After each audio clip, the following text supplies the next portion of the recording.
Hello, DTL Crew. Welcome to a very special early morning Sunday edition of Double Trouble Live. I'm Frank Scatoni, and this is my man, Kieran Thornton. What's up, buddy? How are you functioning up with the sun out? Like, what's going on here, Frank? Usually you're I just going to bed right now. yeah,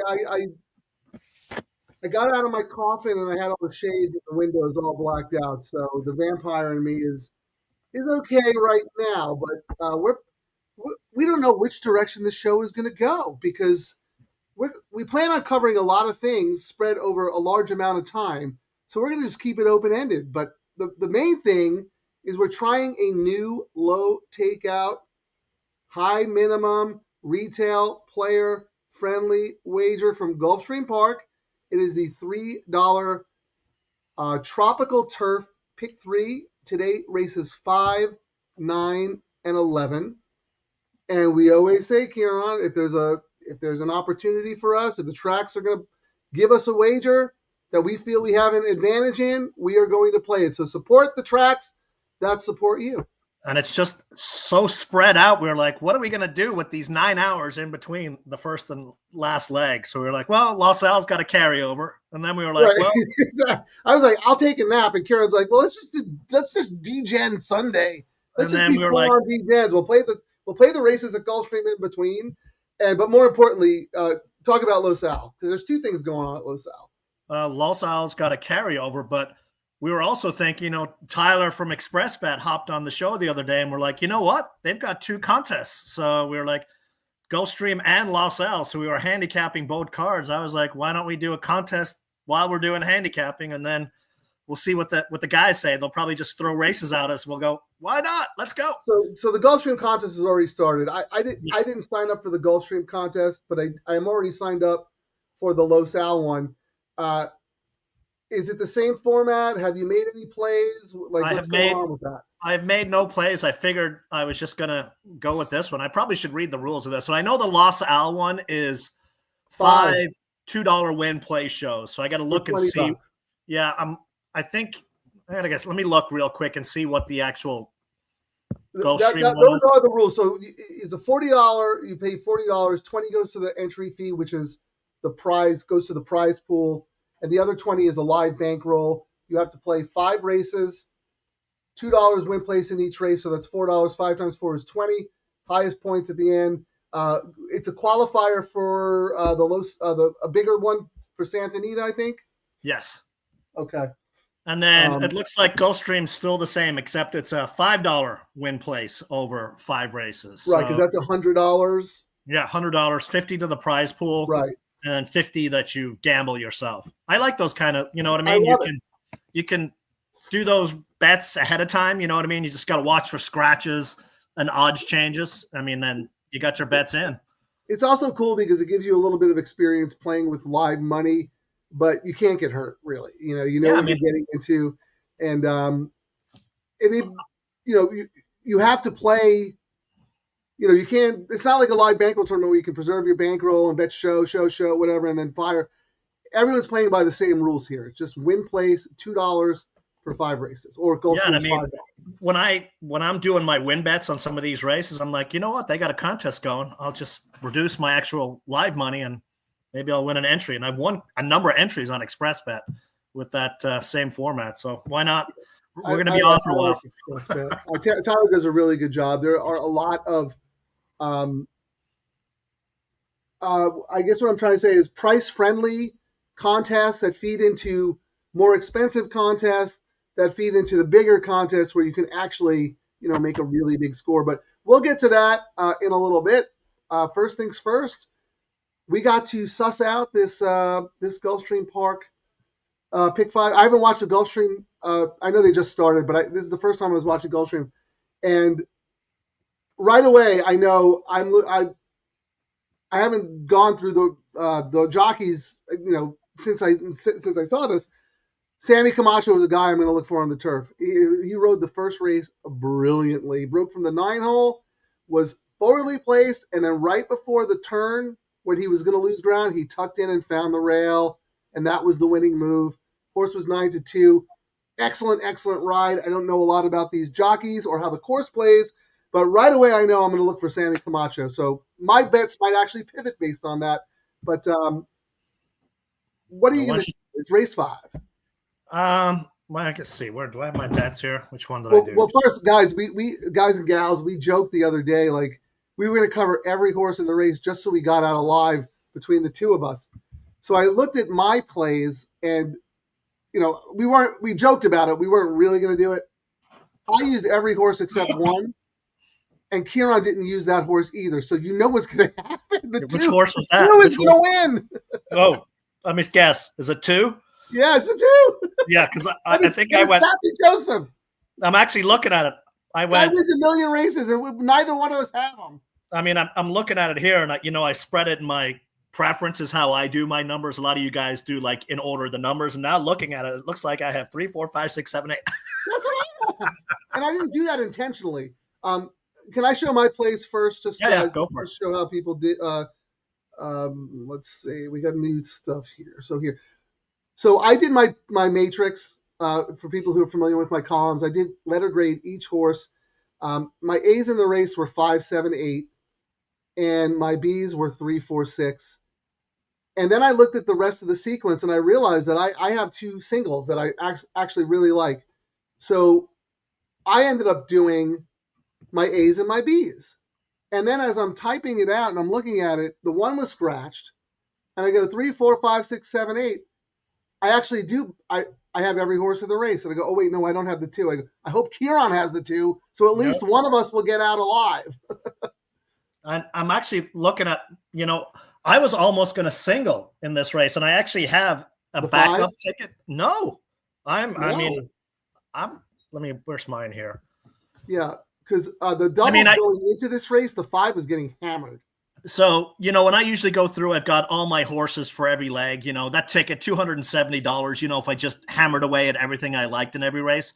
I don't know what the pays are on this bet. I'm not going to spend $270. If in a couple of weeks I go, wow, this bet's paying $10K, then I might spend $270. I don't know what it's going to pay. So I'm going to go a little bit light. But I tried single. I like 3 a lot in here, so that's going to be one I'm singling on a small little ticket. The 3. Well, right now, let me just run through the will pays. The 8 is the favorite. Who do you think the favorite is? I looked before we got on, and it was 8 was getting all the money, and I'm not really surprised that 8's paying $940 for the double. Yep. It's paying $16 for the pick 3. It's paying $177 for the pick 4, like way lower than everyone else, and $1,200 for the pick 5. Like this, the CAWs hammered this horse across all the legs. So I mean, it doesn't surprise me. I mean, my notes here, I thought the price was crazy. The morning line 7-2, one last out going shorter for Casey at Keeneland. I did say, why racing here and not a turfway? Because it's a Kentucky bred, but then I went, duh, it's turf, exactly. But I will say the horse did race in the all weather, so I was like, well, why didn't they stay there? That was my only negative. You know what I thought? So well, there's just more opportunities on on the turf, So well, it's not like this is a big bucket of money. It's only, what is this, the $57K? I mean, the same race is probably 108 plus the Kentucky bred money. That turfway. I thought the 5. But this horse is won on turf, and is it? I don't know. I don't question the move at all. Mark Cassidy, look at his stats to start the meet, Kieran. 14 starts, 4 wins, 3 seconds. Now Camacho is racing on my 3, as you saw, skipping stars. Him and my new favorite jockey. And this trainer is red hot right now. He's winning 20. He's on a heater. He's like 31%. Ran second here last month at this distance before winning on all weather before. Drops in. What's interesting, how we go back and forth between different forms. Like I use Brisnet and Equibase, and Equibase has the horse dropping in class, and Brisnet has the horse going up in class. I mean, I think it's probably kind of a similar level, but I just thought that was funny. Trainer's 24% with 2-year-olds, blah, blah, blah. And he had 2 horses in here, and Camacho rides this one. And I think Camacho is this guy, this trainer's main dude is what I'm sussing out. So I thought that's why I ended up going with that as my top pick in here. Yeah, I don't know about that. Maybe you read it wrong because that was a stakes race. I mean, I can't imagine this allowance race was as classy as that stakes race. But Brisnet has it as dropping in class. Equibase has it going up in class. So is that just something every once in a while too? Is that something they just say, or is there like an actual number that there's a note that says it? It's like one of those things dropping in class, and it's gotten to the point looking through different someone probably knows the actual reason for that, but I've seen that happen a number of times looking across different products. Okay. Well, that is a little interesting. But yeah, I had 3 A's and I probably should have just used them, but I was like, you know what? And it looks like we both really like the one in the last race. Yes. As a single. And I was like, but I also have like a horse a lot in the second leg. So I'm just going to use them all. I'm going to use all the ones that I think have a chance in here so that I can, be out of this race and focused on my other one. So I'm going to put thanks, Kieran. I was about to do that. Yeah.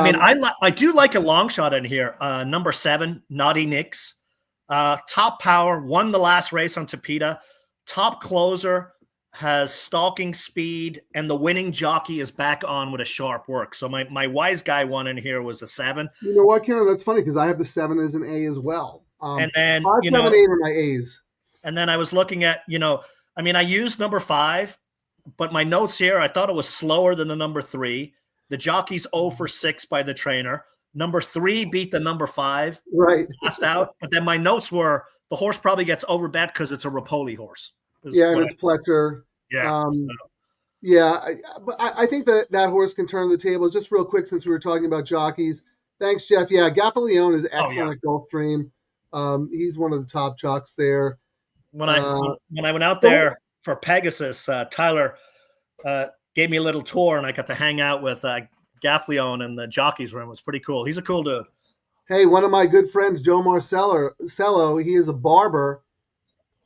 I got my haircut from him when I went to the Pegasus, and the guy who was in there before me was Gaffalione. So, haircut of the stars. So here, real quick, Kieran. So I'm looking at my bet, and then we'll put yours up. As you can see, I'm very spready. I have 1, 9, 10, and 1, 9, and then I come back very spready, singling the 10, singling the 1. Who are your picks in the second leg? You can put your plays up. I'm 1, 9, 10. Emphasis on the 10. I spread a little bit. Hang on, let me find it here. I spread a little bit, but if you forced me to pick a single in the second leg, believe it or not, I'd go with the number 1, Ironside. And I don't think that horse is going to be anywhere near the 8-1. I thought that was a really nice one. But the sneaky one I liked in there, which made me not do it, was number 8, Saigon Viendo. And the reason I liked that one, the number 2 scratched out, and D'Angelo had the number 2. This was his other horse. And you know how we talk a lot of times when a trainer has, especially a hot trainer, when he's got 2 horses in the same race and he scratches one of them out, I usually try to look a little closer at the one that's still in there.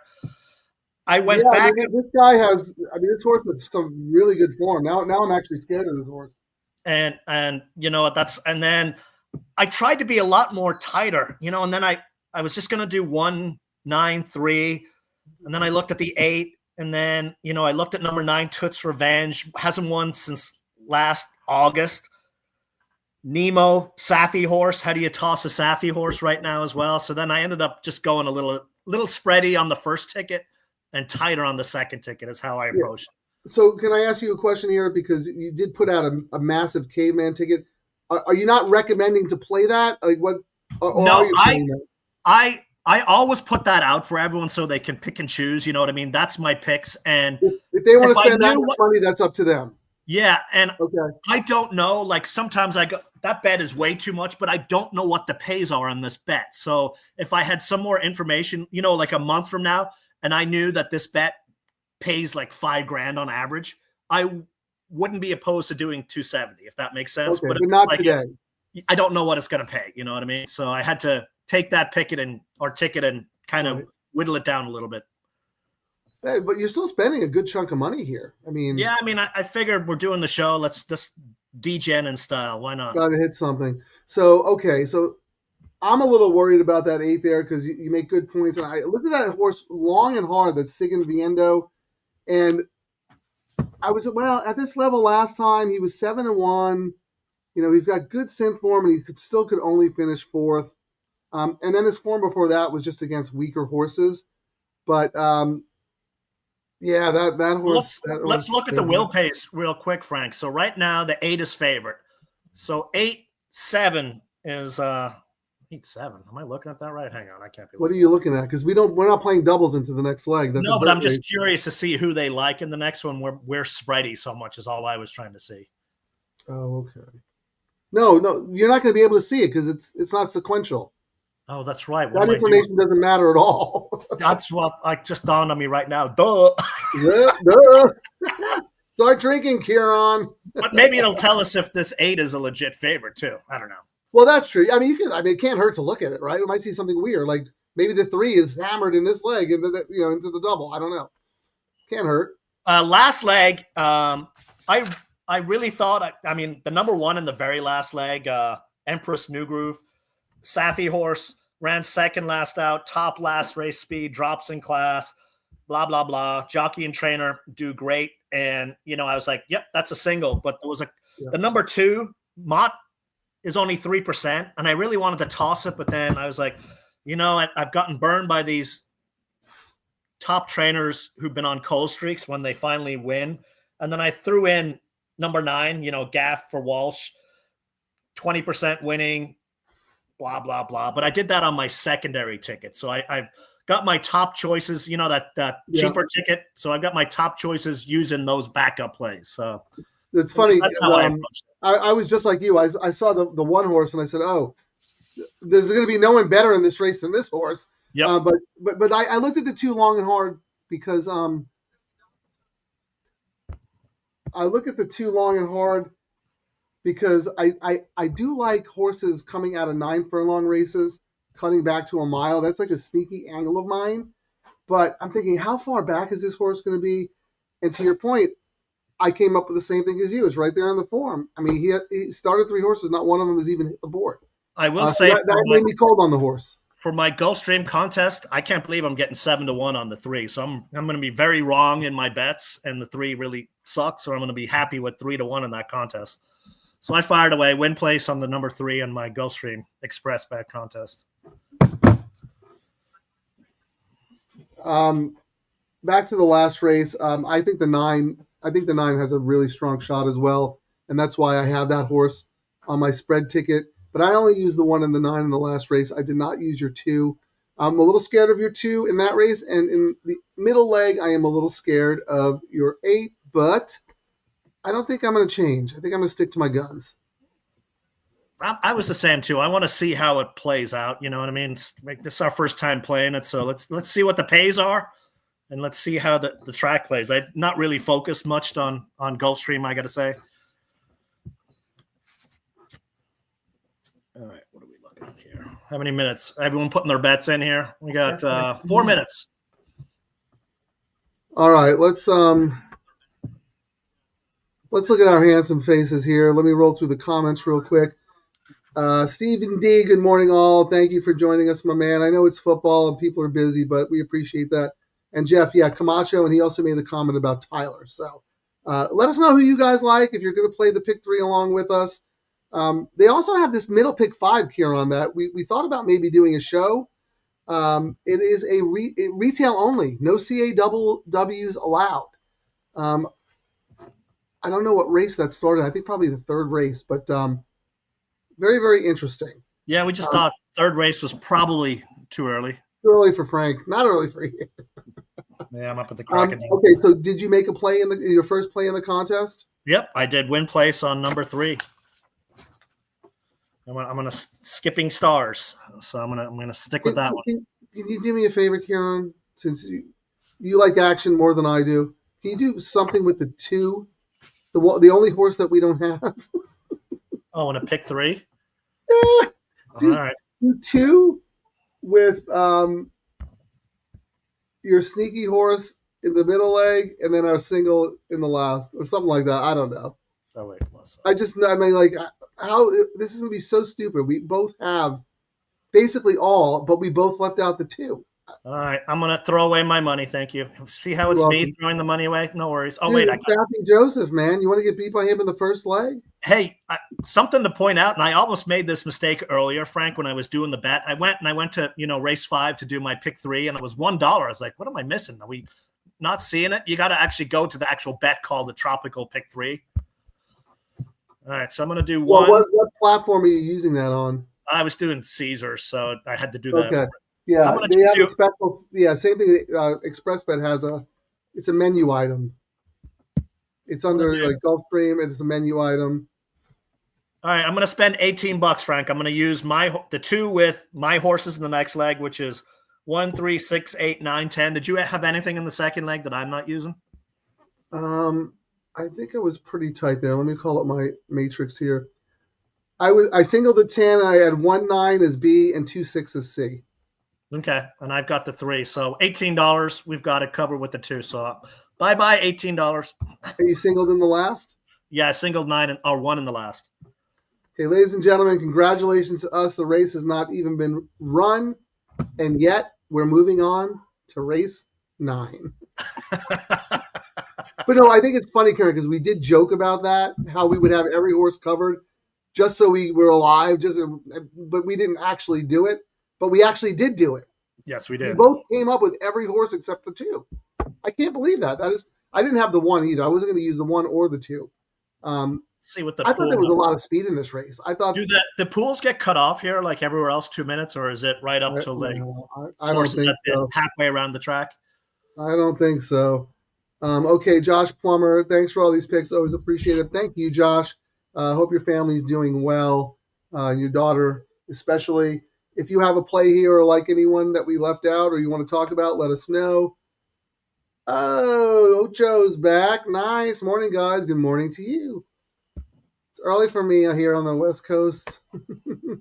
All the help you can get. Well, just bet the 8. Isn't that your jam? Bet the 8. You know how it goes.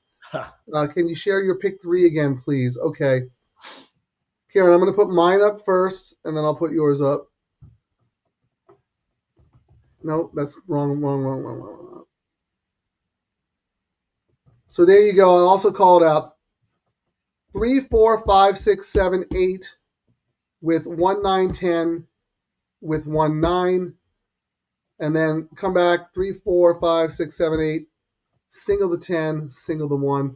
Maybe take a screenshot there. That might be helpful. Kieran, you want to flop yours up there and walk Ocho through it? Let's see. The ones with the stars next to it are the ones I'm going to do. I just gave some more options for people. So, I got the 6 with 6 singling in the last, and then I really like the 3 in this leg. So I did the 3, and then I covered the 2 horses that I kind of liked in the last. So I guess my math is a little wrong. That $90 ticket is actually $108. Okay, hopefully you can take a screenshot or write all that stuff down. Yeah, we have. You know what? Maybe we have to figure something out. Maybe we can put our picks in the chat so people can actually see them. I think we can do it under. We could probably do it as a post under the video, Frank. Let me go there. Maybe I can do that. Yeah, maybe we should think about doing that. And even though we might change our bet, at least people see the numbers we're talking about. You know what I mean? See that? The show's evolving and getting better. Thank you, Ocho, for bringing up the topic that we actually have an improvement to the show. Sunday service. Yes, thank you, Terry. And I'm going to see you. Amen. Josh, very tight here. I like it. 3, 5, 7 with 8, 10 with 1. So I think we would all win if those come in. Janet, all right, Ocho's got it. Thanks. Yeah, thank you for saying that, because we're talking about it. We don't know if we're giving people enough time to write it down and whatnot. So that is much appreciated. All right. Remember to like and subscribe, guys. Like and subscribe. Even if you don't like, still like. All right, what are you doing, Kieran? I'm trying to see how I can add it, but it doesn't look like I can add it while we're doing the thing. So maybe I can go to the community tab, where we had some posts, and post the stuff there. Yeah, maybe in the comments. I think you could put them in the comments. I can't because I'm logged in, so I can't comment myself. I'm gone there to the video, and it's like just showing me edit and analytics. And it looks like I can comment, but I don't think I could put a screenshot there, and I don't have time to type it all out. So we'll think of a solution after the next time. Yeah. Yeah. But that is good because if some of these sequences you want to play multiple tickets to maximize your opinion. So we want everyone to know exactly what's going on here. So the 2 was 5-1 in the win pool and now drifted up to 8. I'm surprised the money isn't shorter on the 8. The 8's got to come into 7-5, right? It's paying $9 on the double. The pools right now, we got 29K. The 5 is getting a lot of money here late. 5 is up to 20K. 5 is getting late money. And there's more place and show money on the 8, the usual thing. 7's getting a little bit of play. My 3 is kind of dead. Yeah. In the double, it's paying 6.5 to 1. Yeah. And it's 5-1 on the tote and 3-1 morning line. Yeah, according to the double pays, Appyland is 2-1 and is 2-1 on the tote, so that's right. The 7 is a little dead, 12-1 on the double, 6-1 on the tote. The 6, 8-1 and 7-1, that's fair. Same thing with the 5, 3.5. Well, we know we're going to get out of this leg with a winner between us. So, all right, we're off. Good luck, everyone.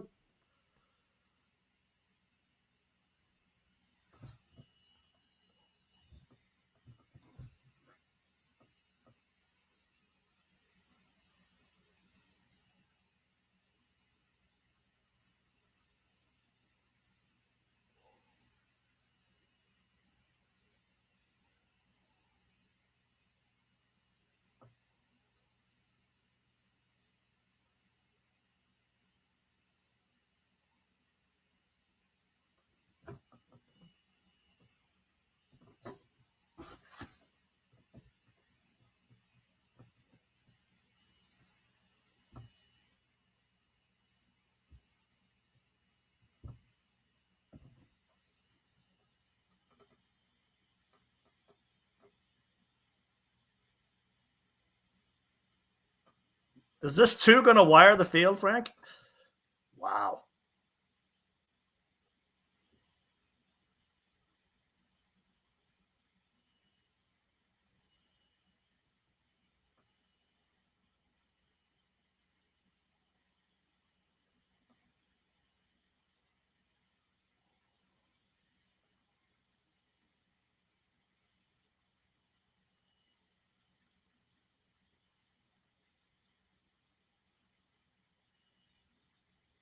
Ooh. Like I always say, much ado about nothing. The 7 would have been great. I know. 8. Oh my goodness, that would have been. Oh, that's what sad. I said the 8 was going to come into 7-5, came into 8-5. Much ado about nothing. All that chatter, all that spreading, and the favorite wins pretty easy, I think. But you're right. For a minute there, it looked like the 2 was coming up wire. And another little bit, and the 7 just came late. He should have moved a little sooner on the 7. Yeah. I don't know if he was going to be. I mean, that horse got hammered 8-5. That horse was supposed to win, and we sniffed it out. We absolutely sniffed it out. But I wanted to spread there because I was, I had stronger opinions later. Dan H, welcome 3-7. So didn't have the 8. Ouchies. All right, Speed Captain looked at yours quick. Yeah. Bummer, almost a 7. Yeah, the 7 would have been great. I think this, I think the scratch of the 1 really hurt because that horse had no choice but to go from the rail, and there would have been a faster pace, and that would have set it up really, really well for the 7. 7's still around pretty good. Josh, here's his pick. That jockey, looking at when he rode the 7 last out, Frank, he moved a lot sooner and was a lot closer to the pace. He gave the horse too much work there. If he'd been closer, we would have got a nice price to start this. Well, you know what, Karen? You may be right. Look at his stats. 1 for 30. Yeah. Yeah. Well, also the trainer's 4%. Yeah, but that horse was loaded. That jockey, I mean, I know I say it a lot, but when you look at when that jockey rode this horse back in September, much closer and won by 5. It was just he was too far back. Let's see. Let me see what the splits are real quick. He won. 47. This jockey won the race past the finish line, which I really hate. Yeah, he could have been a lot closer because he had enough speed. So this race, they went 23-1. He was 23-4. So he should have only been, a few lengths off the lead.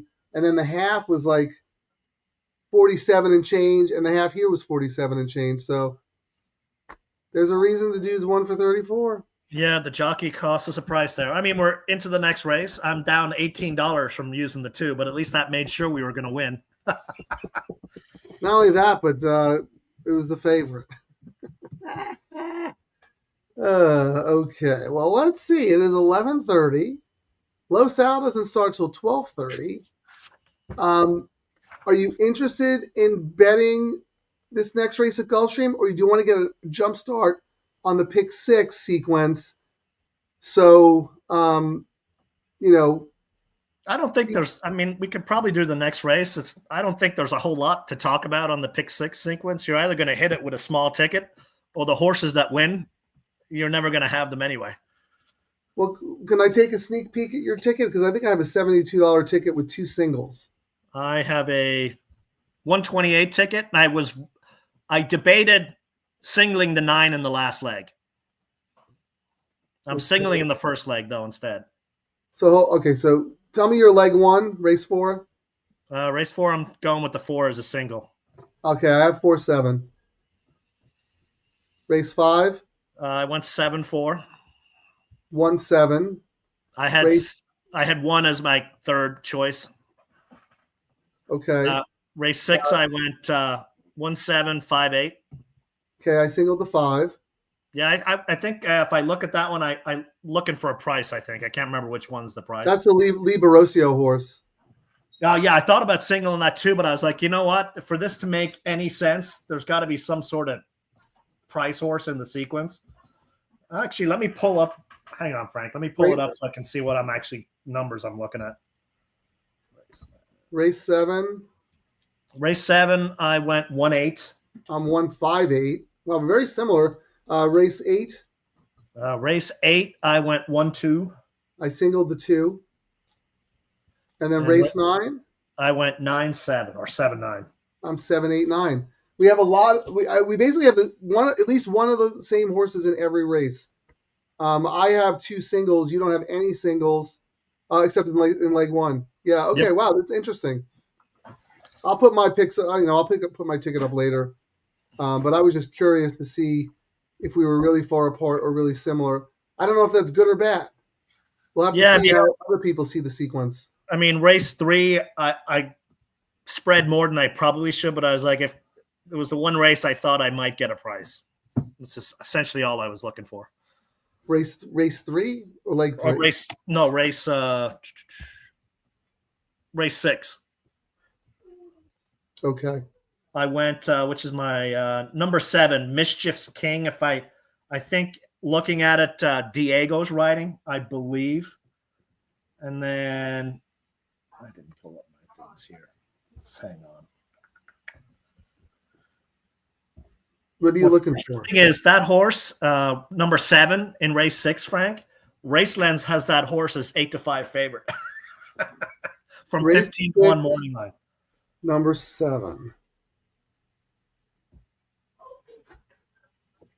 The 7? Yep. Wow. Okay. I don't know. And I like that.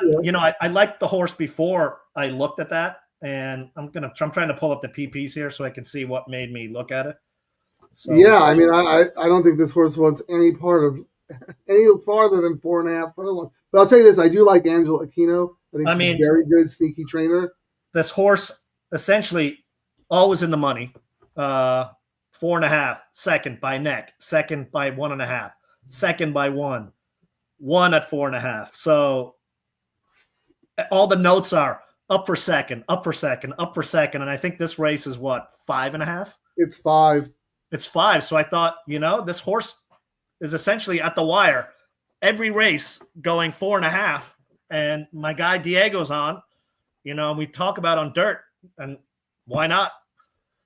Pretty sharp work here. I actually really looked at that horse because I like Angela Kino. She pops at prices.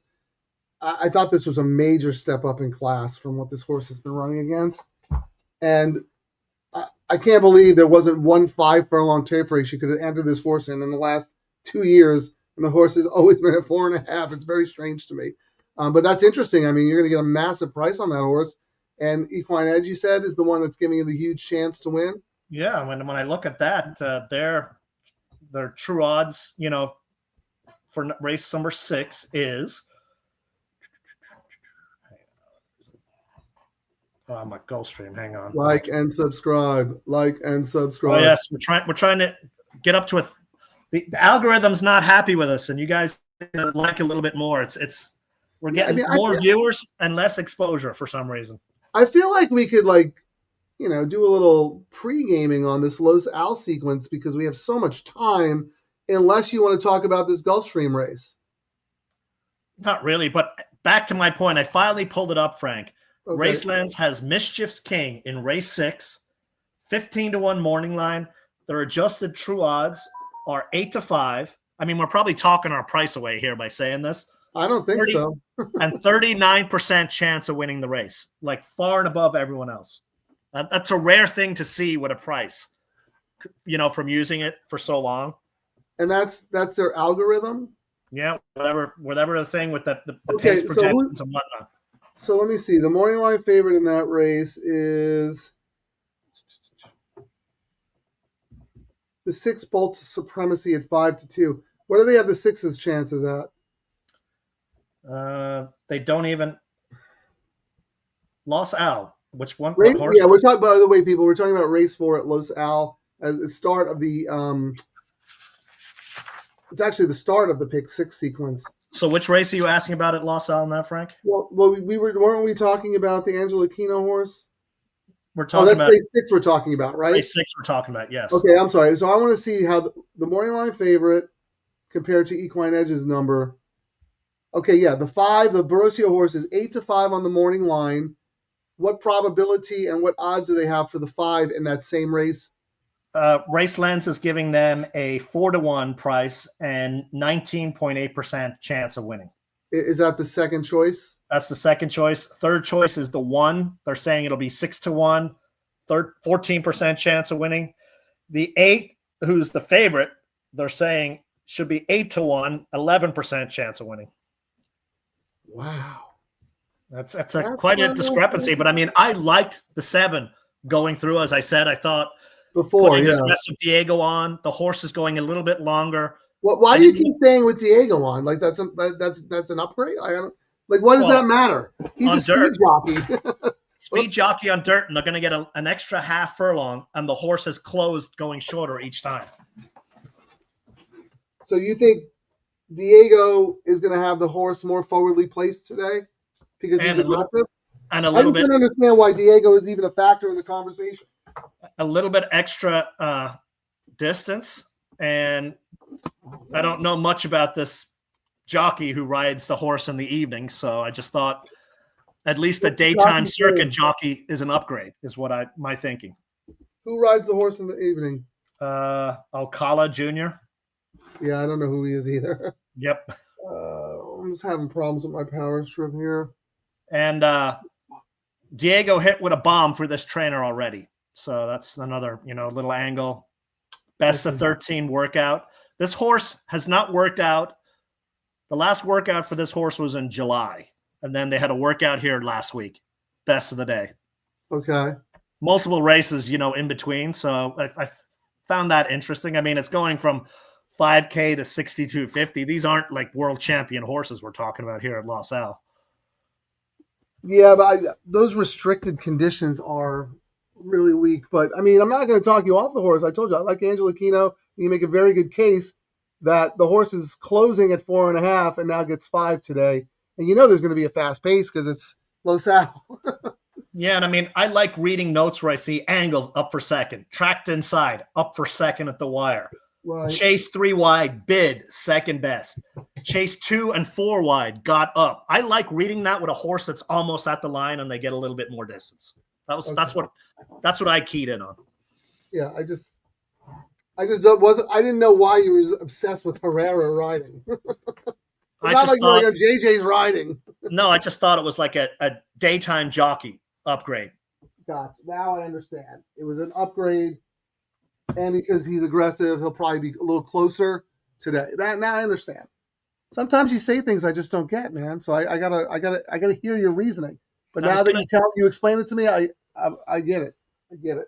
I was gonna save this for. Well, I mean, we've got a little bit of time. I guess this is what you're saying about my pick. Hang on here. I'm gonna share the screen here. Let me see if I. Oh, my studio fell apart. I don't know what's going on.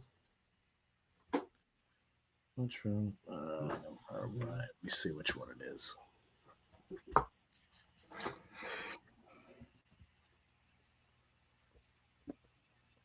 Oh, this light's not working.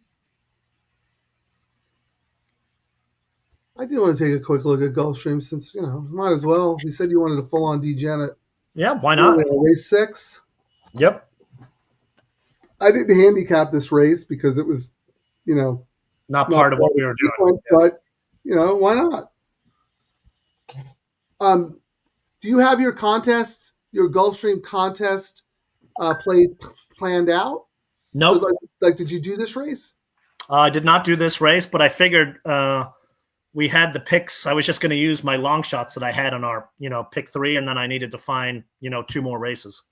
And have you done anything? I have not done anything. I just figured it would be spur of the moment, while we're doing the show. Was that the thought? So you didn't bet the 3 in that previous race?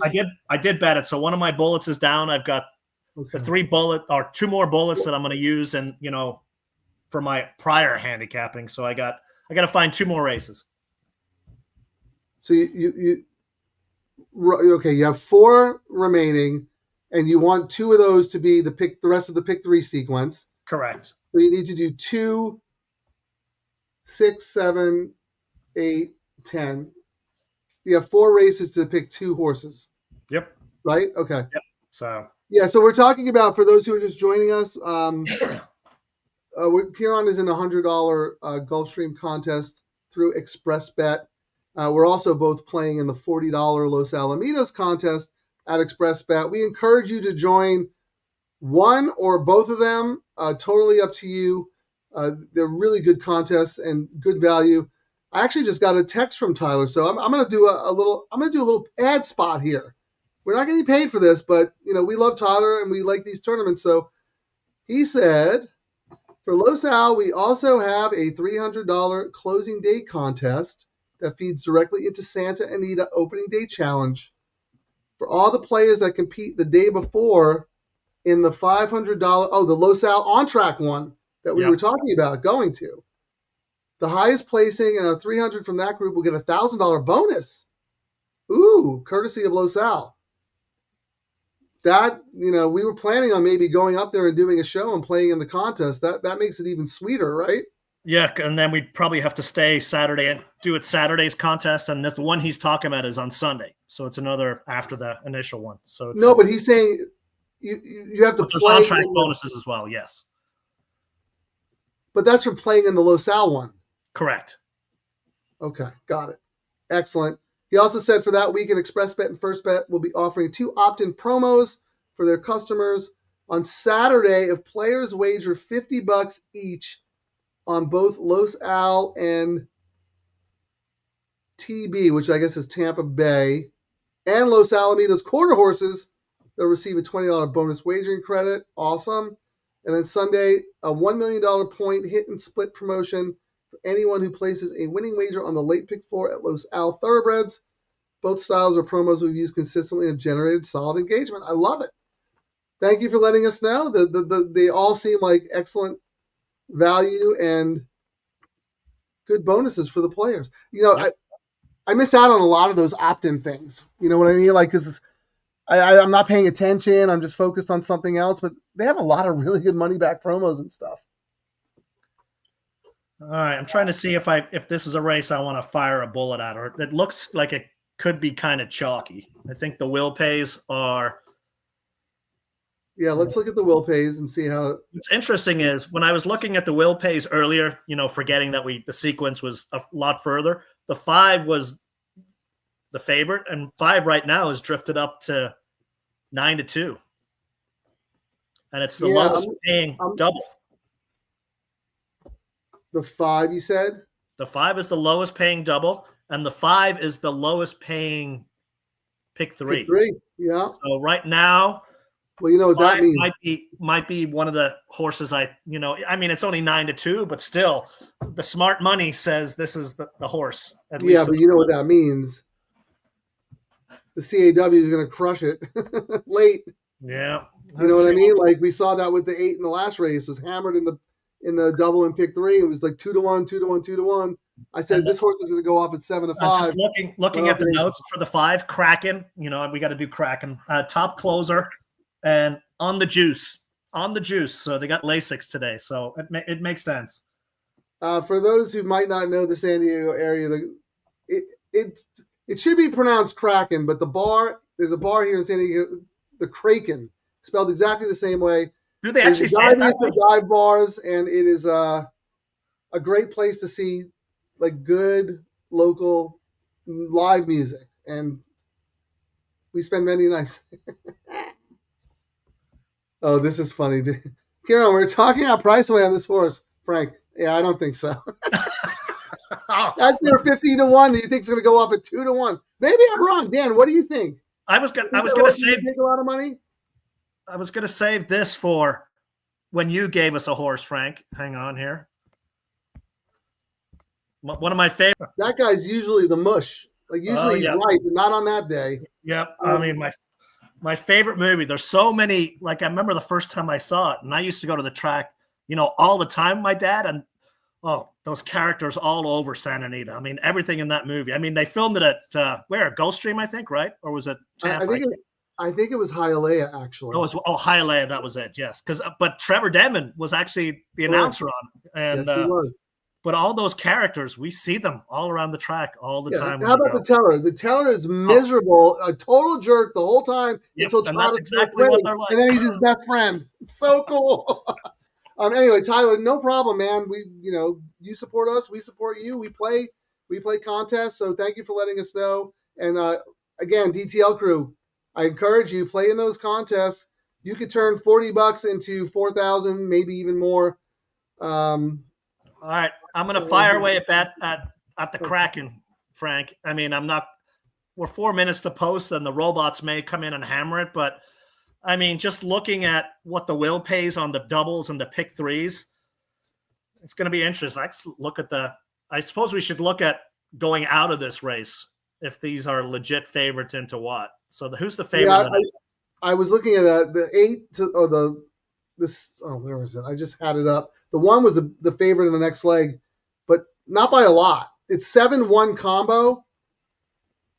The 1 is 9, the 6 is 9, and then 14. So they're all taking money. The 1, 6, and 7 in the next leg, but the 7 is the favorite in the double combo in this leg. And I'm looking into the next leg. The 5 into 1 is paying 11. And 5 into 7 is paying 8. So I think we're getting a better price than we should be on the 5 here. We'll see. Yeah, if it holds. I mean, if it holds, yes.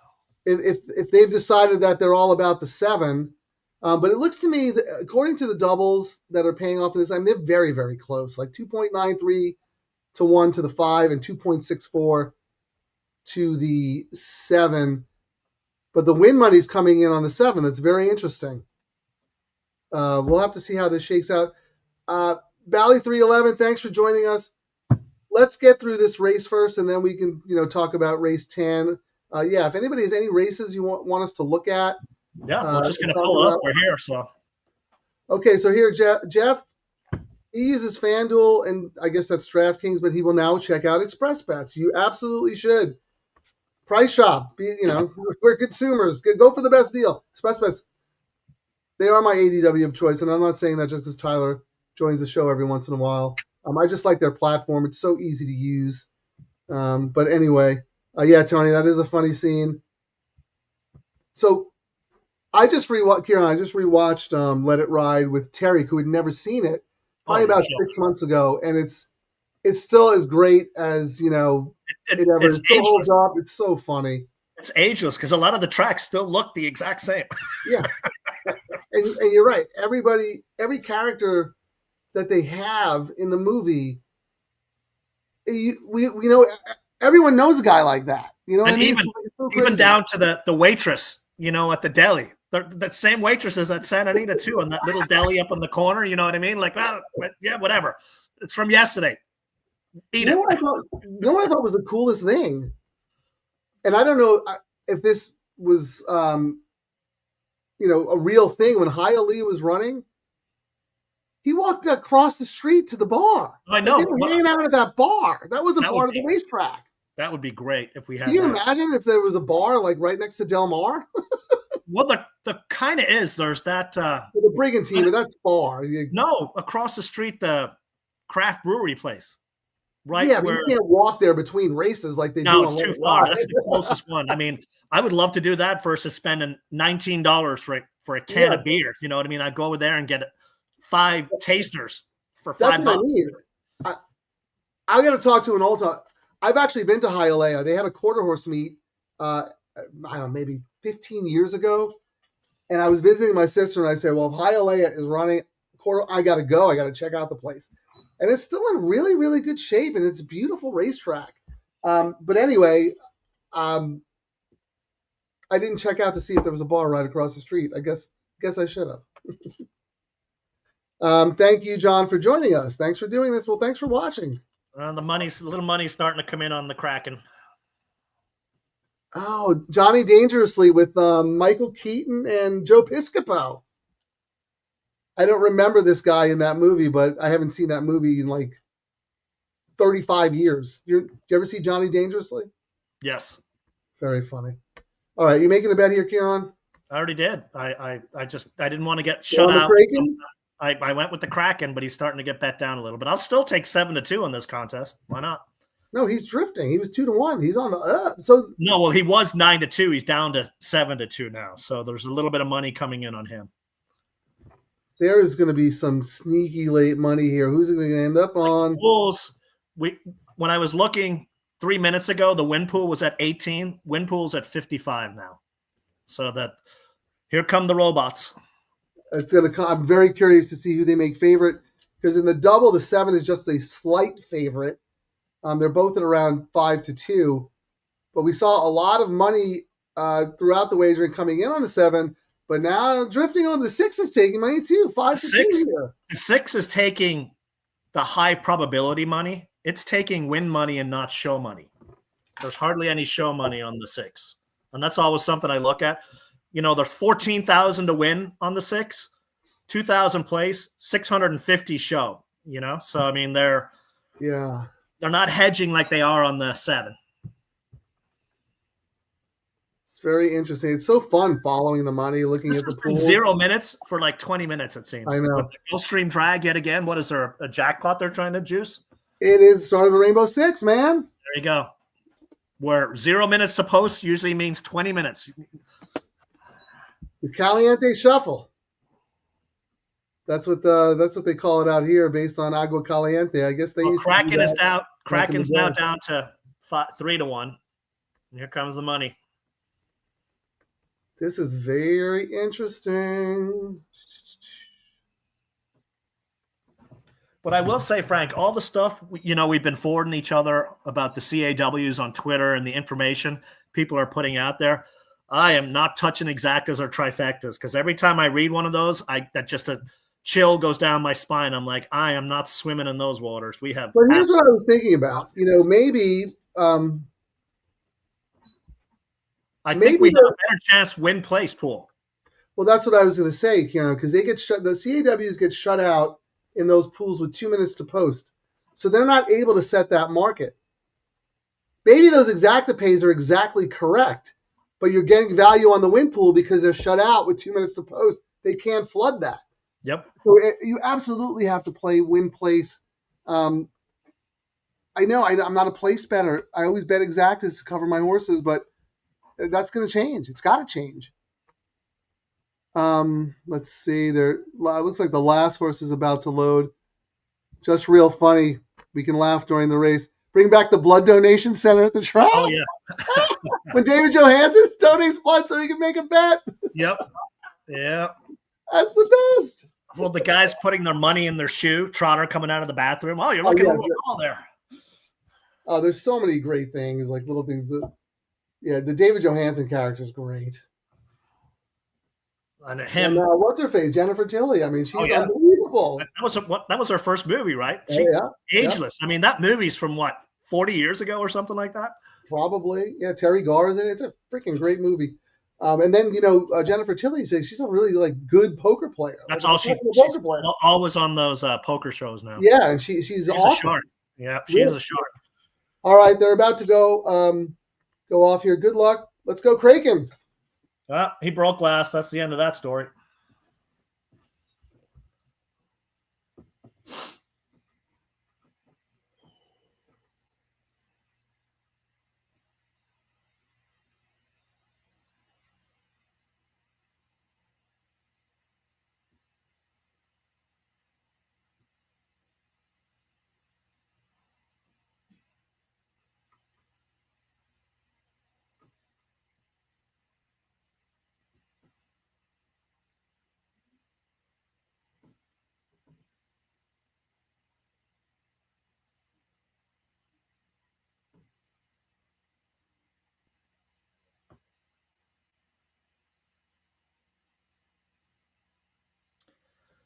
I picked the wrong one, Frank.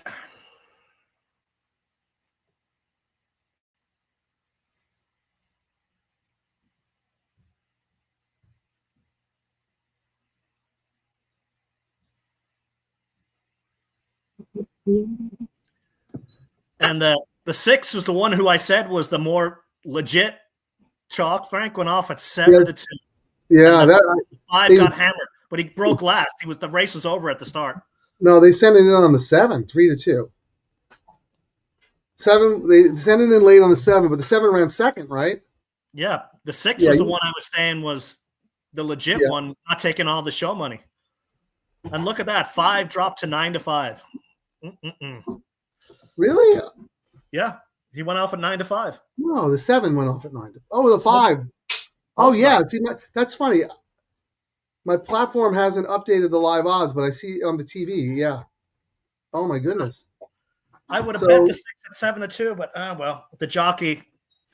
Man, if it wasn't for bad jockey rides, I'd have a fortune in my account for the last month. Unbelievable. That was very unlucky. Yeah, you didn't even get a run for your money. Is that the 5 coming late? I'm looking at the replay. Yeah, no, that was the 3. 5 had no chance. He was so far back. So in that race, the 7 and the 5 were both 9-5, but the 7 went off favored. 44,344 to win on the 7, 42,574 to win on the 5. And get this, Frank. The we got a little bit of money, but $27K to win on the 6, $2,600 to show. Came in late, $2,000, just to cover their bet, it seemed, but they got paid there. Yeah, incredibly good value on the 6, all things considered, right? Yep. Let's see what the 6 was in the double will pay. It was second or third choice. Third choice by like $1. They were all pretty tight. The 5 was $7.60. The 6 was $8.80, and the 7 was $7.80. Yeah, I don't think anybody knew what to do, and the computers ended up on the 7, 7 and the 5, and then the 6 won. All right. Wow, we have a long wait for the next race in our sequences, don't we? We certainly do. We can start talking about LaSalle. You've organized holes from Johnny Dangerously. I still say that. I really do. And I haven't seen that movie in 40 years. It's really funny. He butchered the English language in that movie. Oh my God, this is so cool. Don't you and your son have a tradition with Let It Ride? Don't you guys like watch it before Del Mar starts every year or something? Yep. Or I know you with somebody else. No, that's with my son. Yeah. That's a great tradition. Very, very good. This is the other scene. You know, we all know this one too. Here it is. Yeah, put it up.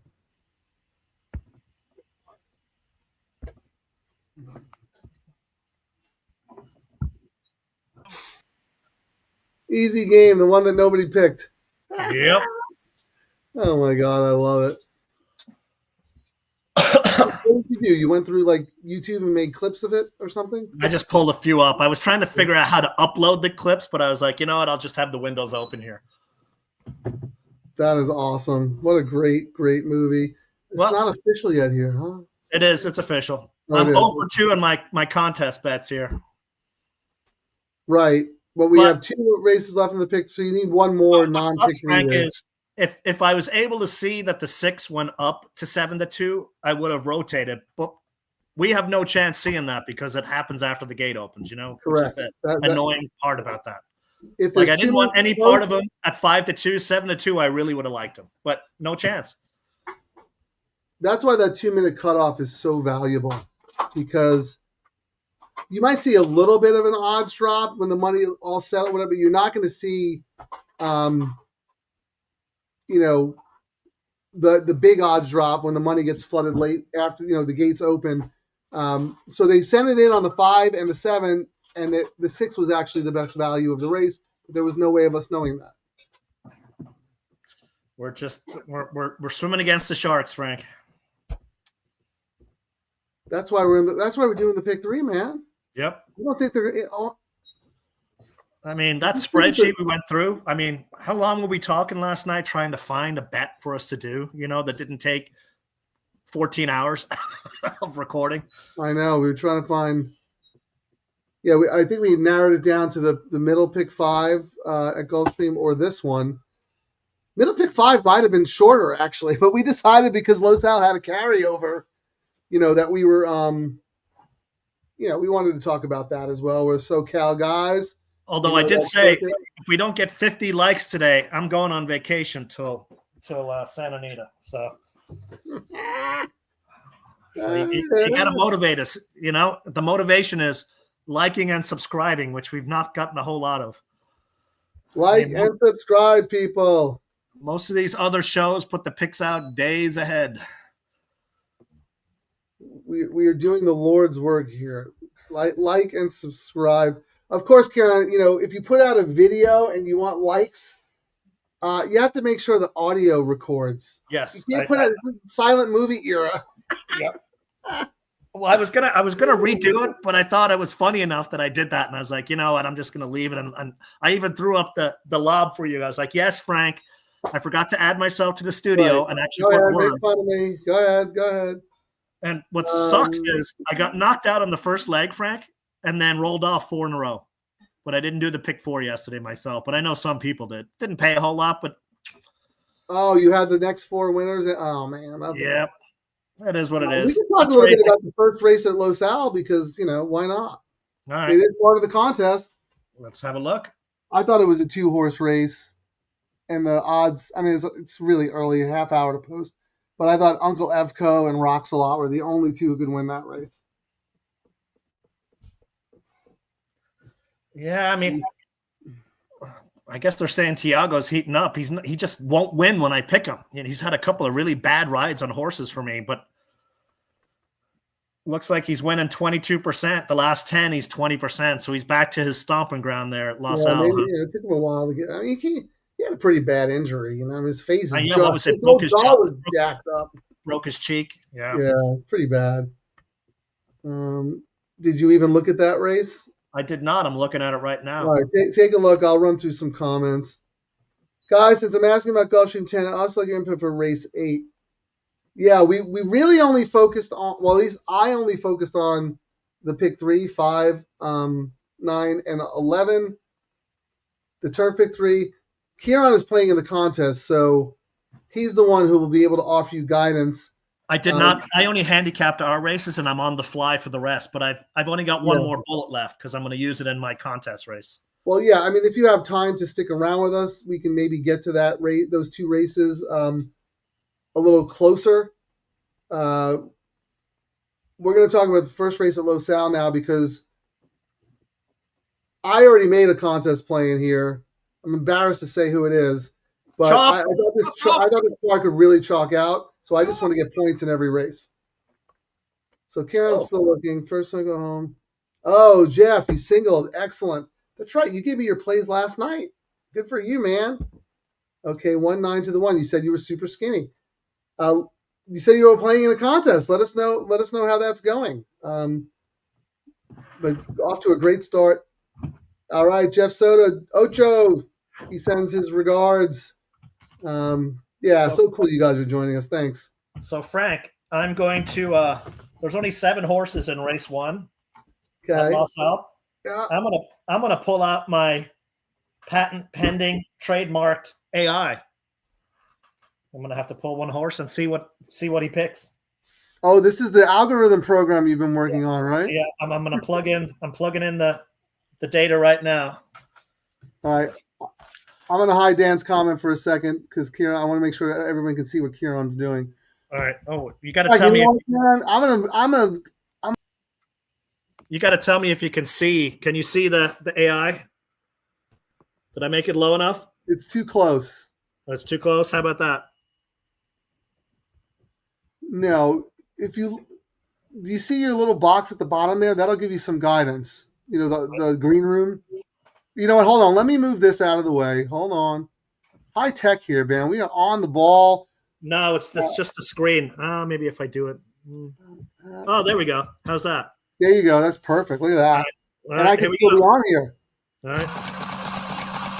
Let's see who we're betting first race at LaSalle.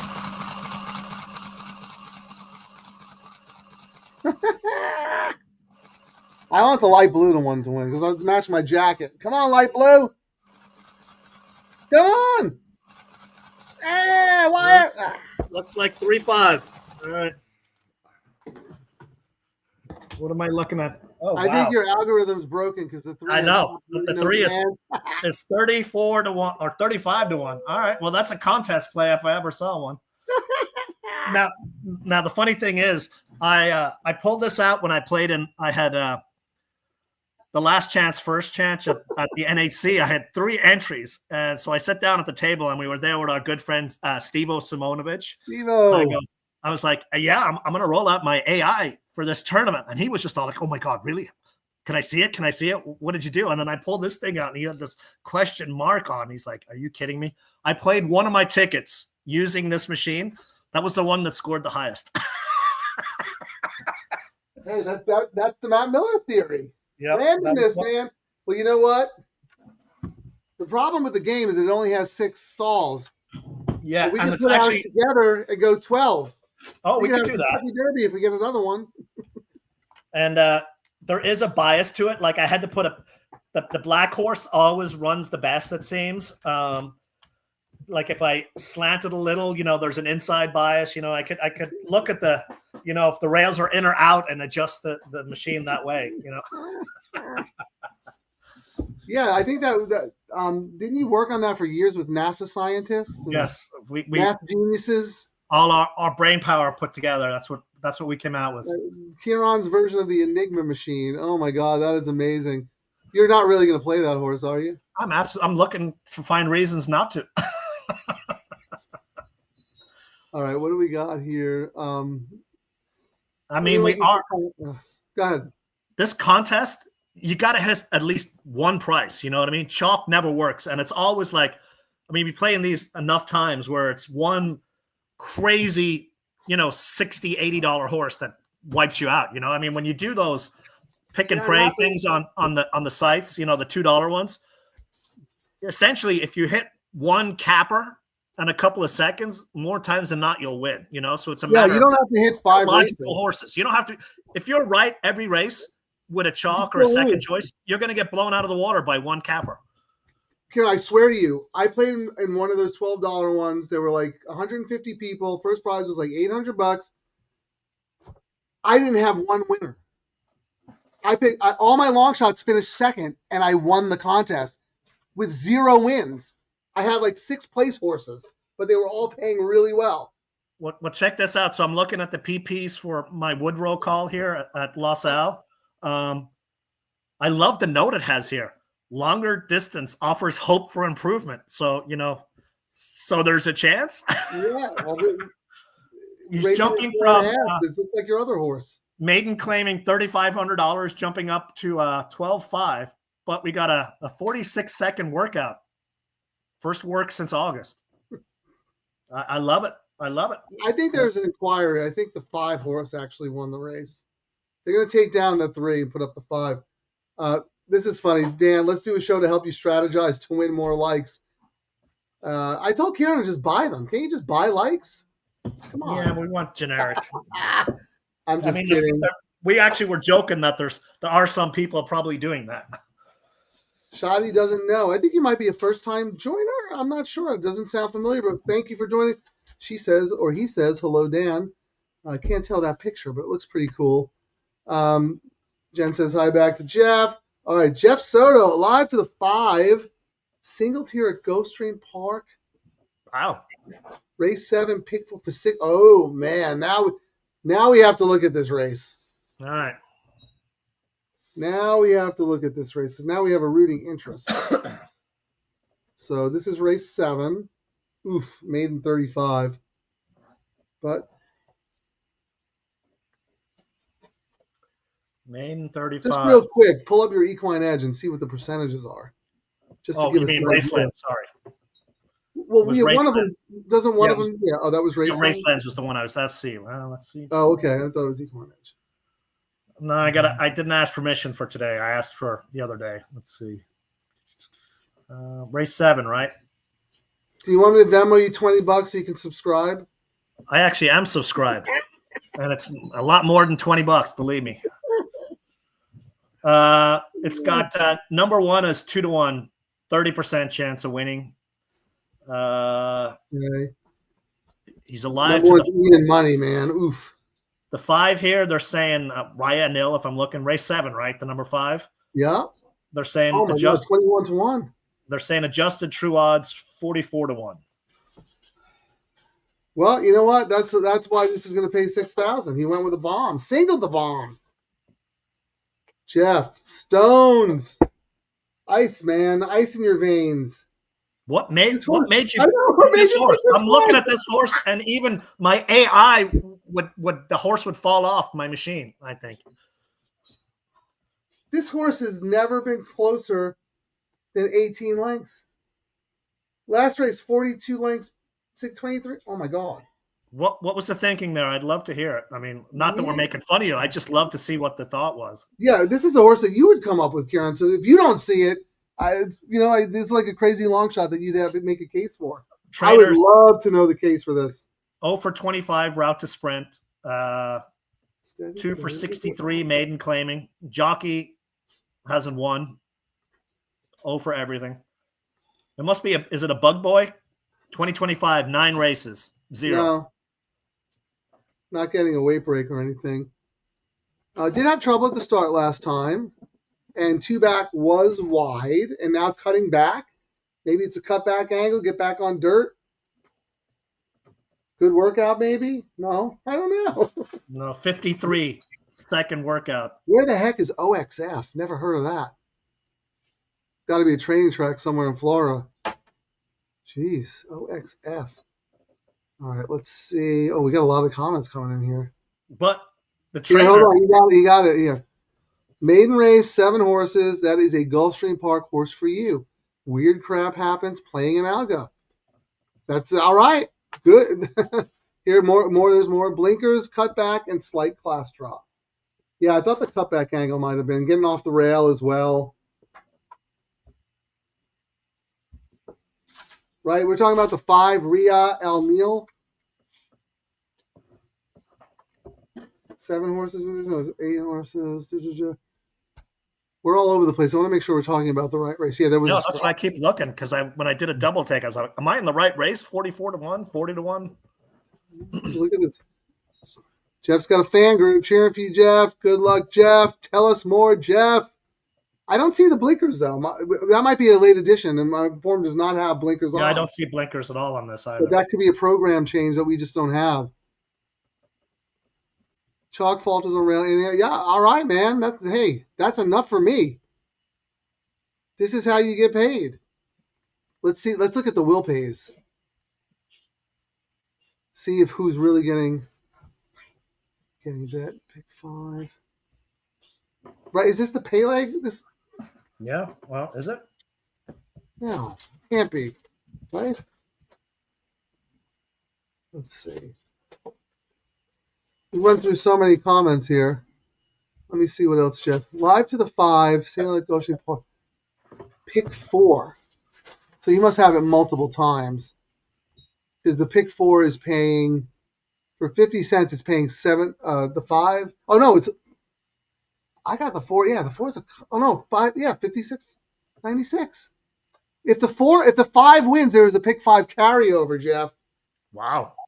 Not even the CAWs wanted to spend 50 cents on that combination. That's the only one. I love it. I wish I didn't close my video. They take little kid pictures on the number 5.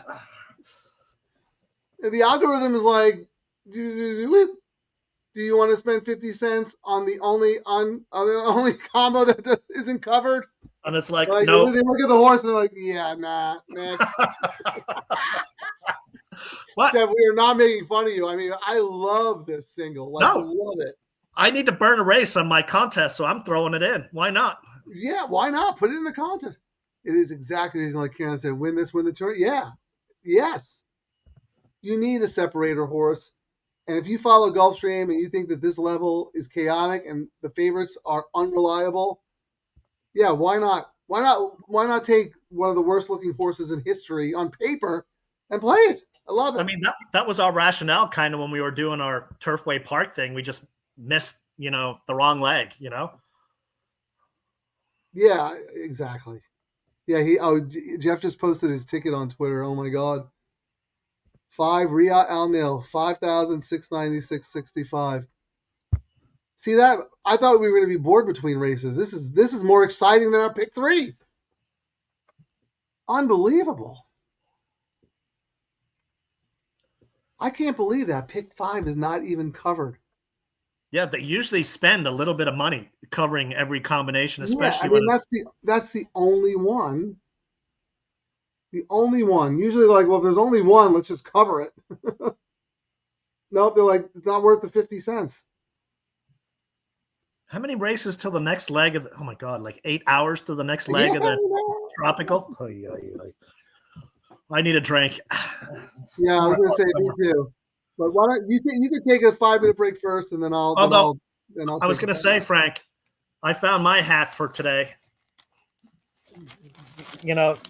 When you were advertising the worst burger there is, Burger King. We gotta go. I think In-N-Out's overrated, to be honest with you. I actually like Burger King. So after this, you gonna do your shift at In-N-Out tonight? I love it, but it's so popular. I just don't like standing in line for 4 hours to get the burger.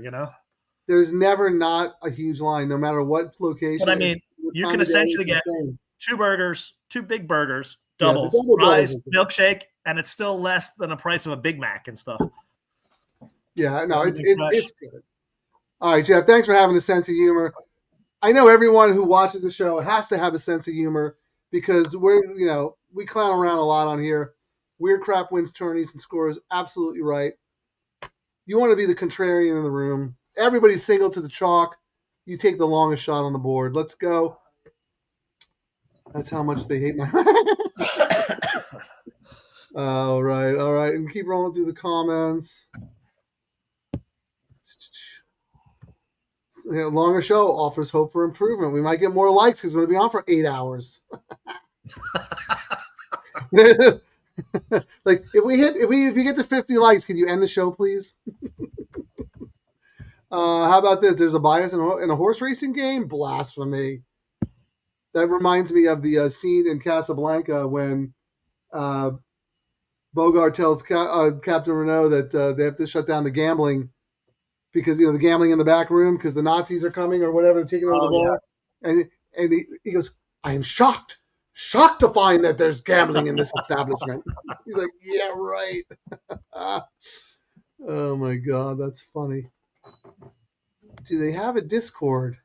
If you're asking us, no, I don't even know what that is. I've heard people talk about it, but let us know. Would that help us? Dan, spreading the word. What's up, Shoddy? These guys are gonna go maybe. Okay. Yeah, Dan. No, you're a champ. Everybody who watches and listens to the show, very supportive. You came on. You came on the show and shared your opinions. Nick Severs, same thing. We appreciate every one of you. And yeah, Shadi, if you have any advice or suggestions, just if you don't mind, email me, scatoniracing@gmail. I'll put it up real quick. Well, Frank, this is probably what the number 5 is going to do. This is really important, but I can't What? help myself. So I got to What's show the you this five video. minute? Oh, you got a graphic here. Let's go. Yeah, let's see. This is what the 5 is going to do.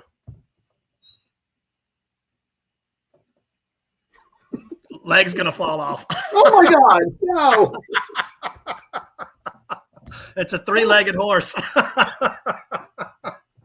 It's blind and has 3 legs. God.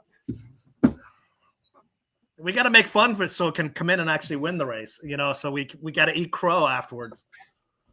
Hey, I mean, the horse is taking a little money in the win pool, 33 to 1. It's all our degenerates going, why not 33 to 1? Yeah, I'll throw $20 on the horse.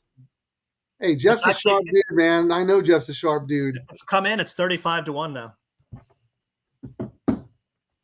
Well, let's look at is this a long shot race is what I should have looked at. Yeah, go.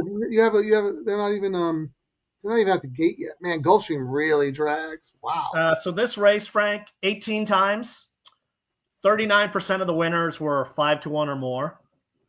That's a lot. 17% over 10 to 1. So yeah, that's a lot. 56% of the time you get a long shot in this race. And the favorite only wins 22%. The average payout has been 6 to 1. Okay. Yeah, I mean, Jeff said Maidens, Gulfstream Park, not reliable. Quiet Side, which race is that? John Ortiz Fangirl. How's everyone feeling about it? I don't think that horse is in one of our sequences, right? And yeah, John Ortiz, so it must be Gulfstream. Now, let us know which race, if you don't mind, Shoddy. If we weren't cheering for the 5 in here, I probably would have thrown money on number 2, My Girl Nina. I'm looking at the speed figures and whatnot. It seems the horse is faster than the chalk, whatever that means in this race, Yeah, we also have a 3 first-time starters we're dealing with here. And this horse, 3 races, 3 claims. So 3 different people have seen something. I don't know what it is, That's right. Yeah, Caceres tried to protect the horse last time and run in a Florida bred maiden special and was overmatched. And 3 claims. Jockey stuck with this horse all 3 claims. Well, and also Caceres was the first trainer. He claimed the horse back. Yeah, that's very interesting. Yeah, very interesting. I like that Jockey rode through the claim twice. Yeah, you don't see that very often. No, I mean and get this. Guess who owns the horse? Trainer owner, which is always an angle I like. One of your favorite angles. I don't mind that, but when I bet against that angle, when the trainer has 2 horses in the race and he owns one and one of his big clients owns the other one. I agree on that. Yes. Yeah.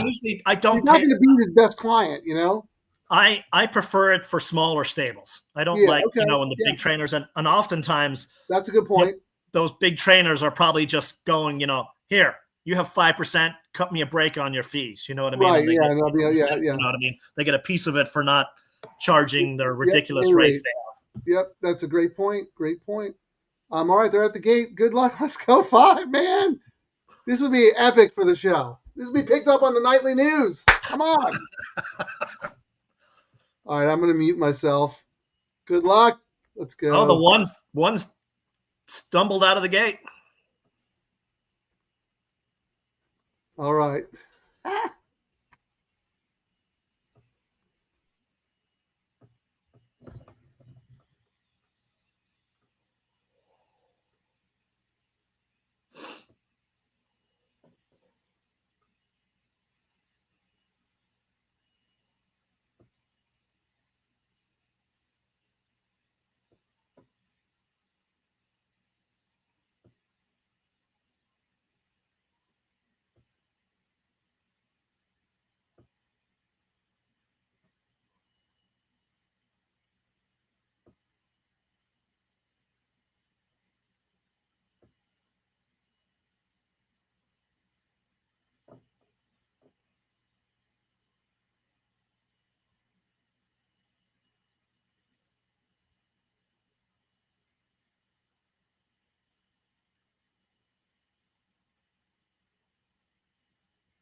Number 3, better with vino. I guess everything is better with wine. Frank, you've got us muted, I think.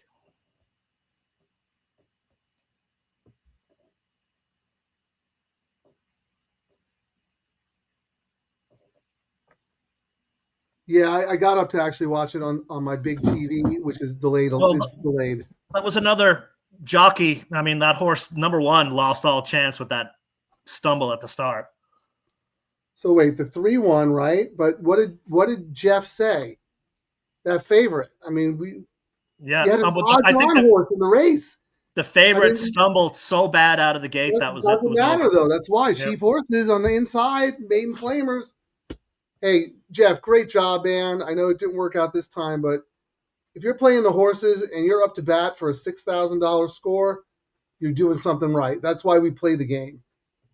You know, I mean, that is just well done, man. Well done. And tell us, what is the tournament you're playing? Is it a pick and pray, mythical? Is it a live bankroll? Are you playing against Kieran in this Xpressbet $100 one? Yeah, let us know. All right, let's see. Oh, yeah. Castle, here are your winnings, sir. Dr. Renault, he pockets the winnings after he shuts down the gambling operation. Oh, I love that movie so much. That's one of my favorite movies. Oh, yeah. Ocho hopped on the Jeff train, played a double. Oh, someone played. Dan, $24 pick 5, 1-3 here. So that was race 7. 1-3. So he's alive with the 3. Okay. Something to root for. Good job. Oh, we got Los Al coming up here in a couple of minutes, Frank. Okay. Are you going to play this contest?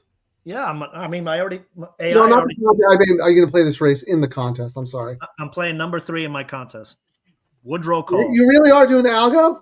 I am. I'm totally doing it. Why not?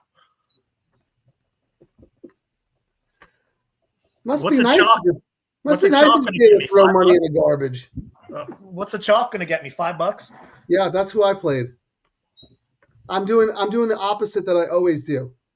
Oh, I'm taking very likely winners to get points in 3 of the races, and then in 2 of the races I'm gonna take shots.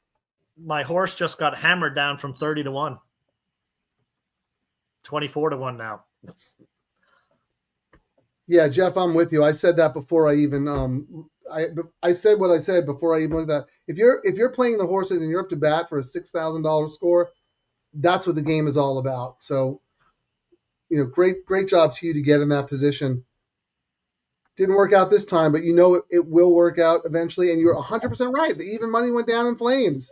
Like those used to be some of my favorite bets. Like if I had a couple of long shots and it was one of those long shot days, I would throw a superfecta out there or a try. And some of my biggest pays were just throwing the longest shot on the board. And what I used to look at would be, say if a horse was 10 to 1 morning line, and right before the gates go off, he's like 20 to 1, 25 to 1. Those would be the ones I'd throw in on those bets. But that value, being able to do that, is now gone. You know what I mean? Because the robots have sniffed that out of it. So Shadi said the quiet side is at Aqueduct, and I'm looking now. The race is coming up. 8 minutes to post at Aqueduct. Let's get through this Los Al race, and then let us know if we should take a flutter on quiet side at 9 to 2. That'll be fun. Aqueduct, what race? Race 7? Yeah, it's coming up. It is race. Yeah, it's. I just had it. Aqueduct race 7. Quiet side. I think it's the bottom horse, 9 to 2 when I last checked. And there's what a 3 to 5 shot in there, fully subscribed.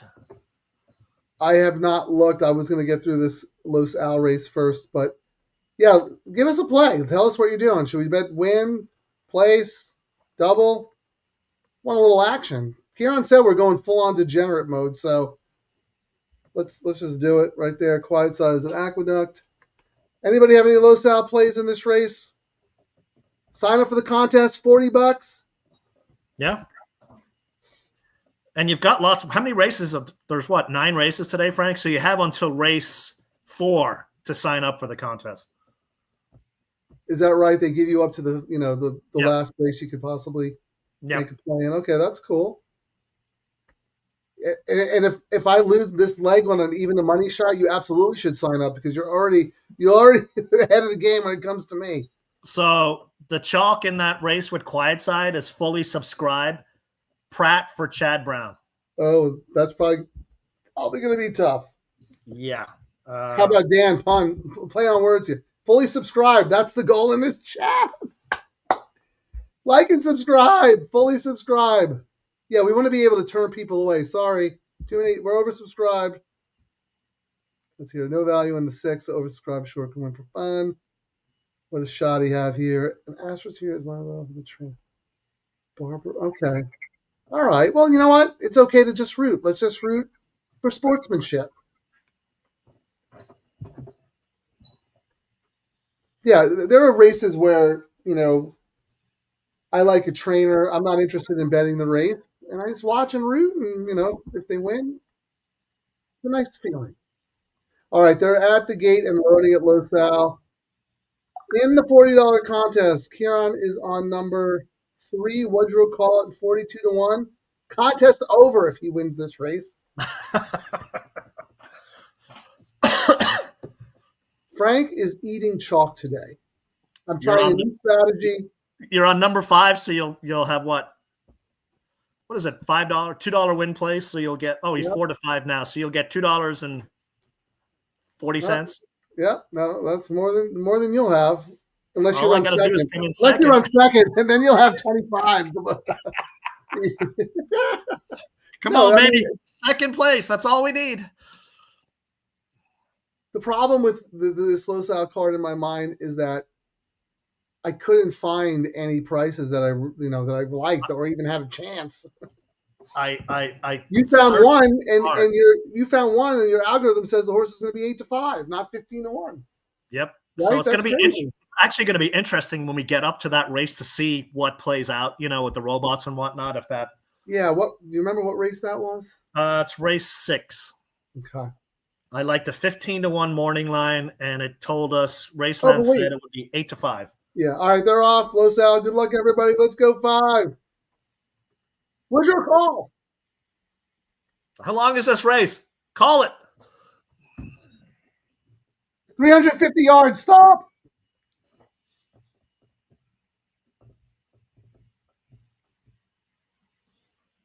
No, it's a mile. Eesh.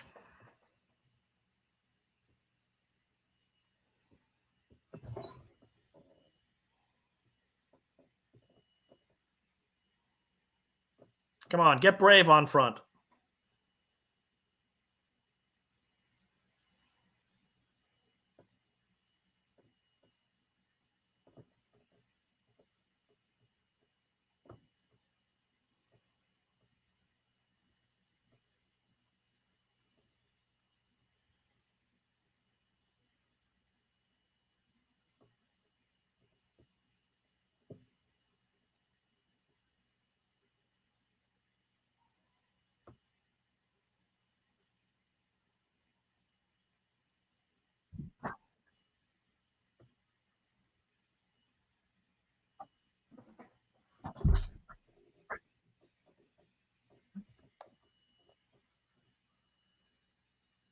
Longest stretch.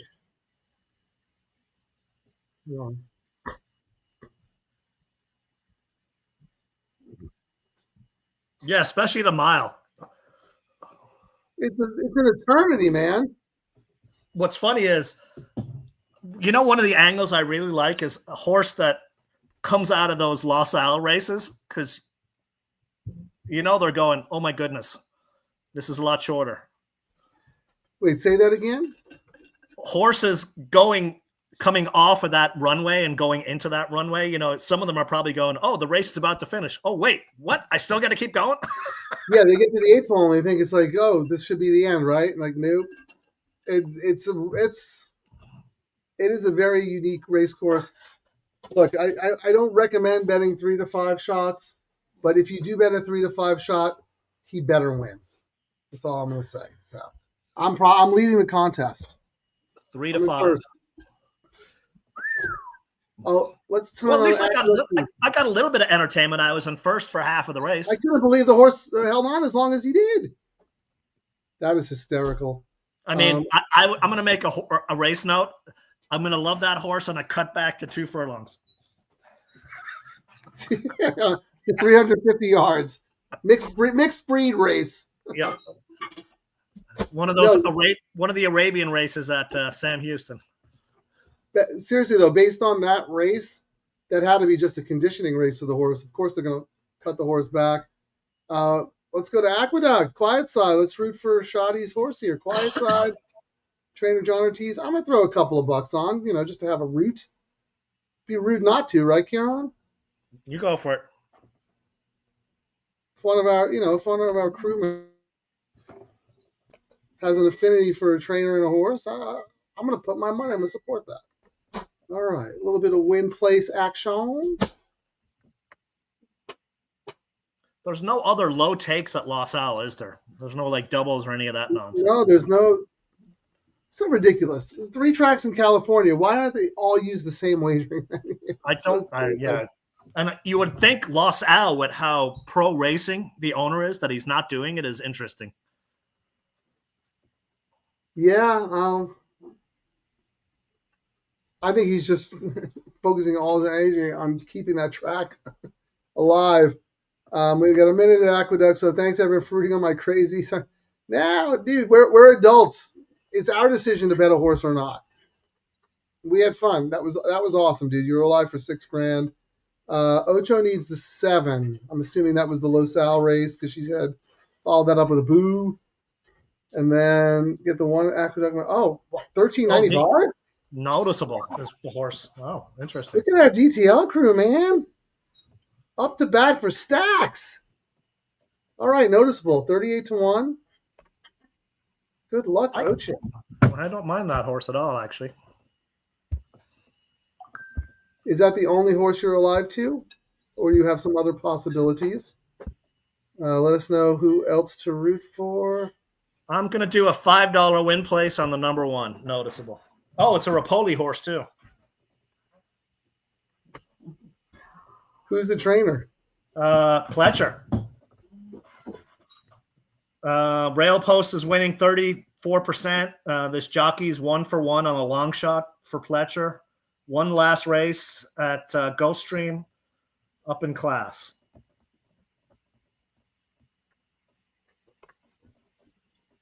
All right, let me go back to it. I was trying to find the tournament leaderboard. I wanted to see my name and lights. Oh, you know what? I'm not going to be in first because I made some bets in advance because I didn't want to get distracted doing the show. I think it still shows you, but I don't think they showed the leaderboard for a while on the Xpressbet ones. Oh yeah, probably after the first couple of races. They don't show until it shuts down. That's been. If Tyler's listening, right. He already knows he's going to play the little fiddle as I start saying that, so I won't.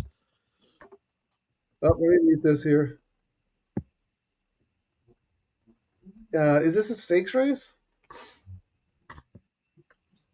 So yesterday, Frank, to win the Los Al tournament, you needed $63 and $61 first and second. On Friday, you needed $73 and $68. So you need a price. Like chalk is not going to do it in this contest. Well, I don't know. You need like 3.5 times your bankroll. Also has quiet side. That's good. But chalk is going to do it if the card chalks out. Yeah. When do we ever? Every time we go, this is going to chalk out. It's chaos reigns. I thought there were 3 races where the favorite couldn't lose, and that was one of them. So I just took the money. All right, they're off. Let's go quiet side or noticeable or dead heat. Why not? Why is my sound off?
Pratt is just getting, and he's not just winning on chalks like that, Frank. Pratt is winning on prices. He's just unstoppable right now.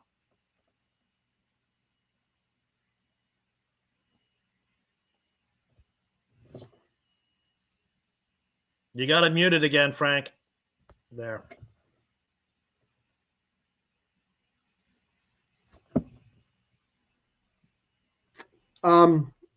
Are the Ortiz brothers back in New York, or are they still gone?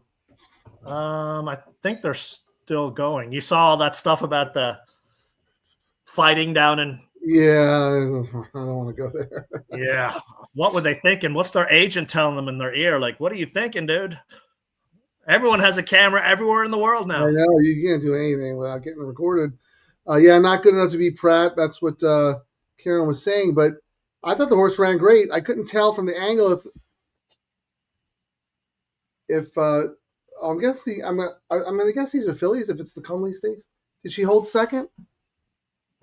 I think she might have. That's a good effort for 6-1 shot, right? We'll wait for the results on Aqueduct, but let's go to going to Gulfstream. 8 minutes to post, race 8. You gonna do a little AI for us, Keon, or you actually have a horses? Oh, we got 7 horses, huh? All right, let's go. I only have 6 horses on my thing, so we got to toss. Oh wait, 1, 2, 3, 4, 5. All right, there we go. 1, 2, 3. Yeah, I love that shot. That's right. We love the animals. They give us so much. So yeah, Quiet Side ran a really good race. All right, so the white horse is going to be number 7 in my. Wait, hold on. Don't do it yet. I want to get you back. I want you to be center stage here. All right. What did I have? I had this one. All right. Yeah, that's good. All right, here we go. All right.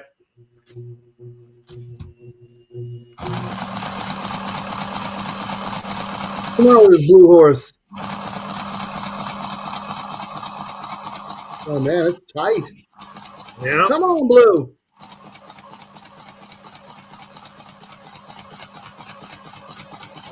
The one just got zapped by a buzzer. You see the way the one took up?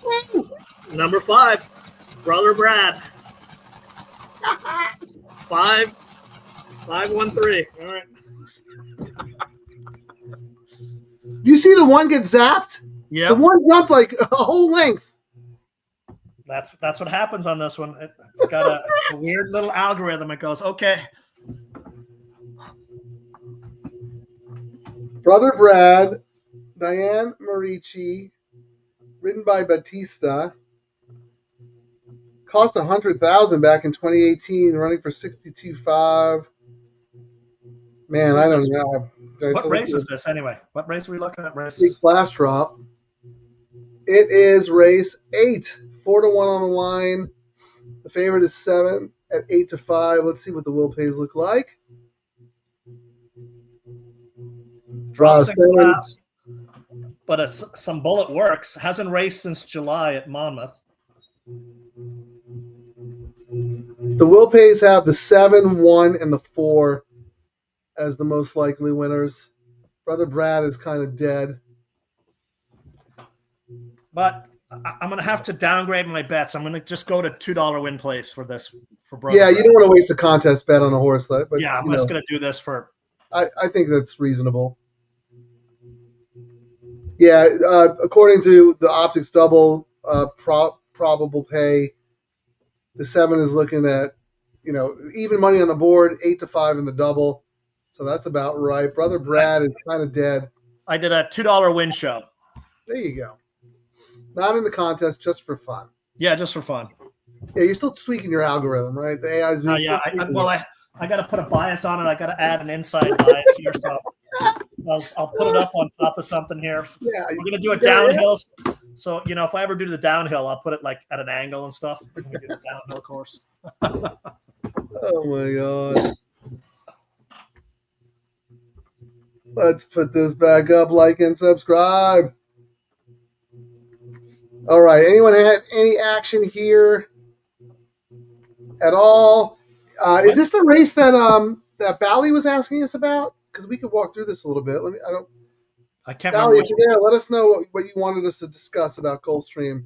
I know you wanted us to do race 10. I don't know. I don't know if you asked about race 8. I think you asked about race 8. There, I finally adjusted the screen because I was looking at the mobile view and I was like, how is Frank taller than me on the mobile view? Because we know it's totally opposite. Like, this is how I've had it, Frank. You see on the left? Oh, your camera. Yeah, okay. So I got to adjust the camera. There we go. There you go. Now, yeah. Yeah, Frank is 5'5". That is not true. With 5'8", heels. 5'8", 5'8". With heels. That is not true. Well, guys, so race 8 and race 9. Oh, no, he got 9 and 11. Race 8 and race 10. I'll take a quick look. We got a little time. I don't trust your algorithm. Well, I'm looking at optics just really quick. It looks like the 1 and the 2 are going to be out front. The 5 is going to track. And the 4 and 7 are going to be off the pace. The 4 is the best closer in the race. The 7 has some late kick. Forwardly placed. Let's see. Plot. 1, 2. Race. Yeah, I mean, like 1, 2, exactly. Like 1, 2 around the track. I don't know how to Racelands has number 7 winning 40%. 2-1 odds. Yeah, the 7 has a big shot. If you're looking for exotic candidates, maybe the 1 and the 2. But I'm just looking at this for 2 seconds. What odds was the 7? 2-1. It said it would go off at. Yeah, it's going off way less. The computers love this horse. $18 in the double. The next is 24. The 1's got money too. But in the pick 3, no. What price is the 4? In what? The double? No, just I mean, is it getting any action? 3-1. Because when I'm looking at the late pace on Racelands, 7 is top at 93. Second is number 4, 85, and that's the rest of them are way behind. So say that again, Karen. I'm sorry, I was distracted. I'm saying for late pace, and it says here 7 as the top late pace. Number 4 is second behind that. Yeah. Yeah, and I think the 7's going to be in front of the 4, so the 7 has a much better chance. But I think the 1 and the 2 have a reasonable shot to hit the board. Yeah, it's showing 1 and 2 being way at the front, 4 and 7 sitting way back, and then 4 and 7 coming. Yep, that's kind of how I see it. But I'm looking at the wheel pace, Kieran, and it is a little wacky. So let me tell you. If the 7 wins, the $1 double pays $19. Oh, the next race we should be paying attention because the next race we got distracted. That's the second leg of our tropical pick 3. Okay, we can go to that right now. Look at the probables. Yeah, who are they saying we should be betting? We actually screwed up looking at Aqueduct versus paying attention to our actual race. We got plenty of time. Plus, our bets are already in. I know, but maybe we would have saw 7-10 is paying $7.60. 10 is the favorite in the next leg. Second choice is 1, $16. Oh no, second choice is the 6 at $10, and then the 1, and then the 1. So I don't think the 1 is not going to be 15-1 like we kind of talked about earlier. The 1. Ironside in the next leg will not be 10-1 or 15-1. That's right. You did say that. So yeah, it's 10, 6, 1, and then the 3 and the 9 are both $20. Interesting. This is the race where I have the 10 singled on one ticket, and this is the race where I've got a lot of spread. The other. And I've got spread in this race on my ticket. Yeah, why don't we look just so we know exactly what's going on? I can look. You don't have to put my bet up. I can look on mine. Oh, you did. So you got 1, 9, 10. 1, 9, 10 and an extra time with the 10. Yep, and then I'm spread. I got 1, 3, 8, 6, 9, 10. Hold on, let me move this out of the way. On how many tickets? I've got just on one ticket because my backup ticket failed. The bottom 3 I did not do, so I only have the top two bets. I was going to do more, but then I decided not Oh, I to. see what you're saying. But if you did, you would be alive on that first one, right? Because who won the first 5? Who won the first leg? I don't remember. It was 3 hours ago. I can't even remember. I know we both got out of it. But no, I was curious to see if that ticket would still be alive. I think it was the 5, but let me go check. Race. It was the 8 who won. Oh, 8. If I'd done my other backup tickets, I would have been alive on a couple of tickets, but I didn't want to spend that extra. Right. You would have been alive single to the 1.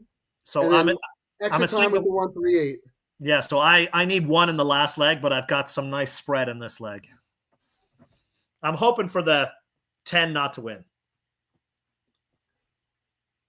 I'm hoping for the 10 to win because I would have that twice. I'm that on both tickets. And then I have the 1 and the 9, right? Those are the other ones. 1, 9, 10. Yeah, 1, 9, 10. And they're all taking money. Yeah, like you said, there was no way. The 1 is now $15 in the double. No way that horse was going to be what they were saying. Yeah. And you broke it down, your analysis. I think I was going to chime in. I didn't get a chance to, but I will now. I think Bravo just made the huge difference on this horse. You know? That's a great race. Really, the 1, Ironsides. Oh, okay. Bravo hops on, and the horse runs a monster race. I know it was against claimers, and this is definitely a step up, but the horse came home in under 20, came home in 22 and 4. That's really fast for a horse at this time. And Bravo has won 2 of 5 for the trainer on their usually prices. They've got a big ROI, and they're 60% of the money. So, yeah, the Bug Boy comes off, Bravo comes on, and that's a professional ride. That horse won by 3 lengths in a turf race. That's you don't see that too often. You know, there's usually a lot closer. Yeah, so you were right, Kieran. There was no way that the horse was going to be 10 to 1, and it's. Let me see hold on, give me 1 second. What the double pay would be with optics. Yeah, they're projecting the horse is going to be 5.5 to 1. And the 10 is going to be 3 to 1. The 9, the 6 is taking money 4 to 1. Yeah, that's a tough race. Do you have the 6? I do have the 6. The 3 of the 6? I do have the 3 and I do have the 6. And you do okay. They're legit based on the doubles. The 9's yeah, because what I thought on that one, the 3 Bay of Bengal up in class won 2 in a row for Motion, who's 26% winner last race, and this is his jockey. They do well, win a quarter of the time. 6 Gaff for Saf. You know, they win 29%, one last out going longer. That was the question mark I had. Will the cutback be too, you know what I mean? Does it need that extra 16? Yeah, and that was a big race. Oh, they're off. Good luck, everyone.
All right.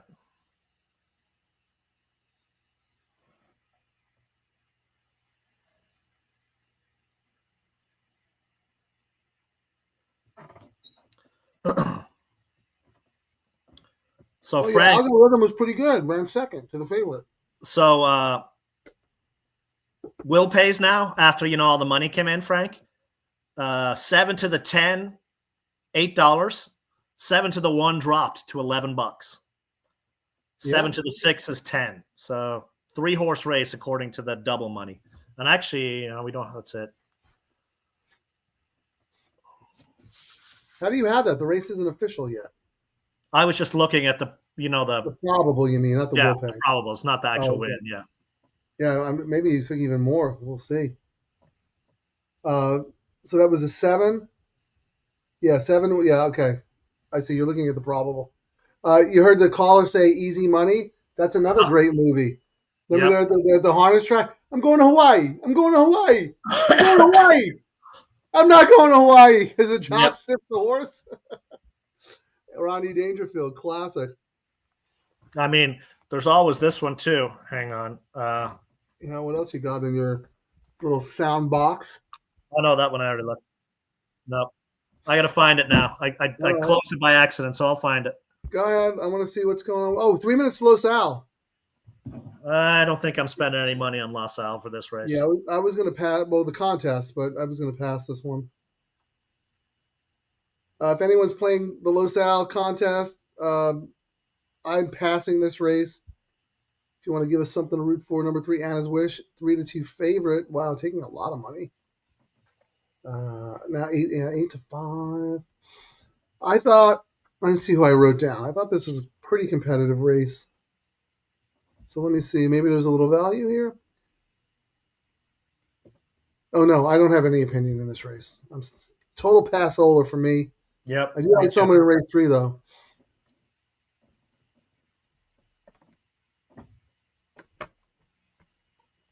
All right, Kieran, you lose your left privileges. I'm going to be left. There you go. You find what you're looking for? No, I was actually trying to pull up my Los Al thing, but I think I had it as a skip race. I don't care. So let me go back to looking for what I was looking for now. Oh, I see. You wanted to make sure you weren't. That I didn't have something, on that race. Yeah, I got it. All right. I'm going to move on to, let's see, Gulfstream official yet? No. Gulfstream is. Man, I remember back in the old days just sitting at a satellite facility or OTV and just firing away one race after another. And now, I love doing it, but I'm just like, my head is already spinning. I'm already dizzy. Well, actually, we've got a little time. You know what we should do? I did find this video for us, so we could go both. Hang on. Go to the restroom. We got the Minions countdown. We got a 5-minute break, and we take a run for it.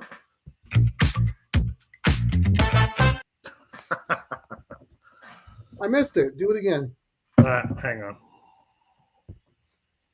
It's I was just over the Los Al screen. That's while we're heading off. We go grab time for some cocktails. 5-minute break.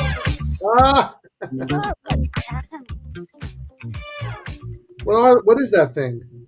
Minions. What is a minion? You don't know what the Minions are? Oh my goodness! See, this is how old Frank is. It's a great cartoon movie. It's a cartoon? Yes. Despicable Me is the movie.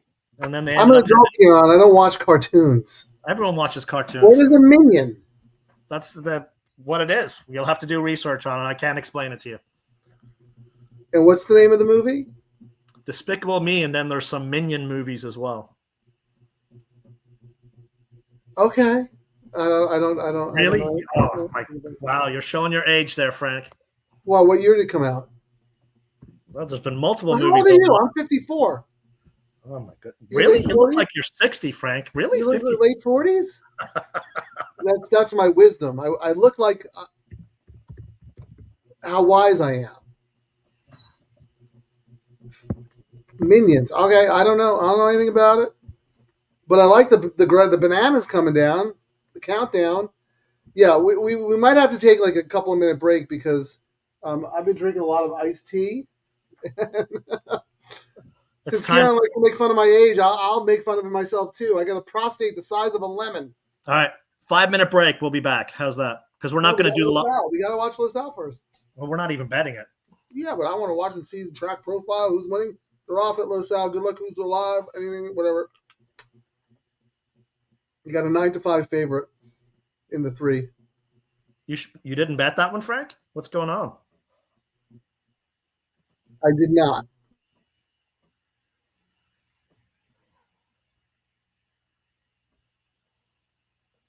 What's funny is watch this be the race where there's chaos and none of us bet it. No chaos here.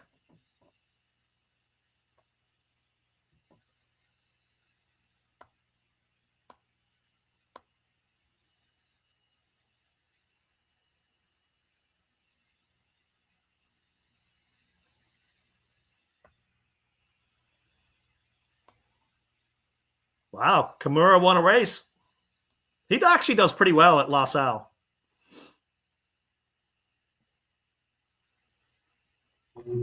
Yeah, 2-1.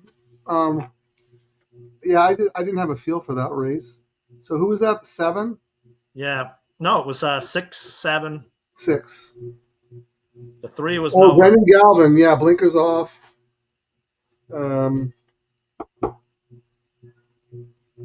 Yeah, Galvin. It's so funny when I was doing the Golden Hour stuff and doing the 2 races from Golden Gate. Galvin used to be up there, and he didn't win very many races. He was almost an auto toss for me. Yeah, me too. And he uses Tyler Bays a lot, if I remember, but he put Kimura on there. Kimura does pretty well at LaSalle. But he's won a bunch of races down here in Southern California, and the light bulb went off. I think he's originally from Emerald Down, so he's used to training on dirt. So he didn't win at Golden Gate because it's synthetic racing, and it's a totally different game.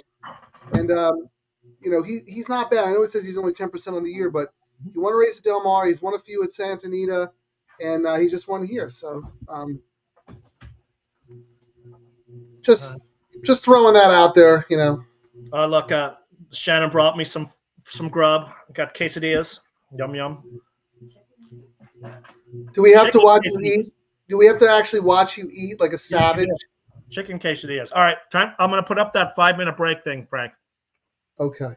Guys, we're taking 5. Please don't leave us. I mean, take a break with us and come back.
I'm getting blasted. I'm getting blasted in the comments about this minion thing.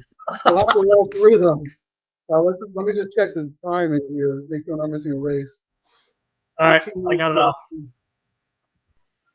This is funny. The show continues in perpetuity until 50 likes. Oh, that's awesome. Wow, 2 minutes goes. Okay, 5 minutes goes fast. 20-ish years ago. Do not know what a minion is. I don't. Terry does. I asked her. I'm like, what the F is a minion? Wow, Frank, very boomer of you. Oh, there we go. Gen X, man. You know what I'm thinking then? I'm thinking that I don't have children.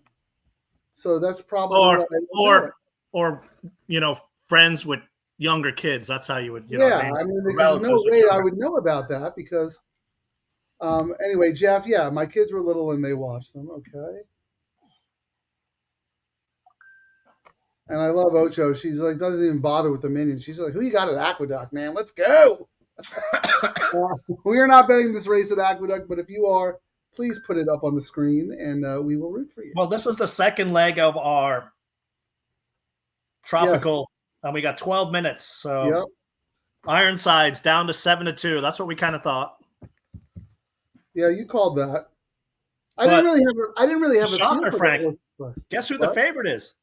Number 3, 5-2. Oh shoot! I don't have that horse. Who is that? Bay of Bengal. The Graham Motion. I thought there was a lot of speed in here. Oh yeah, man, I mean, it's taking a lot of the sneaky money. Well, let's see what the wheel pays are. Yeah, we're looking at the wheel pay. So on the double, 10 is the favorite at $8.90. Then we're going to 6 at $10.50. Then we're going to 1 at $11.70 and 3 at $17 and then 9 at $19 essentially. And let's look at the pick. I do not have the 1 or the 3 or the 6. I do not. So the pick 3, the favorite is the 6 at $72. Second choice is the 1 at $96. Third choice is the 10 at $110 and the 3 at $116. So interesting that the 3 is getting all this money. Who do you have going forward? I have all of these. I've got everything. I got 1, 3. I've got 1, 3, 6, 8, 9, 10. So I got all the ones that are covered without chaos. I'm just tweeting out and letting people know we're back here. Our 5-minute break is over. We're back live.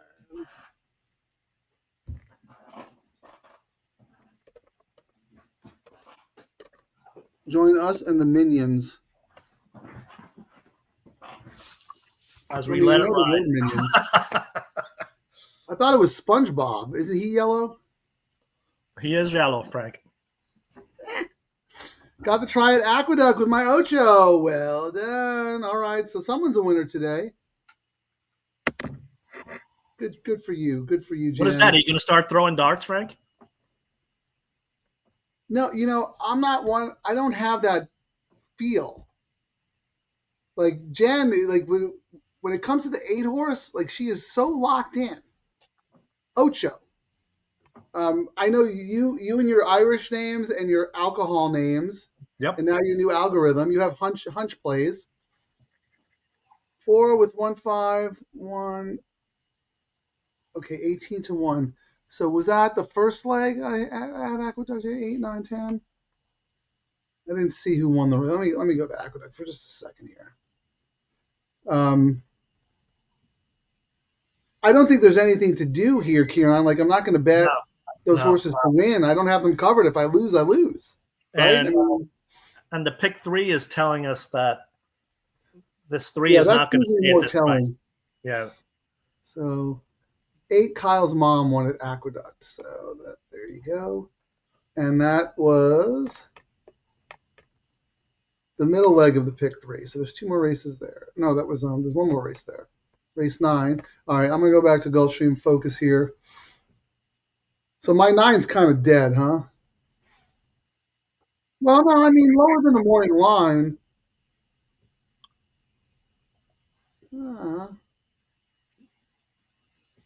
9-2 is dead. I mean 10 is dead. Yeah. Wow. And I tried to find reasons to throw the 10 off, but it was one of those things I was like, I'm spreading a little in here, and I'm so tight in the last race. I was like, I ended up adding the 10 late. You know what I mean? I went back and forth on whether I was going to include it. Well, Kieran, you might have already said this while I was distracted doing something else, but you looked at the wheel pace for the pick 3, right? Correct. The 6 is the favorite, $72. Then the 10 is $100, and then the 3 at $116. Wow. That's what was, and the 6 here when I looked at, I mean, we probably know why. It's Gaff for Saf. You know, they when they team up 29%. Yeah, I know. We did talk one last out going longer, and my question mark. I mean, I used the horse. Is that a horse that's going to win past the line? You know, in the gallop out. Yes. Too far back, comes running late, needs a mile and an eighth. That's your knock on it. Yes. I kind of agree with you, and I also think that was a big race. I think that took a lot out of this horse. This is a pretty big step up in class. Those were starter foes. You know, this is what is this? It's an M1X, I believe. Yeah, this is an allowance race. Now, the 10 is the other Safi. So the Tyler Safi is the one taking all the money. But I think Husbands is Safi's go-to guy, I think. They'll win like almost 40%. I don't know the circuit enough. I just know looking at the stats. I mean, Tyler Tyler's ridden for him in the last 2 months, 40 times, and he's won 20% of the races. Yeah, that's pretty darn good. Husbands has hopped on Safi's horses 56% of the time and has won almost 40% of the time. So I guess the argument could be made the 10 usually is the liver, or, you know, the Husbands usually gets the better ones, but on the board, it's not looking like that, is it? Yeah, you know, I was trying to figure out M. Husbands. I know there's a Patrick Husbands up in Canada. I wonder if this is like, he's been around forever. I wonder if this is his son, Micah Husbands. They got to be related somehow, I would imagine. Jeff, I don't have the 6 either, man. I don't know. We'll have to see. So a nice 6-8 double at 10-1. Hey, Frank, I got a question. Do we have like I guess we don't.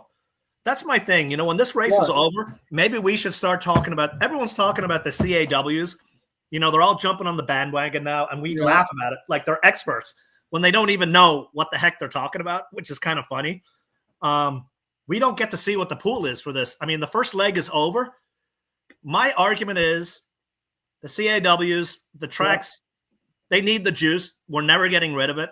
Just let us see the pool money after the leg closes. Why can't they do that? Let us see. No, we talked about that on the show. That was something. No one's going to talk about it until someone talks about it, and then they're the expert about it.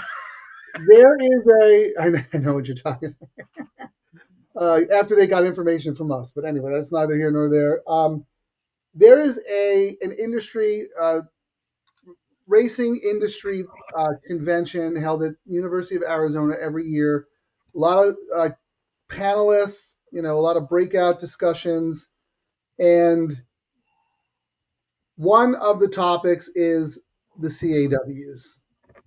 And Pat Cummings, who does a lot of kind of behind the scenes work about, you know, the gambling industry. I think he worked at Hong Kong for a little bit. You know, he's been around a while. He knows his way around the block. And he's very knowledgeable when it comes to the CAW stuff. Especially Hong Kong they're huge over there. I mean, there's a lot of arguments saying a lot of the big CAW players are from They started over there. They Mhm. started there because the pools are so big. Yep. But anyway, he was also recently hired by Mike Rapoli to write white papers and tackle industry issues. So the guy knows his stuff. He is the host of a panel about the CAWs, their impact, and what they're affecting the industry. He and I have been texting back and forth about some of the things that Kieran and I have spoken about on the show, and he's compiling a list of questions, and he knows it's an issue. He knows players are frustrated, and he's going to ask them. He's going to like Scott DeRudy, who runs Elite Turf, whatever. He's going to be on the panel. A couple of other very influential people. I can almost tell you tough questions. I can almost tell you what the answers are. They're going to be the same answers that clown said over and over again. Oh, they don't impact it. Blah. We cut them off. We know what they're doing. Blah blah blah. Well, if you know what they're doing, let us see it. Well, that's what I'm saying. So he's going to ask them some tough questions. My point is, I'll send out a link. You have to subscribe to watch the live streams for the conference if you can't attend. But they are giving this one out for free because they know how important it is for players to watch it and listen and learn from it. I will tweet out the link and the time. I think it's Tuesday maybe. But I feel good that at least, Kieran, we're doing the show. We have players like us who are frustrated. We got Dave Portnoy, very big bettor, very involved, loves horse racing. It's his favorite sport to gamble. He's ready to walk away. They're taking notice. They know something has to be done. And Pat and I were exchanging messages about, the point that you and I talked about. It's the information is the issue. They have access to information that we don't, and that's inherently unfair. I don't care if they get better rebates. I don't care if they have better technology. I don't even care that they're the last man in. Don't care. I just want information. I want the same information they have. We're playing poker with our cards on our forehead. I want the same information they have. I might not be able to synthesize it and use it as great as they do, but at least I have access to it. And I can make better informed decisions. And you know what their story is going to be? Well, our tote technology is so antiquated, we can't give it to you average guys. You know what, Kieran? Spend some money. I think we're getting really to the point where no one's accepting that answer anymore. No, nope. They could right now. This, the first leg of this Tropical Pick 3 is over. Yeah. After the result of that first race, they should be able to show us, because the robots know it, what the will pays on type in every your number into every number. And if we actually were able to see that, we could be looking right now, because their program's scouring it, and they're going, okay, well, if Kieran's number 8 wins this race, we're actually going to lose some money. So we need to do some action with the number 8 into a next race. Win money on the 8. Yeah. So we break even or lose 10% and get. That's what they do, and that's what people don't realize. They're all focused on the late win money getting dumped into the pool.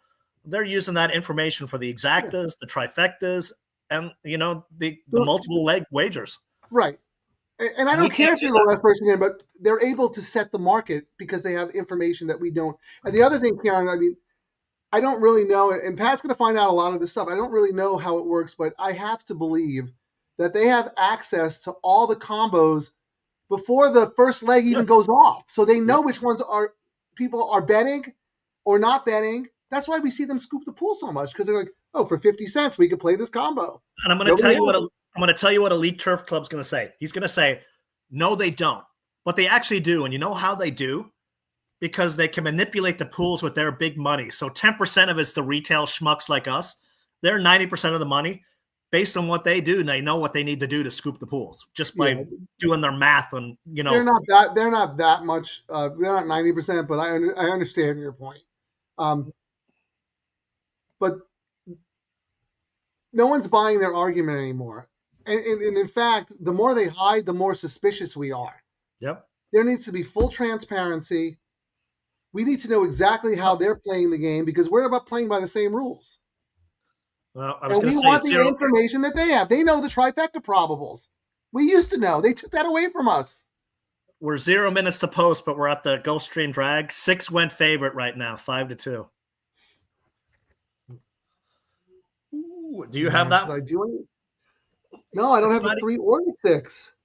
And it's not even worth your while hedging the bet with a win. You know what I mean? Yeah. Like, yeah, no, I didn't do the next race. I can't do a double. I'm not going to bet these horses to win. I'm looking at let's look at the money that's in there. So you know what? I don't care. I don't like them. I don't like them. There's only 84K in the win pool yet. So I don't know. I could see that, after the dump comes in, I don't know how much it's going to change. Let me look. Let me know when they start loading. I'm going to look up something real quick. So 3 is at 17,000 to win. 27 in the place pool. 6 is 17,000. 3,600. So 3 at 10 is 13,000 with 3. 1 is 13,000 with 3. Just based on the lower, I guess they're dumping money in now. The 6 is getting even more money. Yeah, 6 and 3 are taking all the money here late. Well, I am happy about the 1 taking so much sneaky money in the double and the pick 3. I feel good about that. We talked about it too earlier. Like we could tell, it was not going to be that was you. You said that. I actually didn't know how to price up that horse because he's coming out of a claimer. But that last race was so good. Yep. I don't know. If I had to say, I would have said maybe 5-1. You're like, there's no way we're getting close to this morning line. This horse is going to get hammered. And he did. So that's a good call by you. They're just hammering the other horses a lot more.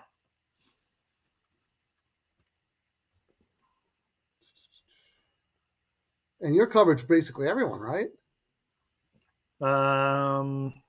Yeah, except horse. I mean, I'd really like the 8, the other Angelo horse, because originally when I came into this race, I was going to be going 1-2, and the trainer scratched his number 2 and kept the number 8 in, so I upgraded that a little bit more just because of that one. Sure, I understand. Jeff, just FYI, I see your comments. We'll address them after this race and the Low Sal race that's coming right up, because I understand your frustration, but I think we might actually get some answers this time. But we'll come back to that. I mean, the other thing, did you talk to Pat about them blowing away the trifecta? That was the biggest eye opener that they got rid of the trifecta, calculator. That just tells you they're really swimming and making their money with the tri if they made sure that was yanked. And it was Breeders' Cup who had them do it, right? Yep. And then Delmar just said, you know what? Let's keep it out. No, Pat knows about it. We've talked about it, and he said he was going to look at Breeders' Cup caved to the CAW says a lot as well. And then Delmar caved. Well, Delmar has. They followed the lead of the big guys, Right, but they could have brought it back for the meet after the Breeders' Cup. They chose not to. We thought Breeders' Cup would have done the 2-minute thing, and they're like, hell no, we're making too much money off these guys. We don't care. We're all about juicing our pools. The thing that pushed me over the edge was taking away that tool, because that tells me that the information is there. All right, hold on. They're off. Good luck. They're up.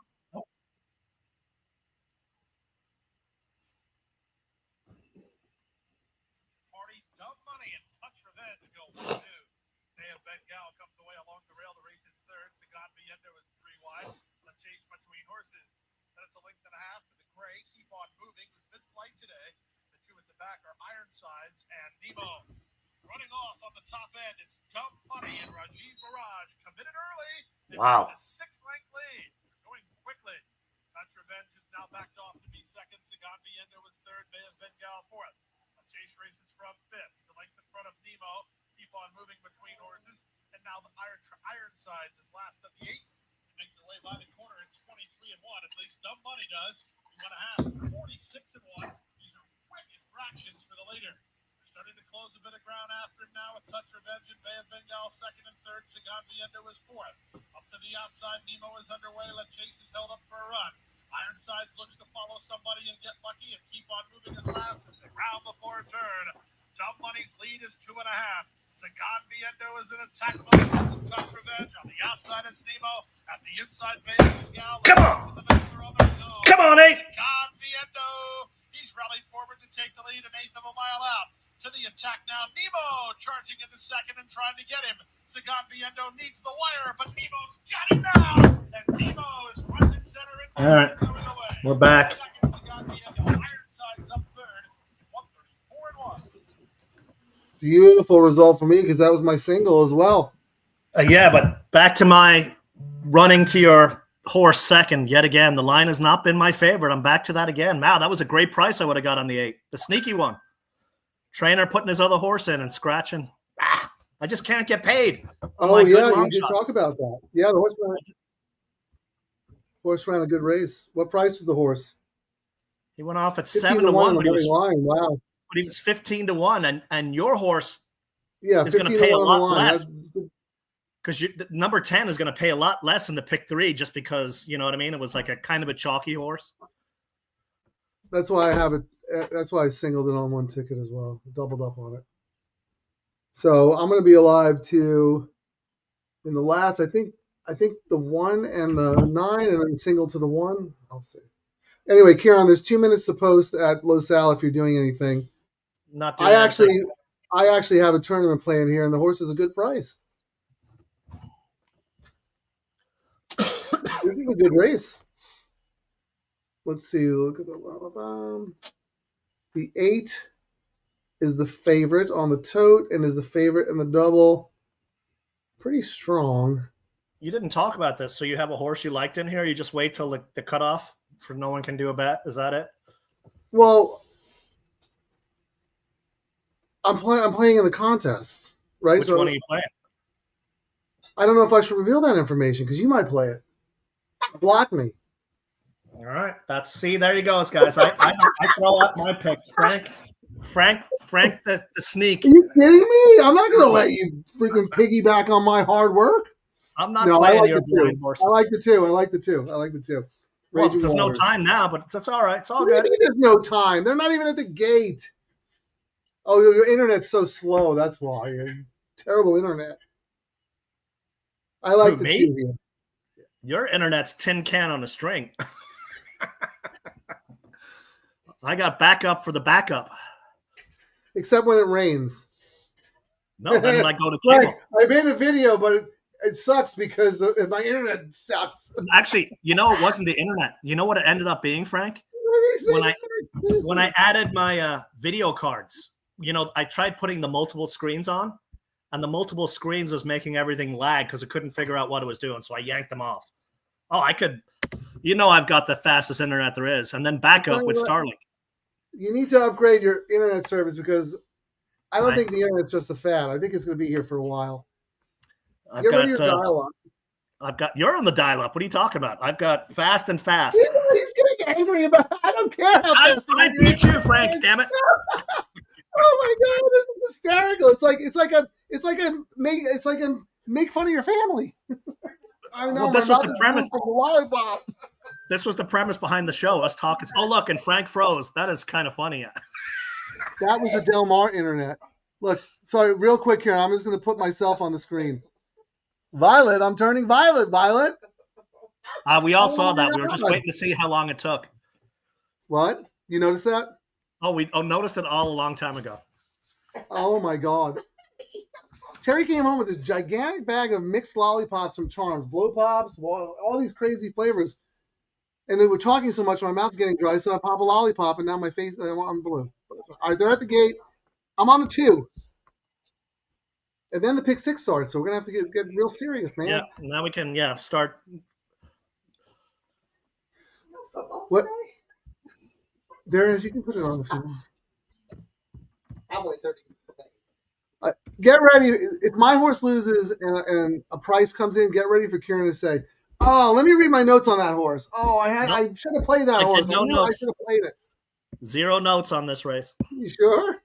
Yep, I didn't. You're I just waited for me? Nope.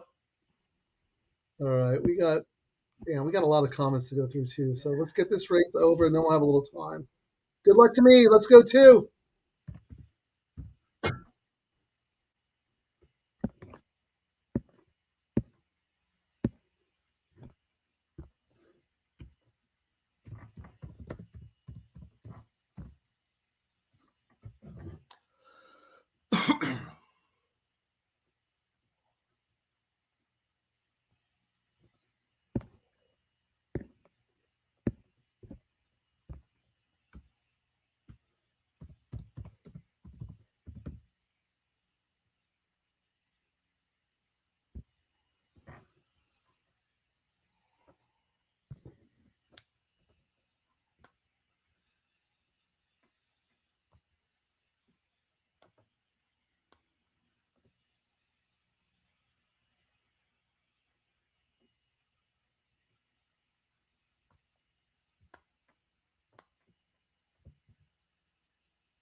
Got any tougher races?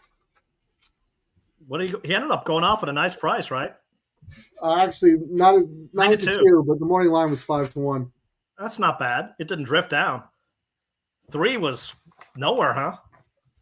Who was the 3? I thought it was a one-horse race. Raging Tour. That was a boom. I don't know who the 3 was. That was the Hess horse with Frey on it. Was that the favorite? Yeah, ended up going off at 2 to 1. No. I tried to pull a CAW in there and put my money at the last second. Don't tell anybody until the last second. Raging Waters right there, ladies and gentlemen. Look at Kieran. He's pissed. He's pissed off that I had that. You want your refund on your ticket? You want your $40 back? I do not. All right. So now we're finally to the... Jeff, we can't get to your comments because we got to talk about the Big Six. It's starting in race 4. We still got a couple of time. What's his comment? Let's see which one. Well, he's saying that there's, he doesn't think, like you said, he agrees with you. They're just going to pay you lip service again. But I'm telling you, and he's also saying they won't ask any hard questions or whatever. Pat Cummings is going to ask hard questions because he told me he was going to ask them the topics that we've discussed on this show. And I believe him because he wants change in the industry just as much as we do. Whether he gets answers or not is a different story, but he will ask the good questions. And then you know what their answer is going to be? Well, they don't do that. We self-regulate. Yeah, who's regulating? Like that's us talking. We're going. There's chickens disappearing from the hen house, and the fox goes, "Well, I'm taking care of it. Don't worry." No, that's what I'm saying. So I agree with you and Jeff on that regard. That they're probably just going to pay us lip service, but I do think they will be asked challenging questions. And if they don't, everyone's watching. It's a free live stream. Pat will be held accountable because we're all going to see it. But I know he's going in there to get answers. Whether they give him answers or not is a different story. But anyway, let's move on. And you got to figure with the lawsuit pending, so we're probably looking at 2 years out. The CAWs are going. We need to, if any chance of losing, we got to pound it for the next 2 years. Yeah, and then they'll move on to crypto casinos or whatever the next big thing is, wherever they can get money. Jeff, just had my son like 400, baby. Whoop, there we go. Thank you so much.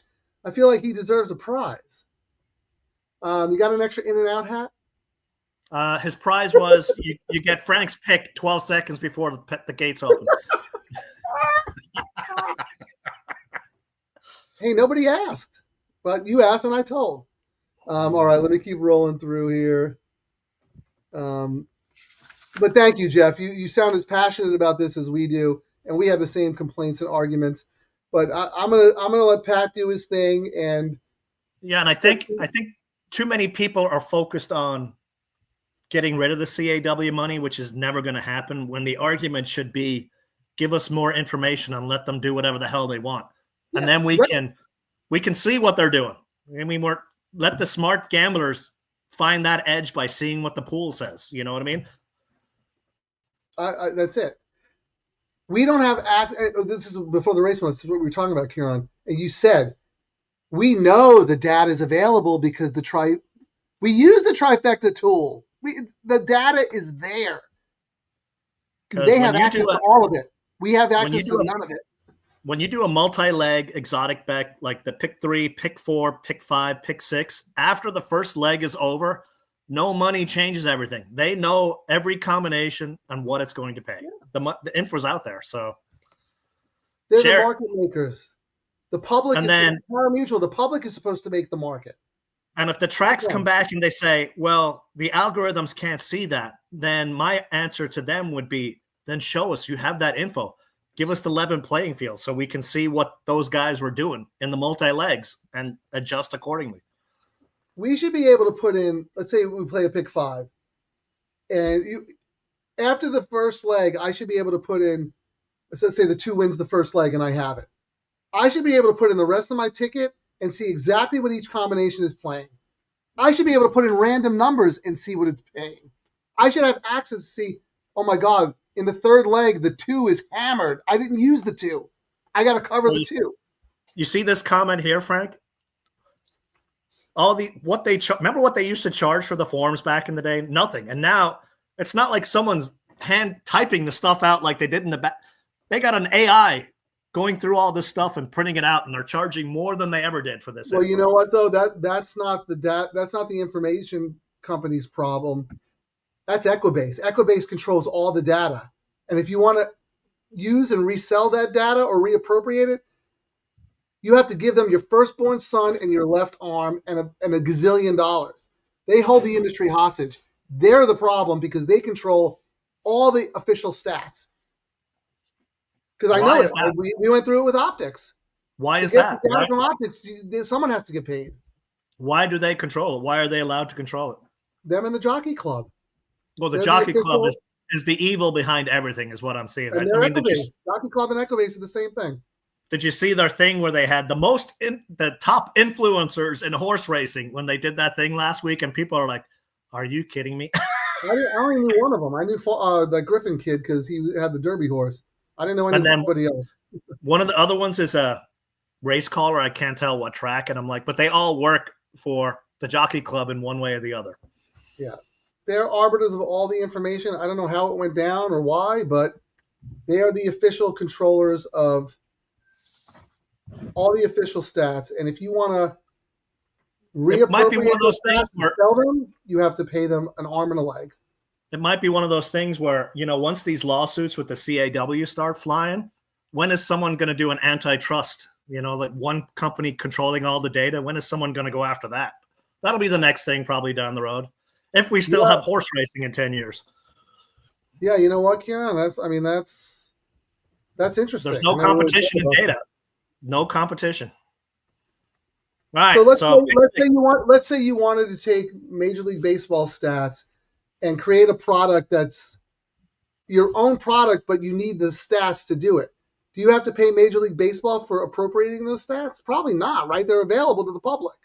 I'm not sure. Yeah, I don't know, but that's a similar example. That's pretty funny. Thank you, Jeff. Here, I'm not even mad that they get rebates. I'm really not. The problem that I have is that they have information that we don't, and the information is available. It should be available to everyone. And we should clarify that. You know why we don't care about rebates, Frank? Because the great state of California made it where we can't get any rebates. I know, we can't get any rebates. Like, how did that ever come about? Like, explain that to me. Yeah, I mean, that shouldn't even be a law. I mean, like, what do they do with what a public company does? If they want to pay their customers a rebate, what does that have to do with California? That's ridiculous. But anyway, all right, we're going off on a tangent here. But anyway, Jeff, really appreciate the dialogue. If you ever want to talk about it, text me, call me, whatever. We can vent together. But you know what? Let's wait till Tuesday. Let's see what happens. And hopefully we'll have some more answers. So you went, what did you do on your ticket? Oh, you went 4-7 in this one? The favorite is the 6, Frank, Bolt Supremacy. Oh yeah, hold on. Let me get this off. Yeah, he was the morning line favorite. I think he's beatable. I thought so too, and didn't use it, So wait, hold on. Let me get rid of this thing so people can write down my plays before we go to yours. So I just played one ticket using my A's. I didn't want to spend more than this amount spreading and using my B's. I'm happy with my singles. I guess I could have played a ticket where, I went like B, B, A, B. I could have done all that stuff, but I feel good about this ticket. So I'm 4-7 with 1-7 with 5 with 1-5-8 with 2 with 7-8-9. Take a screenshot and let's go to Kieran's ticket. Yeah, I would have done that as well, and I've done it on some of my pick 5s, but there wasn't enough horses in here where I thought it was worthwhile doing a couple of different tickets. So I was like, you know what? I'm going to swing on a couple. Mine, that's the wrong one. You're singled in this first leg. You might end up changing that, Yeah, I'm single in the first leg, and to the 4, right? The last leg, I really went back and forth. If I was to change this one, I really wanted to single in the last race. I think it was Victoria's something or other. Oh, the Papa Padrone. I think that's the 9. And I was like, yeah, I could, but I was like, the 7's a little dicey, and So I ended up going, and the reason I went this way is because you can see in the third leg, I'm kind of hunting for a price, and we talked about it earlier. I think it's number 7 is my crazy price in the third leg. So in order for me to go deep there, I had to pick a leg. I had to single, and we're very similar in that we each have one horse the same in each race. Where we differed was that third leg. You went for a separator horse, and I thought the favorite was going to crush in that race. So I'm single there, but you're spready. And your thinking is, I need to find a price somewhere, and this is probably the most vulnerable favorite on the card, according to you, right? Am I understanding that correctly? Yeah. Okay. And then when I looked at race 8, I mean, the JJ horse Liberation, I was like, it's not really done much. The one could, but it's not really done much either. And I was like, can I single in one? And then the race prior, we've got Frey on a Sadler horse that ran second with Paco at Del Mar, and then Bullet Works. Race which horse, Keon, so we can follow along. Race 7, number 1. Okay, race 7, number 1. DiCaprio, but it's Frey for Sadler. And I was like, yeah, but. Yeah, that's a tough race. That is a really tough race. But then I was like, but then the JJ McCarthy horse, I was like, yeah, that nice works. JJ does really well on that horse, plays up really well. The horse, it was one of those I wanted to try and find a single, and I couldn't. So I had to spread somewhere and single somewhere. You're talking about race 7, right?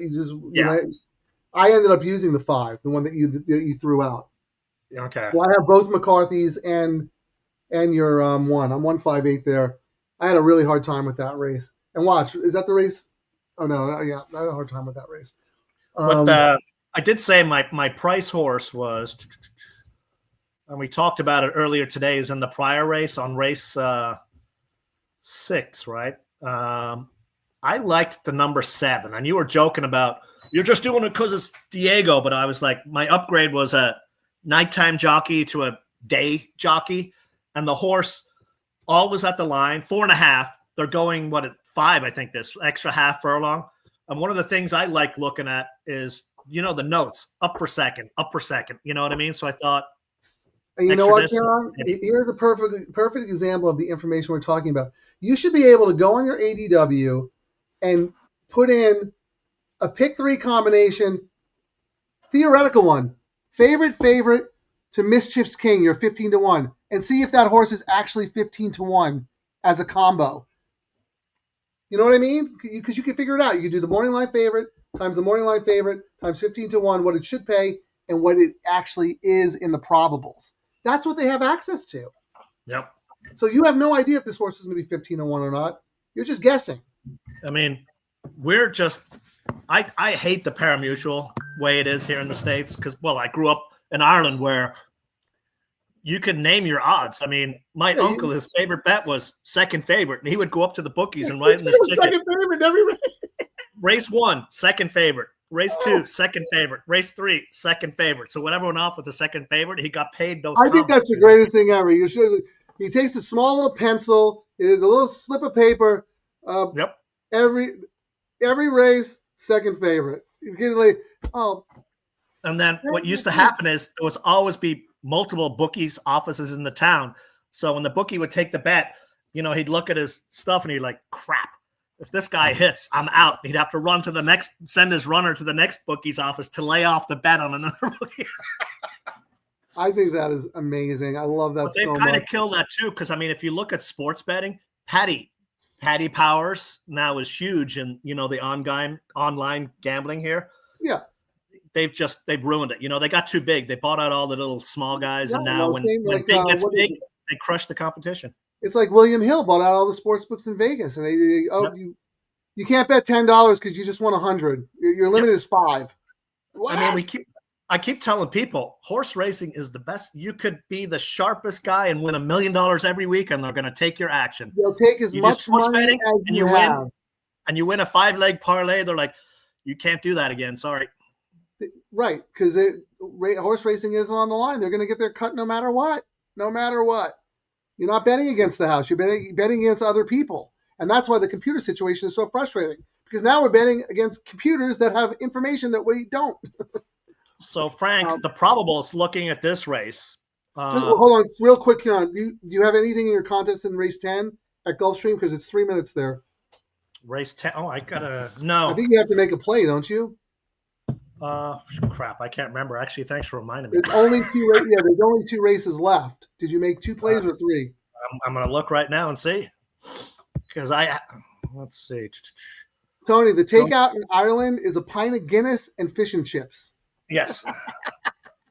Actually, thank you for reminding me because I've done 3 mangoes and I've got 1 more to do. I know. Where would you be without me? I know. Where would you be without me? I want my cut. But yeah, so you've only made 3 plays, right? Yeah, so I've got this one in the next race. So okay. Anyone like anything in this race? Because I've actually, how many minutes do we got? 2 minutes. Yikes. Hey, Bally, chime in. You wanted to talk about this race. You have any opinion here? Help Kieran out. If you're still listening, I hope you are. This is the race you were asking race about. 10. Anybody I know what I'm going to totally do the New York horse, number 8. What's the matter with you? What's the matter with you? I'm probably saying it wrong. What's the matter with you? Hey, gotta know respect. Oh, that's pretty funny. What's the matter? No, what's the matter for you? But I'm not just throwing it out because of the price. Top last race speed, top back speed, and top closer, and a decent enough price that I'll, you know what I mean? 17-1. Wow. Let's see if it took any sneaky money in the will pays. The 8. 144. And then one last race.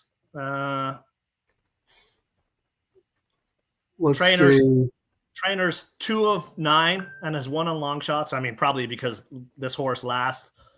And stretching out a half furlong, and the horse closed. And the horse went gate to wire. So I guess that's probably what I'm looking at, a gate to wire job, or it's over. Yeah, I mean, not to discourage you, but it's not really taking any money anywhere. The favorite in the doubles is also the favorite on the tote. The 4, even money on the tote, and 8-5 in the double. I kind of like the 4. The 4 looks pretty good in here. I mean, Optics has the horses. I'm sorry, not the 4. The 7. 7. No, sorry, the 7. The 7. The 7. 7. What price is the 7? 7 is 5-1. Yeah, that's pretty good. The 7. I mean, not for you. You do whatever you want. But I'm looking at Optics, and the 7 looks like a very strong contender. Let me look at Racelands here. Racelands has 7 as the 4th choice. 12-1 fair odds. Really? Yeah, it's got who's their top 3? Who their top number 3? 1. It's got number 1, number 4, number 6, number 3, number 7. Wow, those are all prices. Other than the 4. 1's 8-1, the 6 is 9, and the 8 is. You're not going with Miami, Frank? What's wrong with you? Hey, they're at the gate. You got to get your bet in. I already got it in. But what's interesting is on the race projection, they say my 8 has, will go gate to wire. But towards the end, they got the 8 in the lead. So I guess if the 8 can wire them, that's what I'm looking at. I need some Gulfstream craziness to stay alive in this contest. No chance. A hope and a prayer. Not in this race. There's other horses. There are faster and classier horses. I don't think the 8's going to be able to keep up. I think the 7's the value of the race, based on just my quick look at Optics. Looks really good on the plot. Big square up in the quadrant. 5 is going to show some speed. Your 8, your 8 looks like he's going to be outclassed, just kind of chasing the pace. Yeah. But, whatever. Let's see. Oh, look at this. Ocho. Oh, I did that without forgetting. She's already hit on some 8s already, right? This 8's going to win. Yeah. This is good. This is good vibes. You guys also use a lot of feel in your play. So I like that. Double 8, Snowman. I have no idea what they're doing behind the gate here. I just did a small win bet on the 7 since we're in full degen mode. I will say, even if I was doing a pick and pray contest with that early and late speed, even though I handicapped this race in like 4 seconds, this would be a horse, as I looked at it more and more, I would probably land on anyway. How funny is this? How do they get 3 beast horses in the same race? And how is one of them not the number of the beast? Iron Maiden. He's a beast. Sound of the Beast. Awesome beast. That's really funny. That is really funny. That's very unusual, I would say. Your internet's going out again, Frank. Shake your tin can. I can hear you perfectly fine, so I think it's your end. They're all by the big beast. The sire is the big beast. All right. And then Tony says the pick threes, we got to look at the will pays pretty soon, right? Yeah, 129. Oh, right, because, yeah, we should be able to see them because this is a dirt race. Karen, I am not a multitasker. My head is spinning. Yeah, I got. Oh wait, that's not it. You got them up? No, I'm looking for something else. Okay. A funny thing next off when this is over.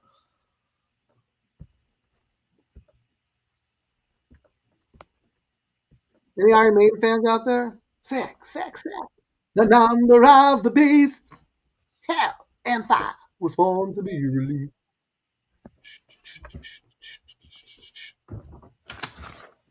They're off. Good luck, everybody.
No lollipop for me.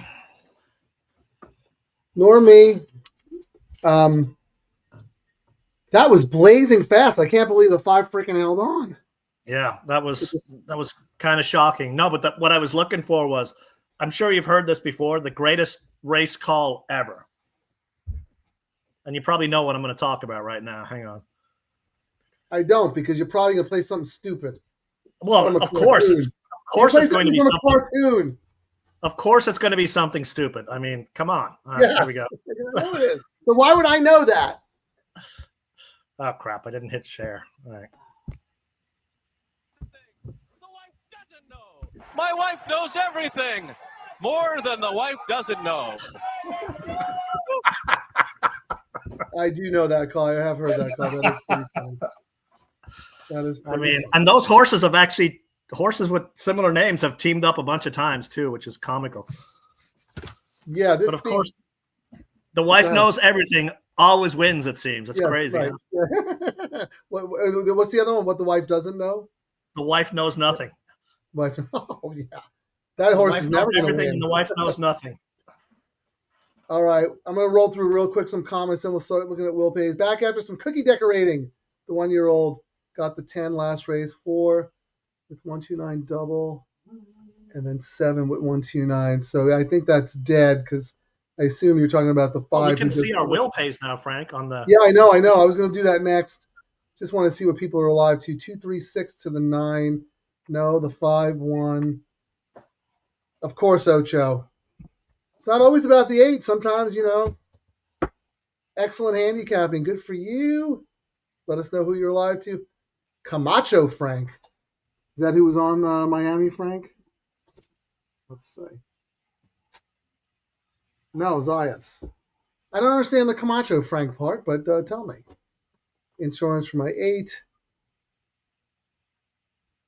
236 bucks. What is that? To the 9. So the 9's paying 236. I think you're saying. That's not bad. And what's the 1? I think it's My will pays aren't even popping up, which is weird. yeah. I've never played this bet before, so Yeah, so I'm like trying to figure out. I'm not seeing. Is anybody? Maybe someone. Who was it, Jeff? You found the will pays. Maybe you take a screenshot for us. Oh wait, will pay? No, my will pay blocked. Yeah, I'm like, why is the will pay not showing up? And I went over to TVG and they're not showing anything either. I don't know. I've refreshed a bunch of times. I can't find it on. Oh wait, hold on. Let me go to race 3. Let's see. All right, pools, will pay. All right, I suppose I should go to Xpressbet. I'm on Xpressbet. Let's see if. Well, they don't have the pay for this bet on there. How are we supposed to know what we're going to get? Yeah, that's what I'm saying. Jeff has access. They got the double, the pick 3, the pick 4, the 50-cent pick 5, and did they forget to add their tropical? It's probably there somewhere, but we just can't find it. Jeff, if you don't mind, can you just put in the chat who are we alive to, Kieran? I'm alive to we're both alive to the 1, and then I think you have the 9 on your backup, right? Yeah, so I think the 9's paying 236. You're live to 789. I'm alive to. Oh wait, I'm looking at you're live to. I was looking at your other. You're live to 19. Okay, so I think Jeff is telling us that the 9 is paying 236. I'm going to assume the 1's paying less, but Jeff, if you don't mind, you tell us what the pick 3 is paying to the 1, and then Kieran, who do you have? I just have the 1. I just have just the 1. Yeah, we just need to know the 1, unless anybody else is alive to something fun. All right, let me remove this. All right, yeah, because we got the whatchamacallit coming up. First leg, right? Mm-hmm.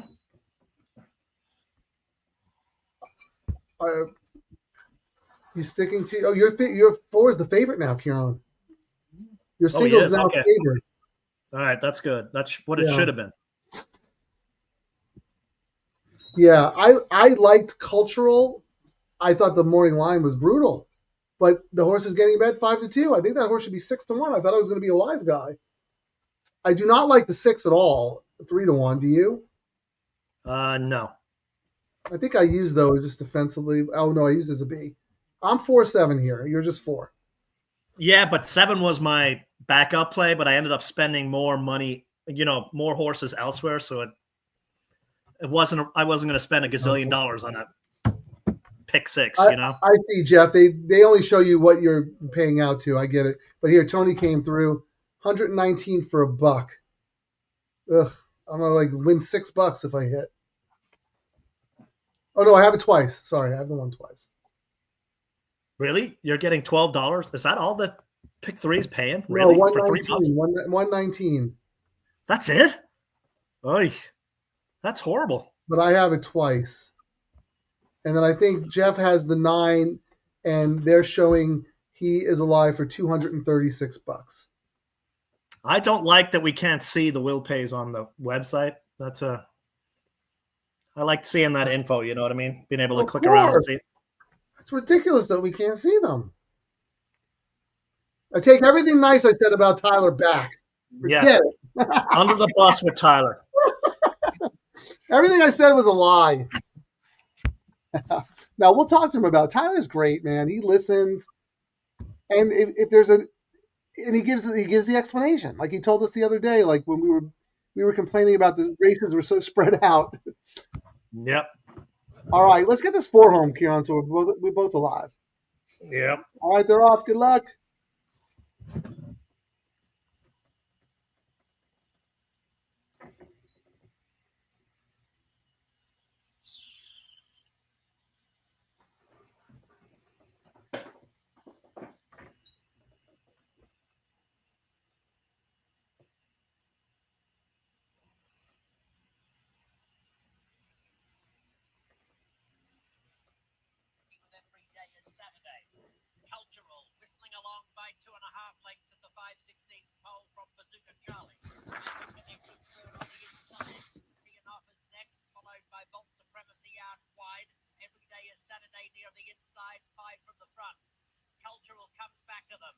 This stretch is brutal.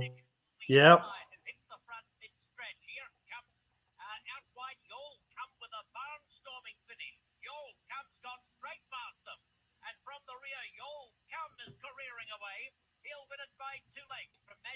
Wow.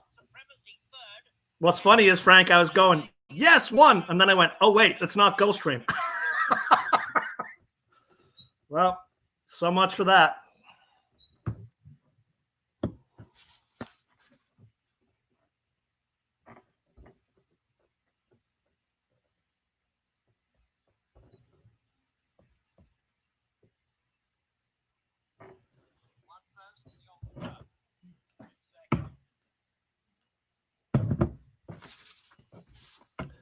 You forgot the mute again, Frank.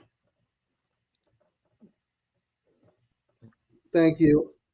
I was going to say the silver lining in that, in us getting knocked out in the first leg, is that we can end the show after the Gulfstream pick 3. Yes, I We agree. do not have to stay on. Anyone have what happened to all the comments? Okay, let's see. Ridiculous. Oh, yeah, I agree on this one. I was thinking the same thing, but then he might be giving us some words of fooldom. Hold on. You got to set it up. Set the joke up, though. Here, so let me set it up. Frank, we can't hear you. Dan H., do we really want to hear Frank? Dan, I thought we were like this, man. I keep forgetting that this is what I should do whenever you forget to put it back on. I got to do the, where is that music? The daydreaming. Thanks to La La Land. Anyone out there have that 5 to start the pick 6? I hope so. You are in comedic form. I like it. I like it a lot. And you know why I wouldn't have that horse, Frank? I'm just not a fan of Franco, but he ran a good race there. I just he's 7%. This trainer's winless for a gazillion, going from lost twice at 10, goes up to 25. Yeah, goes up to 25 and smokes him. Last time he ran for 25, he was 30-1 and finished 7th. I mean, and look at the 4. 59-second workout, speed figures off the chart, and just look, and the 7 kind of hung around for a little bit. Same thing. Speed figures off the page. Yeah. So, Kieran, I do my grid, my matrix. My A's were the 4 and the 7, and that's who I use in the bet. I had 3 B's, 3, 6, 5. I didn't even have the 1 as a B. Like, I just didn't like the horse at all. Anyone like that horse? Please tell us. All right, let me put this up. Let's go to Gulfstream. Turn the page. Oh, no, we can't quit Los Al because we got the tournament. We can do our bets into it and just see what it... Oh, man. If I'm leading going into the last race, I'm not going back and do it live. I'll do it without you, man. I don't think I did. We should start getting the emails now that it's closed off, Frank. From Tyler, you know what I mean? Like the will pay pool. Well, they got. Let's see if they've got it on the website yet. All right. While you're looking for that, John Blassie asked, "What do you think of the 8 in Gulfstream 11?" Let me take a quick look. I mean, I don't have the 8 on any of my tickets. Did I use the 8 at all as a B? No, I have that horse. You're in second place, Frank. You're in second place, Frank. Okay. What are the scores? Do you know? First place is 23.20. Second is 22.60. Third is 21.80. Everyone just had the same horse you did, but not a very high scoring, No, I started with 20. It's not like the other. You had a 5-1 horse, so it's just it's not like some of the other sites where it pulls out the money you've spent, Frank. It's just showing what your current tab is how they do it on Express. So it basically starts from 0. Yeah, it starts at 0. It's not like some of the other tournaments where I should have like 40 something if your bankroll shows, but it doesn't. Correct. No, it only shows your wins. That's it. Gotcha. Okay, I didn't know that. Oh, thank you for telling me. That's weird. I actually prefer it that way. I mean, No, there's a lot I get it. there's I a know why lot they they do could it. do. And Tyler knows. I mean, I said it before. I'm Yeah. like, sometimes we'll look at it and there's going to be 3, we almost miss a prize. And I'm like, if I'd known there was only 20 people in, I might have bought another entry. You know what I mean? That's what I don't like. But I know they're working on it. Well, Kieran, I didn't realize that's how they kept score. I actually like it better that way because you can make your bets and have 0, and people think you're busted. Yes. So that allows you to bet in advance and not screw up the leaderboard. So I actually think that's a really good change. They didn't used to do that. I always do that. So you know what I mean? I put my bets in earlier. The only thing when you do that is you got to check for scratches and make sure you change. You know what I mean? Because if you don't get it in, you're out. And I've had that happen a couple of times when I do the bets early. I don't go in and put another horse in when I get a scratch. Well, yeah, I mean, that's just ridiculous. Of course, I mean, not check scratches, Kieran. No, well, late scratches, at the gate and stuff is usually what it is. Yeah. Okay, gotcha. Well, yeah, I mean, if you put, that's nothing you can do about that. But I do like that scoring system. So let's talk about Spicy Princess because John's asking. I have a question mark next to the horse, which means I think the horse has a shot. I think that maiden win was really, really good. Tossed the last race in the stakes. I just, I have a personal dislike of the trainer, and it often messes with my head. So I ended up elsewhere, but I think the horse has a chance. Nice Irish jockey, David Egan. Now, Tony, is he really Irish or just have an Irish name? Is he from Ireland? Because then he's to be Kieran's favorite jock. Oh, he's best jockey since only if they're named Kieran do I bet Irish jockeys. Is there an Irish jockey named Kieran? I'm sure there is. We're everywhere. There was Kieran Fallon, but he spelled it different. Remember him? He was like he spelled it. K-I-E-R-O-N. He spelled it the British way. Whatever. Oh, it's British. We won't say anything about that. Do you have anything to say about the 8? Tony V mentioned the 8, and John Blassie was asking. No notes, nothing. Wasn't one that even it didn't jump on my radar. Wasn't on any of my. I really thought it was a 1-horse race, and on my backup ticket, I just spread with a couple that I thought could do me damage, the 2 and the 9. But I thought everything's set up for Empress here. Let's see. Yeah, the 1-horse, right? Yeah. Yeah, that race 2 back, that maiden race, I think is really, really good. If she can take a step forward off that, she can certainly contend. But I think the 9 and the 1 are just better animals. That's just my opinion. Here FanDuel has you bet back. Yeah, that's great. But we were talking about tournaments. With Kieran's like, oh, there's a scratch at the gate. He can change his bet, but he's saying, if you put your bets in advance because you have something to do, you're kind of screwed because you don't. If you don't pay attention, you're like, crap, the horse right. scratched, and then you're almost. You don't get the races. You don't get the first time favorite in that instance. You just lose your bet, right? Correct. Yeah. Anyway, all right. I want to make sure the next contest race for me, because I mapped it out, is going to be race 6. So what are we up to at Los Al? Race 5. Even money favorite, Gracie's Gem. Oh, Jeff, you have nothing to be sorry about. I mean, that's really good information because we play multi-race wagers. This is very good information for people that Xpressbet, I believe, allows you to do. Xpressbet has the same thing where you can do an conditional wager is what they call it on Xpressbet. Just doesn't work for the contests. Yeah, so and you're at the track too. If you use a scratch card, the old Scantron cards, you can designate an alternate, and on some ADWs you can designate an alternate in California, but I'm not sure. I think other states don't even have it, so you're just kind of screwed. Have you started drinking yet, Kieran? What's going on, man? I have. We got. We're doing some Remy XO or whatever that. Remy Martin. What is that, brandy? Cognac. Cognac. That's a drink someone who wears cufflinks would drink. Yes, and you gotta when you have a Double cup of trouble tea, cardiac cufflinks. you gotta have your little finger like dangling on the side. Oh yeah, it's very sophisticated cognac. You sure it's not pronounced cognac? I was almost going to, but it's too hot in my office and I didn't want the window open because it'd be too loud. I was almost going to wear what I knew you'd be wearing, your jacket. Inside, you're still wearing it. Is that you the really sleeveless thought I'd be one? wearing my jacket? I've never worn this jacket on the show. It's just really cold today. Is it the sleeveless one?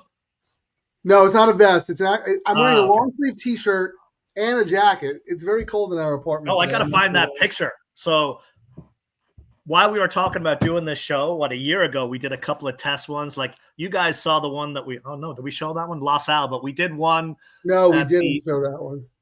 We did one at the bar at Saquon, and I dressed up as Frank. Remember? I got to find that photo. We did that live on X, and that went really, really well. But yes, we it did. was a little loud, and the clown showed up dressed like me. He had the jeans, the sneakers, the T-shirt, and a vest, a blue vest. And he just thought that was the funniest thing in the world.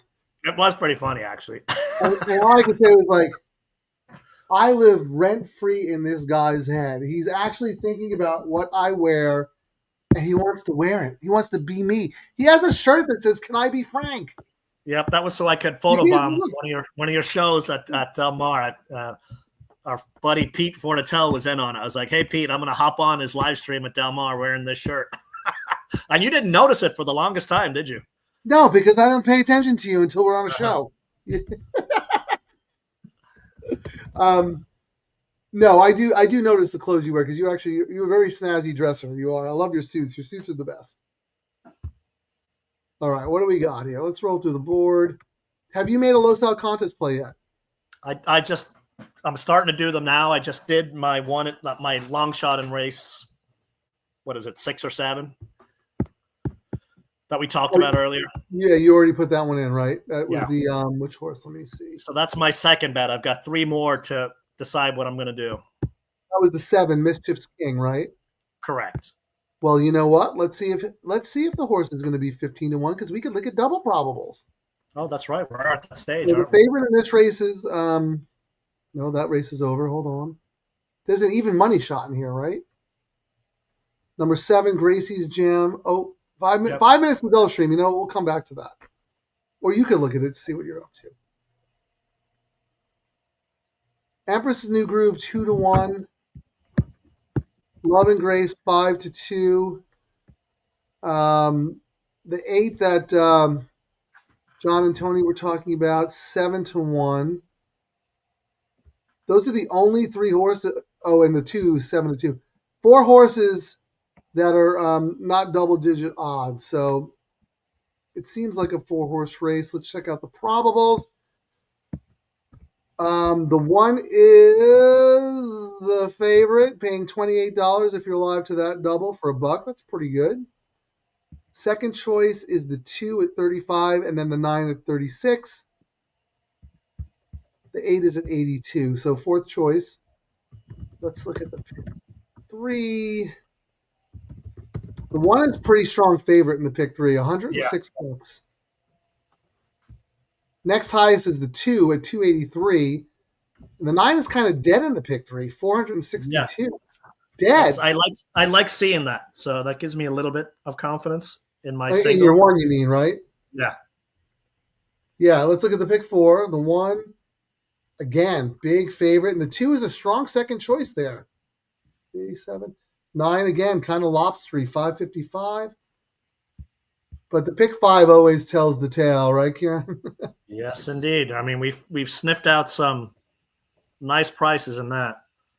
So, yeah, again, the 1 is the overwhelming favorite in the pick 5. The 2, again, is the second choice. And the 9's bet a little more as third choice. And pick 6, the 1 is overwhelming. Well, no, the 9's close. The 9 got bet in the pick 6. Yeah, 5,200. Yeah, 5,200 to 7,200. That ratio compared to the other sequences, because the 9 did not get strongly bet in all of those, but got heavily bet in the pick six. That's interesting. Yeah, that's true. Yeah, I don't know what to make of that actually. What is the 2 on the board? The 2 is taking a lot of money. I didn't use the 2.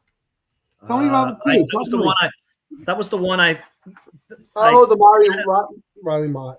the Mott one, but he's been kind of cold, but I had him on a backup ticket. If I'd gotten out of the first race, I'd be looking pretty good right now. That horse is definitely a contender. I think we both agreed that we thought she'd be too far back, and might not want a mile. Correct. Wants longer, but she is taking money in the win pool, and she did take a lot of money in the multis. She is live. Shoot, she's a spoiler.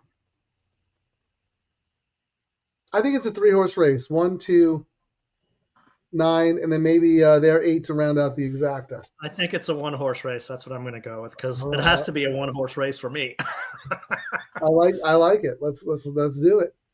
Why don't you do your little win pool analysis and see how good we're doing okay here. All right, let's have a look. You do a win play show. You look at that. Yeah, we're looking right now. Essentially 20K on the 1, 4K and 2K. The 9 is 17K, 4K and 1600. So, and the 2 is 16, 3 and 2. Can you explain that 8 times ratio thing again? Yeah, it's like if it was really an overwhelming favorite, with the place money being 4,200, I'd want to see the win money at like 40K 8 times.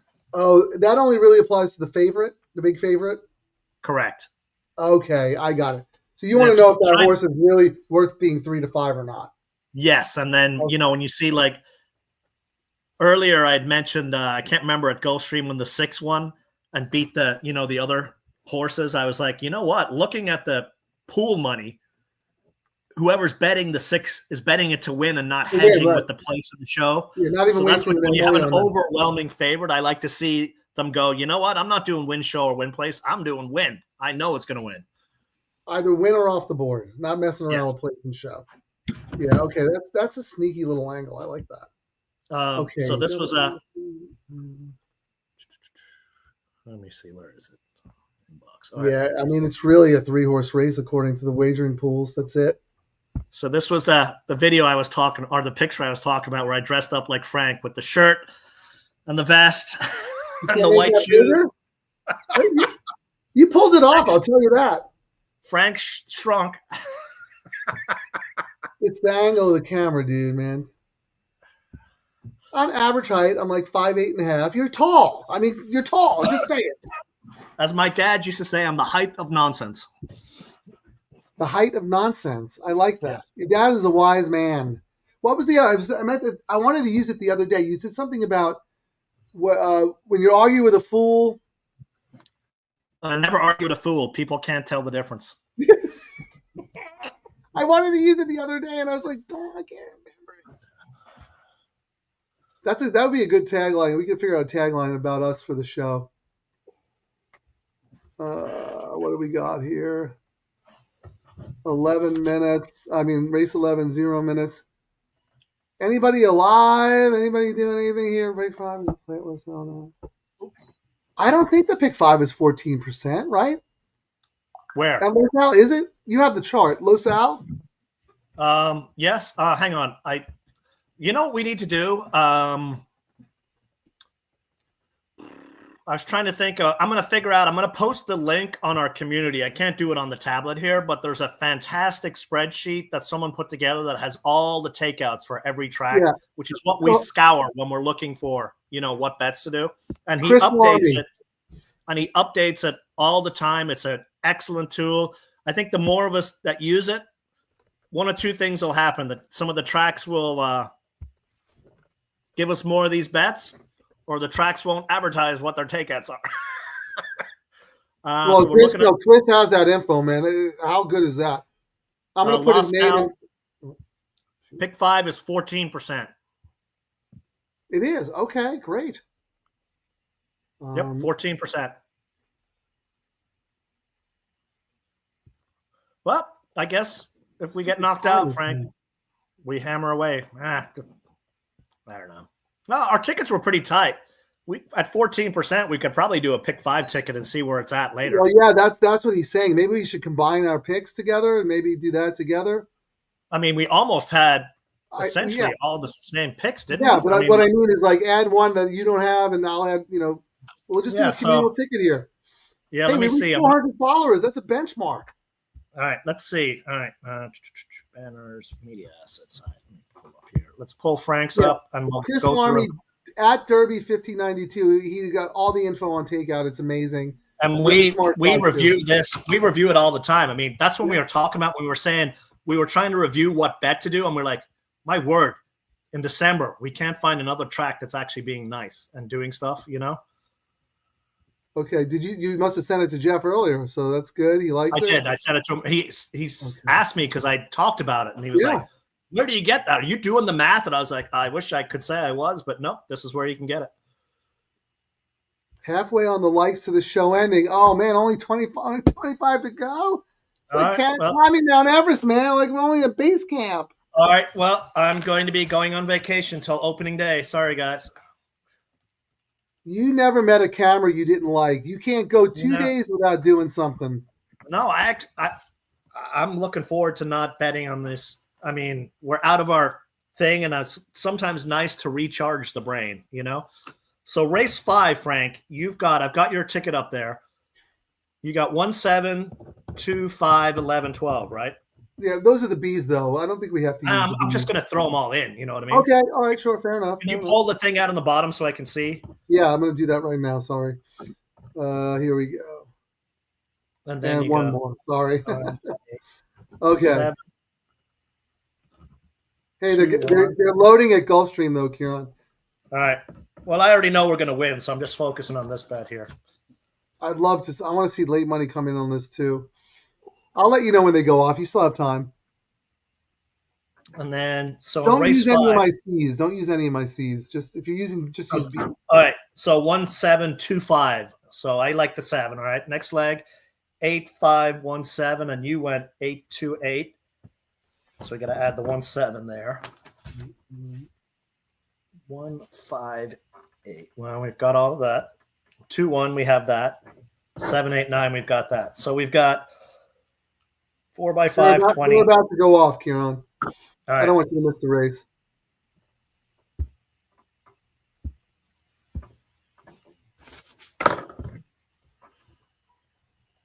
Good luck, everyone.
It's easy when you're good. And the 1 looked good and then looked like he took a step and started pulling back. That was weird. The 9 was the best horse in the race. Who cares about the 1? That's right. We don't want to do research for our next race. I forgot. No, the one was boxed in too. Husbands did not do a good job there. No, he did a horrible. The 2 came really too late, huh? No, the 2 had a chance. All of them had a chance to win the race. I'm watching it on the big TV, the replay here. No, see, the 9 was awesome. It was game. I thought the 7 was going to hang on. The 8's coming up the wood. The 2's got a clear shot. The 9 was just a better horse. Someone talked about the 8. I thought that was going to sneak up the rail there late. First, I thought the 7 was going to hang on and the 9 was going to hang. Then once the 9 made the lead, I said, the 8's coming up the wood and going to tag him. And then I said, oh, no, it's the 2 who's closing the fastest. Yep.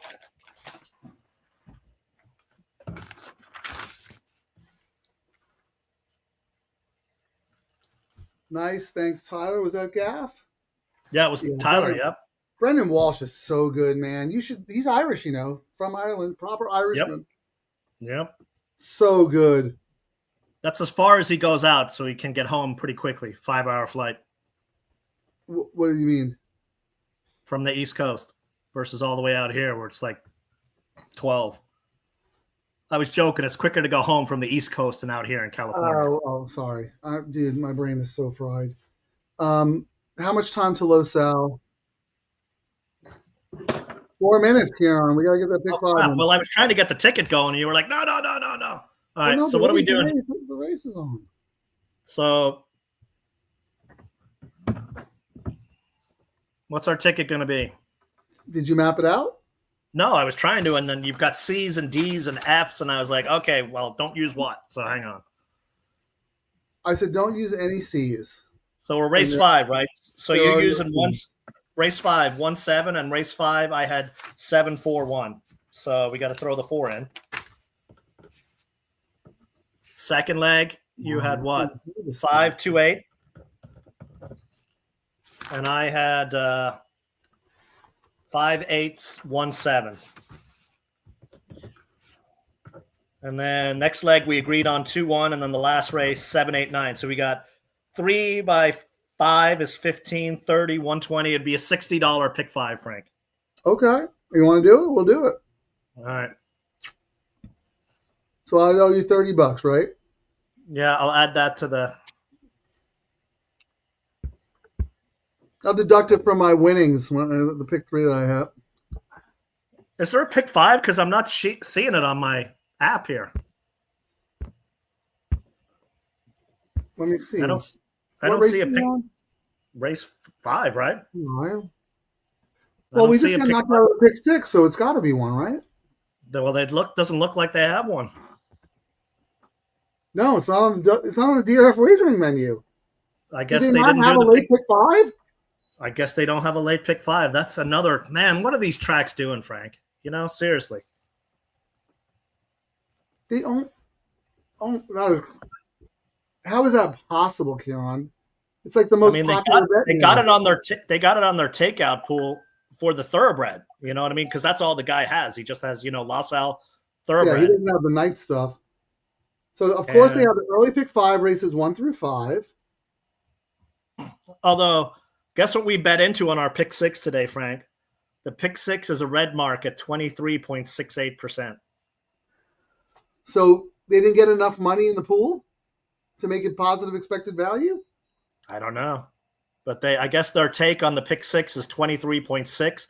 Usually they got a 14% pick 5 per the thing, but they don't have it.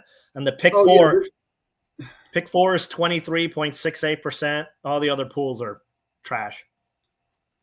Yeah, I'm not playing the pick 4. I think we just got to sit chilly. Did they forget to add it to the menu? How do you not have a late pick 5? It's only the most popular bet in racing. I'm going over to I'm going to a different site to see if they have it. No, Karen, it's not in my racing form. It's not on my Xpressbet. Oh, I was going to look at Xpressbet. It's not on Caesars either. So, yep, they just don't have it. That is. You know what it is? They wanted the higher take. That's sad. What do you mean? They wanted the higher take?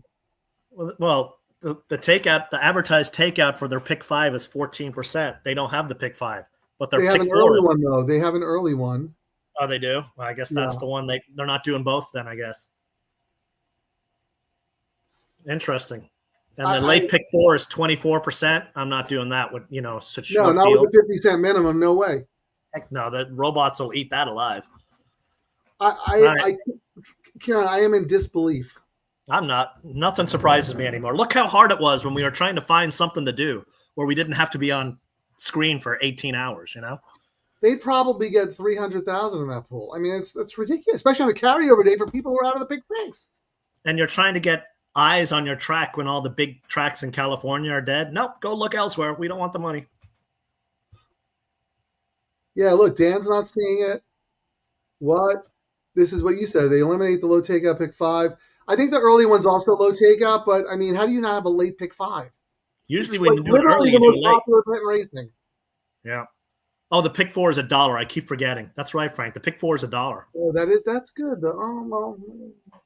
Maybe I forgot about that, but it's 24% take, but it is $1. It is $1, but the take's horrible. Well, look, they're off. Good luck, everybody.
That's 7-1. Okay. Easy.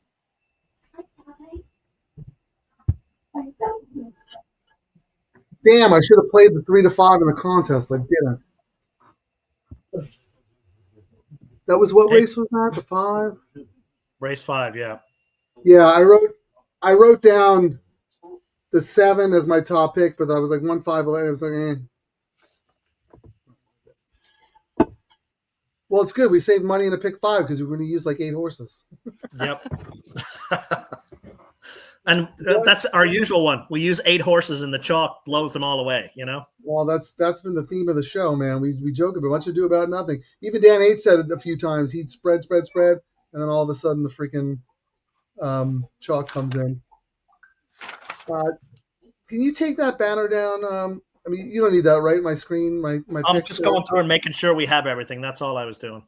Okay, yeah, because you can leave it up actually, because Dan has a good question. I don't really know the answer. I think with the high takeout, it probably mitigates the fact that it's extra money to spend, double the money. But I don't know. I don't What know. do you think, Kieran? Everything I've read, when there's a high takeout, it means the robots are absolutely in there getting paid because they can get the rebate. That's usually what it indicates.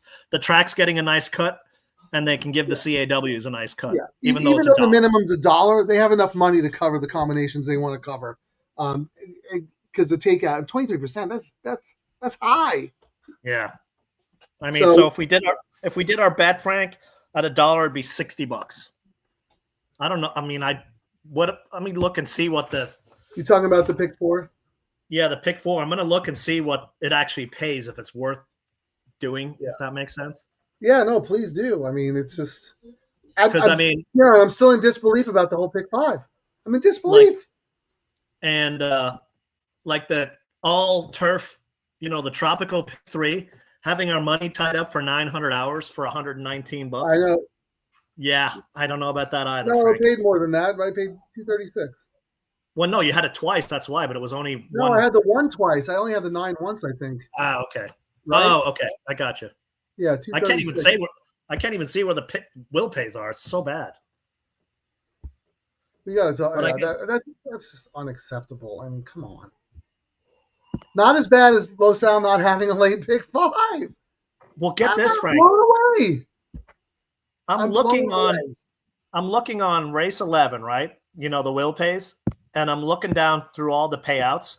I'm on Caesars right now. Yeah. They don't have the pay for this $3 tropical. Yeah. Xpressbet has it as its own category. So the pay right, it paid $236.10. I suppose I gotta go for. I know. what I Jeff told guess us. I gotta go to where it is. I got you. Okay. Yeah, it's a separate menu. It's not under the. Yeah, I see it now. Yeah. Yeah. Which is silly too. I mean, why does it have to be a separate menu? I guess We can click the box that says, tropical You know what? pick 3. I bet if Tyler was here now, he'd tell us. But the more I think about it, it's probably because someone would, if it was on the main racing menu, and they clicked on the wrong one on the first leg, doing $3, thinking they're doing the next leg. That's true. Leg. It's a shame that people. This is why we can't have nice things, because That's why they have. Don't drink on the bleach bottle. You know what I mean? Or look up into the sun when there's an eclipse. When you click on the box, and you get a big warning saying, "Warning, warning, $3 minimum, warning, warning." All right, my so goodness. our pick 4 in here, Frank, we're looking at 1, 2, 5, 7, 8 with 1 8 with 1 2 with 7 8 9. All right. Actually, and I had 10 as a backup play. If I Well, how add much the you have to 10, throw it in, yeah. if I have the 10, it's $80 for the dollar. All right. So I'm sorry. I'm gonna make you read it again because I want to put it on the screen. Okay. So I'm typing this out. It's $1 late pick 4, right? Correct. Okay. What do we got? We got 1 2 5 7 8. 1, 2, 5, 7, 8. Actually, can you turn on the overhead light? My studio light went out, so I'm having trouble seeing. 1, 2, 5, 7, 8. Okay. Thank you. With 1 8. 1, 8. Okay. With 1 2. Okay. With 7 8 9 10. 7, 8, 9, 10. And that's 1, 2, 3, 4. 5 times 2 is 10, times 2 is 20, times 4 is 80, right? Yep. And the contest is closed. They're giving out 2 $300 seats, Frank, and $60 for third place. Okay. You've only made one play, right? And it's been shocking pretty much. It looks like no one's made bets for the last 3 races, so I think everyone's going to be firing away. Yeah, I think you've made 2 bets, right? Let me see. I've made 2 bets, and I have a live bet here, and I'll tell you now so you don't accuse me of holding. So this is race 6. Yeah, I bet. Let's see. I bet in race 1 I picked up $5.40. Race 3 I picked up $17.20, and now race 6 I have the 5. Chalk. It's 6 to 1. I'm showing in this race. Wait, am I in the wrong race? This Race is 6? race 6 is the De Capo, the JJ and Frey horse. No, don't fly standby. 3 to 2. Oh wait, I guess I clicked out. Yeah, I was on the contest site, and because I did a bet in race 6, it went to race 7. Is what happened. Yeah, this is the Barocio horse. No, it's not. Yeah. Is it? Let me see. Kieran, I can't multitask, man. Yeah, you have the 7 to 5. Kyle Frey, don't fly, standby. Yes. Yeah, the Lee Barocio horse. I'm surprised you weren't all over that horse because you're really good with him. Lee has been a little chilly. He's starting to win a lot, and these guys kind of go in streaks. And I thought he got a little bit chilly when they were scratching a lot of his horses at the end of the Santa Anita meet. So I've kind of stayed away for a little bit, Can you look up his last 30 days or something like that? Yeah, let me see here. This is funny, Jeff. No, I did trust you. Kieran wasn't listening. He thought it paid 119. I was just confirming what my man told us. Thank you very much. Don't forget the 10 cents, Jeff. 236.10. He's 11%. He's 1 of 9 in the last. Yeah, I mean that's kind of cold for him. He was winning 30% at Del Mar, right, or at Santa Anita in the fall. Yeah. But he's a good trainer. I mean, I trust him. No, he's a cool dude when he hangs out in the Eddie Logan. He's great to talk to. Oh, I've never met him. He hangs out at Logan? He comes in every once in a while, yeah. I didn't know that. Oh. No, and I know your boy Steve-O's spoken very highly of him because when his dad had a horse spring out here, he was with Lee, right? Yeah, and I mean, what did them in was when their horse got that insane scratch that was the DQ. DQ. That DQ was horrendous. That cost me a Breeders' Cup. That cost me a Breeders' Cup seat, Frank, an NHC seat, and a huge like pick 5 or pick 4 or something like that. I remember it so well because he was so vocal on X about it, and you don't normally see that kind of honesty. You know, people like bite their tongue or whatever. They're like, he called me. He said we're gonna leave California, and they did. Yeah, they did. Well, get this. So I watched the race, turned it off, was like, yes, you know what I mean? And then like 2 minutes later, I'm getting beep, beep, beep, beep, and then a phone call, and he's like, and he goes, "What do you think's going to happen?" I'm like, "What are you talking about?" He's like, "There's an inquiry," and I was like, "What? No, For what?" I turned it off too. I remember I know it. And then I go back on, and I saw the DQ. I was like, "Are you kidding me? How?" And we were like, remember you had known him for a little bit from the previous NHC, and it was 2 years ago. You introduced me to him. We sat at the table, and I was like, I met him and his father and his brothers, and I said, because they're Chicago guys, right? Their horses are in Chicago. And I said, you know what? Oaklawn. They do their own podcast. Now Oaklawn, but they're based in Chicago, right? Yeah, but they do a lot of Oaklawn races. I think he has a podcast for Oaklawn. Like they're big out there. Yeah. And I said, they brought a string out to California. I said, I just want to say, you know what? I'm a supporter of California racing. I do some work in the industry. I want to thank you for supporting California. They did not have to bring a string of horses out to California. And I was genuine about it. They're like, you know what? We want to support California racing. We think there's some opportunities out here. And, you know, they're smart guys. They're really good at the claiming game. They know exactly what to do. Shipping. They took advantage of that ship and win. Like they were making money before their horse even raced in the race. They were doing well. And then there were a couple of small things that were like ticking them off, you know, like a couple of small. And then that DQ put them over the edge, and I can't blame them because it was horrendous. And Steve's like, that's it. We're done. We're leaving California. We're out. And they did. They left. So we lost all their horses. Steve-O he's a good handicapper. They bet a lot of money. Him and his brother, whatever it is. Dad's a good guy. And California basically forced them to leave because of their horrendous decisions. I mean, I will say I think we have I mean, they're bad everywhere, but the stewards sometimes out here, I don't know what race they're looking at or if they're calling up their relatives. Which one do you need to get the higher pay? You know, it always seems like that.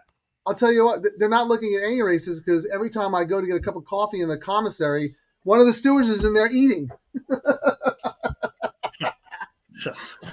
I'm serious. Like, wow. Because we're all up on the 6th floor. Remember you did the tour with Larry? Yes. By the way, I ran into someone I know. He was telling me that he did the same tour, and he was like, oh, my God, it was phenomenal. Yeah, it's a great he does tour. a good job, right? Oh, yeah, fantastic. Yeah, you're up on the roof. You tell all the stories. race, and I mean, you see everything up there. Yeah, I think what did you make? You made a donation to Karma or something like that, or yeah. Oh, no. Well, actually, Little Red Feather makes it, but it's through Karma's when they do it. They do it during the summer. It's a and Larry's very generous. Perspective. He takes it. It's on the. It's like a little shack on the roof, right? No, literally, it's on the roof. I mean, you can see where all the SWAT guys hang. That's right. Yeah, and the drone guys hang up there too.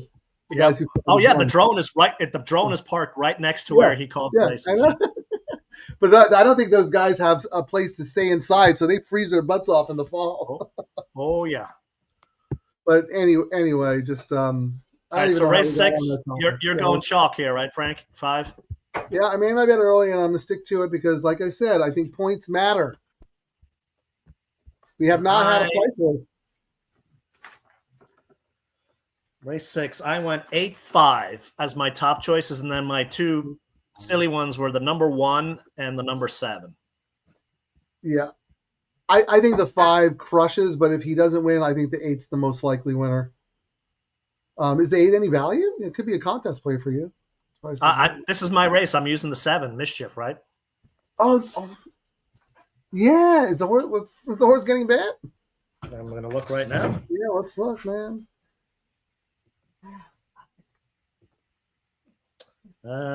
Yes, 9-2. 9-2. Oh my God. 9-2. That tells you everything right there. Yeah, not quite as heavy a favorite as the algorithm thought, but I mean that horse is so live it's not even funny. And the pool money. The 7? Will It's the 7, right? 7's paying.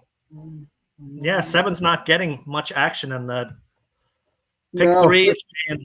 Yeah, it's not. Didn't get any action in the double or the pick 3. The double, yeah, 5th choice in the double, and then how is the 5 not the favorite in the pick 3? You know who the favorite in the pick 3 is? The 2. 2. $88 in the pick 3, and the 5 is $99. I don't think that's CRW money. I think that's mug money. Because the 5 is $8 in the double, and the 2 is $21. The 11 is taking money in the double, 8-1. I'm like, the 8 is taking money in the double at 11-1. That's your second choice. 7. Yeah, 7. But the 7's dead in the multis. Yeah, which is interesting. Taking money, is that barn money, in the know money? I'm gonna guess that's barn money. I think if the computers probably like that horse too, but they're not going to bet that horse until late. In fact, they might flood the market to make the horse drift and scare people away, and then hammer it with a millisecond. Which is what people don't realize they do as well. I know they manipulate. They set the market and they manipulate it because their transaction goes in faster than the blink of an eye. Yep. We have to go spin, confirm your bet. Yep. Oh no, I got shut out again. What's going on? There's instantaneous, no shutout, no nothing. And that's coming from you, Kieran, who has the best internet in the world. I mean, you have like NASA technology at your house. It is super fast. But you are not tapped into the tote like they are. They're right into the tote. Their money goes in instantaneously. It's who you know. And then if there's a stumble at the gate, their money comes out. Comes out right away. Money comes out. Blows my mind. Exactly right. Cancel. And they're like, I mean, you saw that article where that Scott clown is going to have. I would love someone to have a video overlay of that, and you'll just see his nose. His nose will just keep growing as he says what he's saying like about it. Pinocchio. Oh, Scott DeRudy, you mean in the panel? Yeah. No one can cancel. We know all their bets. Blah blah blah. Oh yeah, I mean it's just. And then I laughed when they're like, everyone has to recognize themselves.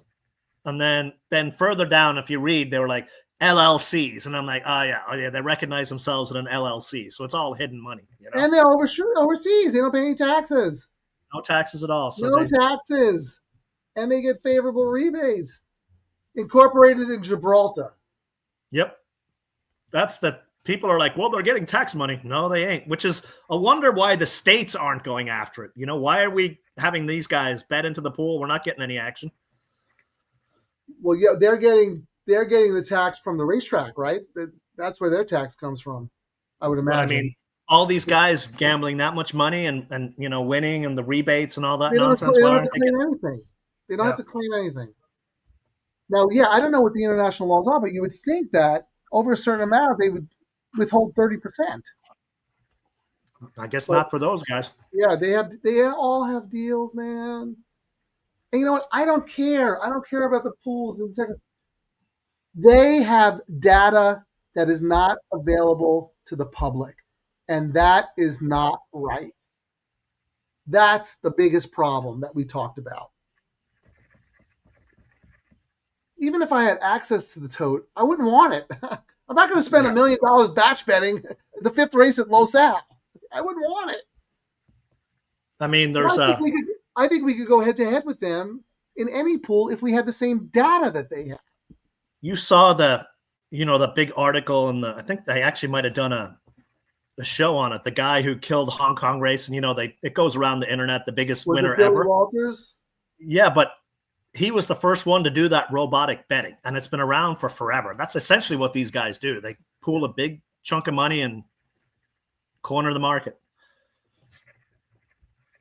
But I think the difference is, Kieran, I think the difference is now they are so sophisticated and have deals with the racetracks and ADWs where they are basically, they know where every freaking dime is. They know what every superfecta combination is. They know what every pick 5 combination is. We know that they know the trifecta pools because we saw it. We had access to it. We saw it, and we actually made some money before Breeders' Cup killed it for us, and they were like, "Oh, these guys are getting too much information before it spreads around." Well, most people are like, "Where do you see that? How can you do that?" I know Frank Tate's been playing this game forever. He tuned into our show, and I saw him at the track, and he goes, "Hey, you guys do a really good job, man. But I got to ask you something. Kieran was putting a trifecta ticket together, and you were like, oh, that's going to pay $270. How do you know that?" He thought I was a math wizard. I said, no, he goes, oh my God, that's so cool. That's amazing. Yep. Not anymore. Kieran, the data is all there. It's all there. Yeah. They know where every 10 cent, every dime is allocated in every single pool. And to me, that is the biggest problem. And if they're in a disadvantage on a bet, their algorithm can sniff through it and go, okay, we now need to lay off $10,000 across a lot of horses so that we'll break even. But then they'll go, we'll still make $1,000 because we get our 10% rebate on top of us covering what we see Joe Schmo doing. They churn millions of dollars because they have the system set up where all they have to do, they could lose and still make money. Yeah, people don't realize that too. Money. Now, what sucks as well, Frank, the new law that's changed, and we still haven't heard anything about it, being repealed, and these guys couldn't, as we said before, couldn't agree on the day of the week. They're not going to be part of this tax. They're like, if we start gambling come January 1st and we win $1,000 and we lose $1,000 on the new tax code, we're going to owe tax on $100. That we lost. We lost and we're paying tax on it, and they have not been able to repeal that yet. It's been 8 months now, 6, 7, 8 months, nothing. And it goes into effect January 1st. Yep. And you said people are like, some anti-gambling senator snuck it in the bill or something. Yeah, some GOP senator from one of those middle states that don't have gambling. I can't tell you. You could search online. You'll see which asshat it is. I don't even. Yeah, I don't even want to know the details because it's unbelievable that this is what we have to deal with. And they tried to repeal it like a week later, and it was the Democrat from Nevada, and the Republicans were like, "We're not signing on with a bill with you. Go pound sand," and that's the problem. I mean, you would have thought Kentucky would have done something. Horse racing is there. Well, a lot of big gamblers have said, come January, a lot of them have stopped betting for the last month, trying to wean themselves off. And what you hear the most vocal stuff about is poker players going, so let me get this straight. I'm a professional poker player. I win $2 million next year and I lose $2 million. I got to owe tax on $200,000. Correct. Like, tell me how that's functional. Money that you lost or you broke even and you have to pay taxes on phantom money. Dan H., the Wager Act. Push your local Congress people. All right. Can you send me some more information on that to my email? Like a link to something informative that I could read without getting a headache? Like a few years ago, we had, the first Republican big tax cut, and that's when they got rid of your ability as a professional gambler. Like when you would like if we go to Los Al to do our show, Frank, it was pretty easy to, travel because we're professional gamblers. They got rid of that. They made the bar super high for that as well. You know, it's just I don't know. I don't understand. Like writing off travel expenses. Is that what you're talking about? if you're a professional gambler and you go, like, say a horse, you're going to a track to gamble, you know, back in the day as a poker player, you go to the Bahamas to play in that $1 million tournament. Those are business expenses, but they're expenses, and they're legit business expenses, right? But they made it that too. They dumped that as well, or made it much harder to be able to actually do it. You know, I've been to Gibraltar. I should have just stayed and got a job with Elite. There's too much sun there, Frank. What would you do? You'd burst into flames. You know what? I like a little bit of sun because I tan really well. I look like George Hamilton, very handsome, nice bronze. I don't mind a little bit. You know, in the late afternoon, after I get up at around 4 o'clock in the afternoon. What is this, Tony? The theater probably. Yeah, I mean, whatever. Yeah, it's a sliding scale, right, Kieran? The higher the takeout, the better the rebate. The lower the takeout, That's why when you see some of these tracks that you shouldn't probably gamble at, like parks, even though they're a casino, have like horrendous takeouts in all their bets. They have some bets on a 30% takeout. 30%. And their CEO couldn't give a rat's about his average. Like, he talks them down like they're morons when he's talking about it. Remember that quote? He was like, he was something so oblivious. He was just like, we don't even have to race. Something like that. Like, he just could not care less because the casinos are making them so much money. And then they're making so much money from the casino, and they still have 30% takes. Yeah, I refuse to play that track. I am so annoyed that the freaking Pennsylvania Derby or whatever it's called is a grade 1. Oh, and I mean, and they include parks in all the NHC contests. I'm like, why? I mean, you getting kickbacks as well for that, for, using those damn races? Yeah. We have 1 race from Santa Anita. 5 from parks. 7 from Laurel. I don't know one person who plays Laurel. Although, I mean, I hear that their product has become a lot better and they're doing some good things and their turf racing is pretty good. But I don't know any person who's like, oh yeah, Laurel's my jam, man. I kill it at Laurel. And there's always like Tampa races. I mean, they're from Tampa. So you just gotta wonder what envelopes are being passed under the table. There was a time when I was heavily playing the mythical tournaments, Horse Players World Series, all that stuff. And I refused to play Tampa because you get a long shot come in who has no business winning. Like to me, there was funny business. This is back when the grunder, that guy who was calling, "Hello, here comes Edgar Zayas." Well, I've been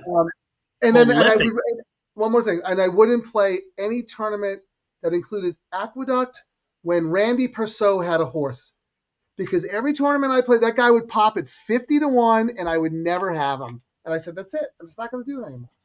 Anyway, I was going to say the last 5 years, I've been prolific contest playing. I've chopped it 90% this year. I'm done paying the vig. You know what I mean? I mean, also we had this show, and the ROI since focusing to live money through the roof. You know what I mean? I mean, that's where the action is, and it just and also scaling back the pool betting into pools that we don't have an advantage in. Yeah, and just focusing on the ones we do. And I mean, stop hitting exactas. Even hitting 4. Even hitting 20% when you hit it at the right time stacks. You know what I mean? And just that's what it is. Was it during the summer you had that monster day, right? That was focusing on the pick 5 and pick 3. No, it was the pick 3 and the double. That was a monster day, and then I know it wasn't part of the show, but you gave out your sheet to followers for free. You gave out that pick 5 the other day. That LD, followed along, piggyback with you. Yep. $36 ticket, paid what, $4,000? Yeah, 3 times, because that was one of those. I had multiple tickets and my 2 singles. I mean, it was a sweat on both, but ended up being 12 stacks, so not too shabby. Right. But that's what it is. That's the stuff that feeds you. I mean, I used to get fed on the pick 4, getting those, you know what I mean? I might hit 2 of them big ones, at the Del Mar meet, but those Right, are grind thing out of a the past. couple You other don't see them ones. anymore. You don't see them anymore. You know. If a pick 4 pays $380, it's like massive. It's Yeah, just and that's what a ridiculous. 20-1 and a 10-1 and But here's my point. You're in addition to shifting your bankroll, you're also shifting your mental energy into. You're not worried about the exact anymore. You're not worried about the truck. You're not worried about the pick 4. You're like, I'm doing don't the care. pick 5, I'm doing the late pick 3, and I'm doing the late double. And that's where you're focused. So you're not worried about, oh well, should I play exactly here? Win No bets every exact. once in a while, sure, of course, but it's a bankroll shift and a mindset shift. Yeah, I mean, it got to that thing. You're like, even when you nail a good exacta, you're not getting paid anymore. Or you nail a good trifecta, it's like, yeah, I'll pass. No thanks. I know. I think it's the funniest thing because there's like 3 tweets a day about Aqueduct or somewhere else for the exact. With the exacta pace, and I'm like, what do you expect? I mean, they're telling you, right. They complain about telegraphing what's going on. and we go, well, you know what? Don't play it. You're bringing a knife to a gunfight. These guys are mugging you in daylight. Yeah, I mean, the area to look at is something. When you look at that takeout chart, Frank, a lot of the tracks now, if I actually pull it up here, you're starting to see the win, play, show money, the take drop on a lot of them. Like that's probably the most green bet there is at a lot of tracks now. Like they kill you on the try. Like I'm just pulling up some of these, and you're like, well, I agree with you. That's actually where you can find if it's a 2-minute cutoff, you can actually find some value because they can't manipulate the market. They can't set it because they're not the last man in. But yeah, for example, they can. Santa Anita is 15.43% for the win, play, show and the 2-minute cutoff. So you got 2 minutes to see, wow, I'm getting really good value. And that's us looking at the will pays into the pick 3 and the double and will pays out. You know what I mean? Right. And you can do the work before the 2-minute cutoff. And then we did it on the show too. I could look at it, and there was one of those days we were like, you know what? If this horse is 5-2 or more, I'm going to hammer it on the win. Remember we did that on one of our shows when we thought it was the pools were saying the horse should have been 3-5, and we got great value. We ended up hammering that win back. Yeah, it was a massive overlay because we didn't see that late odds drop. Because remember, we saw like this horse is.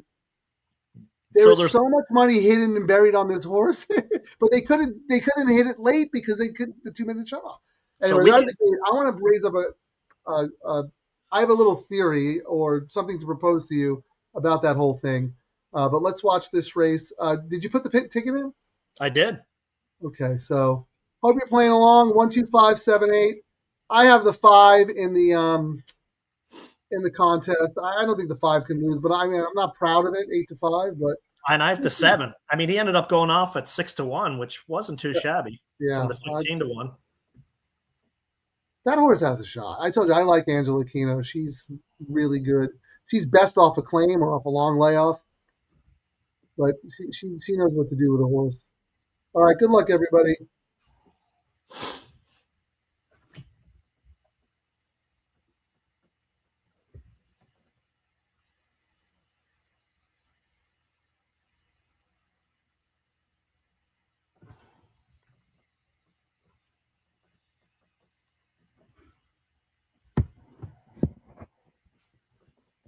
Oops.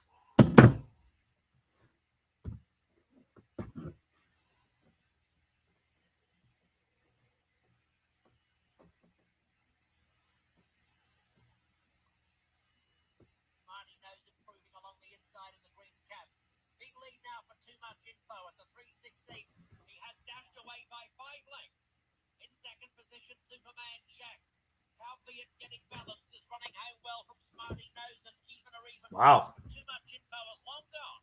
Too much info robs home. Albeit finishing strongly for second. Smarty Nose on the inside third, and Superman Shack was fourth. Wow.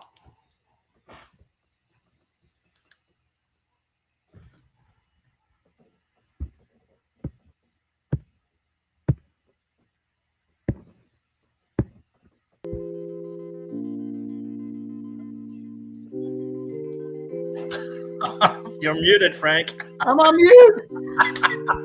I thought the music might wake you up. I put your daydreaming. That was our It's our actually favorite time after the race. No Frank talking. it's actually better that I'm on mute because I just start rambling like a maniac after the race. So what I was saying is, Kieran, the money came off the 5. Yeah, 5 it was did. I 8 saw to that. 5 in the gate, went off at 2-1. I didn't got- see what the 2 was, but the 2 got hammered to 2-1 off the Got 6-1 hammered. line. Yep. Wow. Oh my God. The cutoff makes a difference. Like, focus on the tracks that have the cutoff. Like, Yeah, we got Santa Anita rolling in at the end of the month. Pay attention to that. It makes a big Yeah. difference, you know? Low South doesn't have the cutoff, right? No cutoff. Oh, I wish I had paid more attention to what the prices were on the freaking 2. Let me see if I can get something here. It wasn't low enough, Frank. I thought it might have been 3 or 4-1, if even that low. 6-1 on the morning line. 5-1, 6-1 in the double, went off at 2-1. Yep, got hammered. Hammered in the win pool. Let me see the favorite. Now, 8-5 morning line, 2-1 in the double, 2-1 at the off. So that normalized, but looking at just looking at this horse, trainer's 29%. Nighttime racing horse, it was the top closer in the race. I mean, it made sense. I just liked the other ones. 1 day turnaround, or 1 week. It raced last weekend. yeah, I love that. I love that angle. That means the horse is doing good. Yeah, especially when it went 1,000 yards. It's essentially a workout last week with those short ones turning around. Was that horse on my grid? Because I have a mark next to it in my form. What race was that? That was race. Yeah, 528. So I did have the 2 with the B.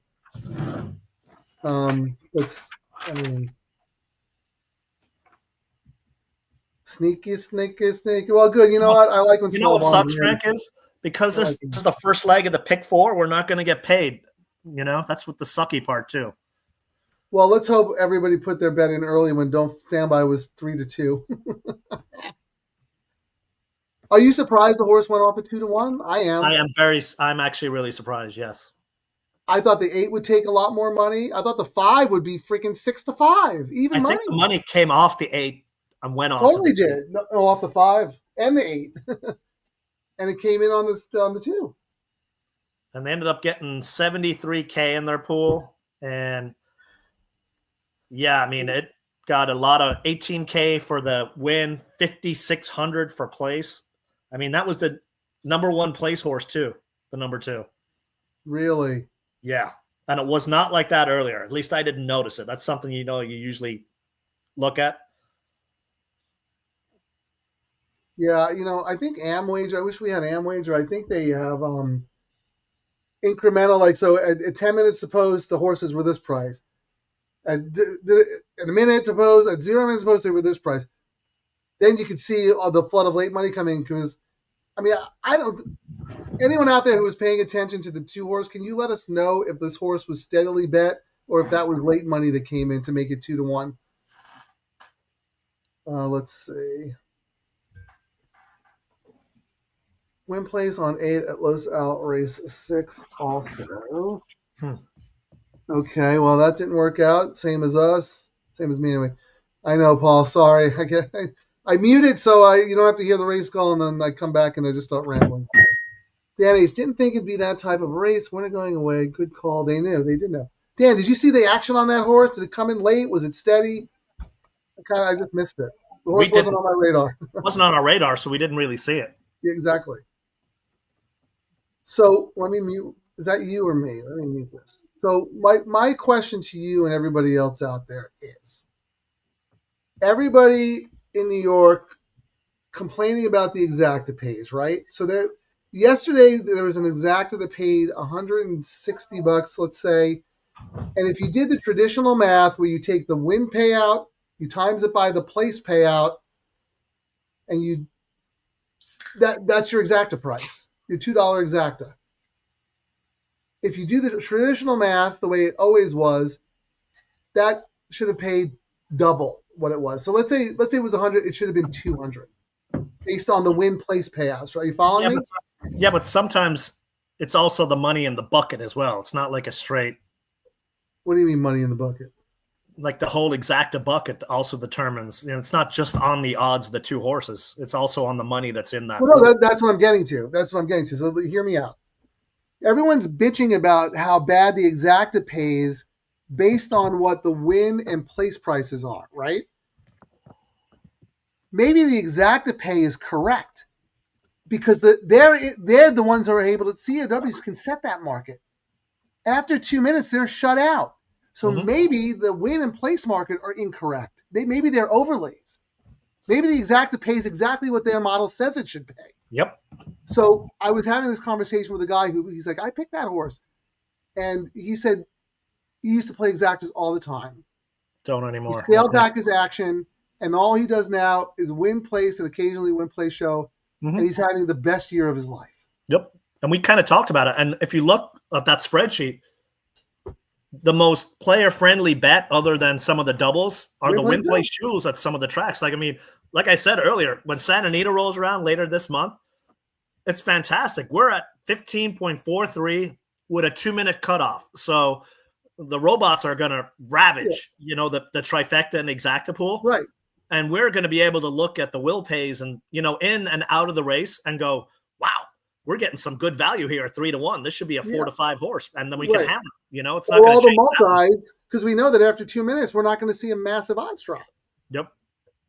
So what do you think of my theory there? That the exact I've been on that. Like we talk about it on the show. I'm all for, I'll do a win bet. I'm not doing trifectas or exactas when I know, but I agree on what you're saying. Yeah. I mean, it's so maybe the exacta price is correct. They're bitching because the win place price is wrong in their favor, right? Does that make sense? Yes. You guys hear me out there like crazy? But that's what the pool's paying, what they manipulate it to pay, Right. And the side note on that they're not realizing, everyone seems to think when it's a 20-1 horse over a 10-1 horse, it's just paid 200-1. Well, the pool's going to be slanted with the money that's in the bucket. It's going to pay what's in the bucket. It's not exactly going to pay. Right. The exacta pool is the exacta pays exactly what they want it to pay. They don't care about the win place price because they can't manipulate that market anymore. So maybe because of that, that's what the public thinks the prices should be. So you're getting value on overlays in the win place pool. So when you look at the exacta and say, oh my God, based on the win and place, it should have paid 3 times as much. Well, no, it paid exactly what the computers needed it to pay. The win place, that's the screwy pool. If you really like an exacta straight up, like 1-2 and their prices, well, why don't you do a $10 win place on 1-2 on both horses? Yeah, you probably end up getting paid more money than you would in the exacta. You raise a good point. You raise a good point now because maybe there are opportunities to rethink the way you bet win play show, or you know what I mean? Like, because if you're consistently seeing exactas that are not paying what they should be based on the win place pool, that tells me that one of those pools is right and one of them is wrong. The exacta pool is right because that's the one that the computers that's their market. So for this race example that we're going into, Frank, 1-8, I mean, it's a 2-horse race. 1-8 and 8-1 are paying the exact same. They're paying $11. And you're getting 2-1 on the 8 and 5-2 on the, it might drift a little, but it's something to look at. Yeah, let's just, let's keep it. I'm not crazy, right? Well, you are, but. Well, my theory isn't crazy. Maybe the win horse should have paid 10-1 instead of 18-1. Or I'm not looking at it like that because they're cut out and they can't pay. Although Aqueduct is actually one of the ones where they cut them out of the pool, right? 2 minutes right, before, and that's why in the win pool. Everyone's complaining about the exactas. They're probably getting if they were alive in that, they probably would have hammered it to 10-1, and you would have had a 10-1 over a 6-1 paying $60, which is what it paid. But they couldn't hammer the pool that way. They just manipulated the other one underneath. Yeah, I think what I'm trying to say is that the exacta and trifecta pools are efficient based on what the computers want them to pay. That means there's an inefficiency in the win and place market because they're not allowed to set that market because they're cut off with 2 minutes to post. In the exacta and trifecta pools, they are the last man in. They can make it pay whatever they want it to make it pay, so their book looks good. So there's no overlay, underlay, or whatever. It pays exactly what it should pay for them. All right, what are we up on likes? Let's see. Oh, man, we might have to go 24 hours, dude. No, I was actually going to say, even though we're still alive in this bet, I'm faded. Like, we've done 4 hours and we didn't get to 50 likes. So I'm like, all right. Well, if you want to bail, that's fine. I'm alive in the contest here, right? All right. So, let's see if it's updated. Yeah, get on the leaderboard for me. I made 3 plays and I hit 2 of them. I missed that one, but it was 2-1. I think everybody else is fading too. We haven't had a comment in a while. Yeah, you're down to 5th. What's the leader have? $28, which is huge. You have 22.60. And I have 2 plays left. It doesn't tell you how many plays left you have, does it? No, that's another thing. Tyler would be like, okay, Kieran, you've told me this 400,000 times now. Is there a reason for it? They just haven't got, it's doing all the stuff they do on the back end. It's like, okay, so it's a technology thing. They'd have to spend money. They have the ability. It's just not a priority, as we know. We're big Tyler fans. He's been ahead of the game with his ideas, It's just. Yeah, they don't want to spend the money because it's not that important because only, 80 people are playing. Yeah. Although if they actually spent the money on it, more people would play them, Well, that's a good point too. Look at all the stuff Twin Spires is doing on their contest, Tyler wanted to do for the last 3 years. And now they're taking the lead on the contest, That's interesting. All right. Next leg, the 2 is the favorite, $5 in the double, and the 8 is close at $8 in the double. Who are the 2? The 2? In the next race. Oh, in race 8? Okay. Yeah. Oh, 2 is the 2 is $5 and the 8. Yeah, that's the JJ Sadler horse. How about why is it? Well, no, wait. Hold on, I'm reading this wrong as I'm getting tired. So the favorite combo was the 1 with the 2. That's $5.20. The next one is $41. That horse is going to be 1 to 5. Yeah, that's that Liberation. Even the morning line was like 4 to 5, dropping from a stakes race, but it's never won, But Sadler and JJ, 30%. I'm assuming this is probably a prep for something at Del Mar. Santa Anita, I mean. But I think it towers above the other ones. The only one I thought had a choice was the Powell horse, number 1, Cecilia Street. Yes, I agree with you, actually. And, I mean... At least it's been around 2 turns, right? The favorites have been around 2 turns. Yeah, and I mean, the one top closer. It's just what horse are you going to get on the 2? Is it really, is the word on the track, this horse is, going to blow them away? Or? Well, I think it's less that they think that horse is so good. I think they just think the rest of them are so bad. It's a bad field for a freaking stakes race, man.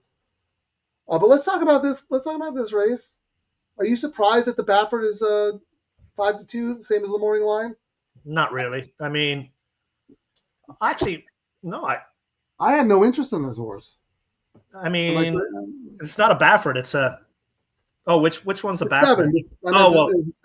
This is one of those where JJ rode that Baffert before, and he's allowed to ride the McCarthy horse. And it's not like he rode. Well, he did ride the McCarthy horse 2 back, and it's one of those things. If JJ is allowed to bail off a Baffert horse, is the Baffert horse really that good? I agree, and they're both coming off really long layoffs. First time gelding, Broheim. And then usually you want to see the Baffert works just burning up the track. I will say, though, it was working out at LaSalle. They shipped it up to Santa Anita for the last work, and then they're racing here. So maybe this is prepping for something. I don't know what to make of the horse. Maybe they're prepping for a race in January at Santa Anita.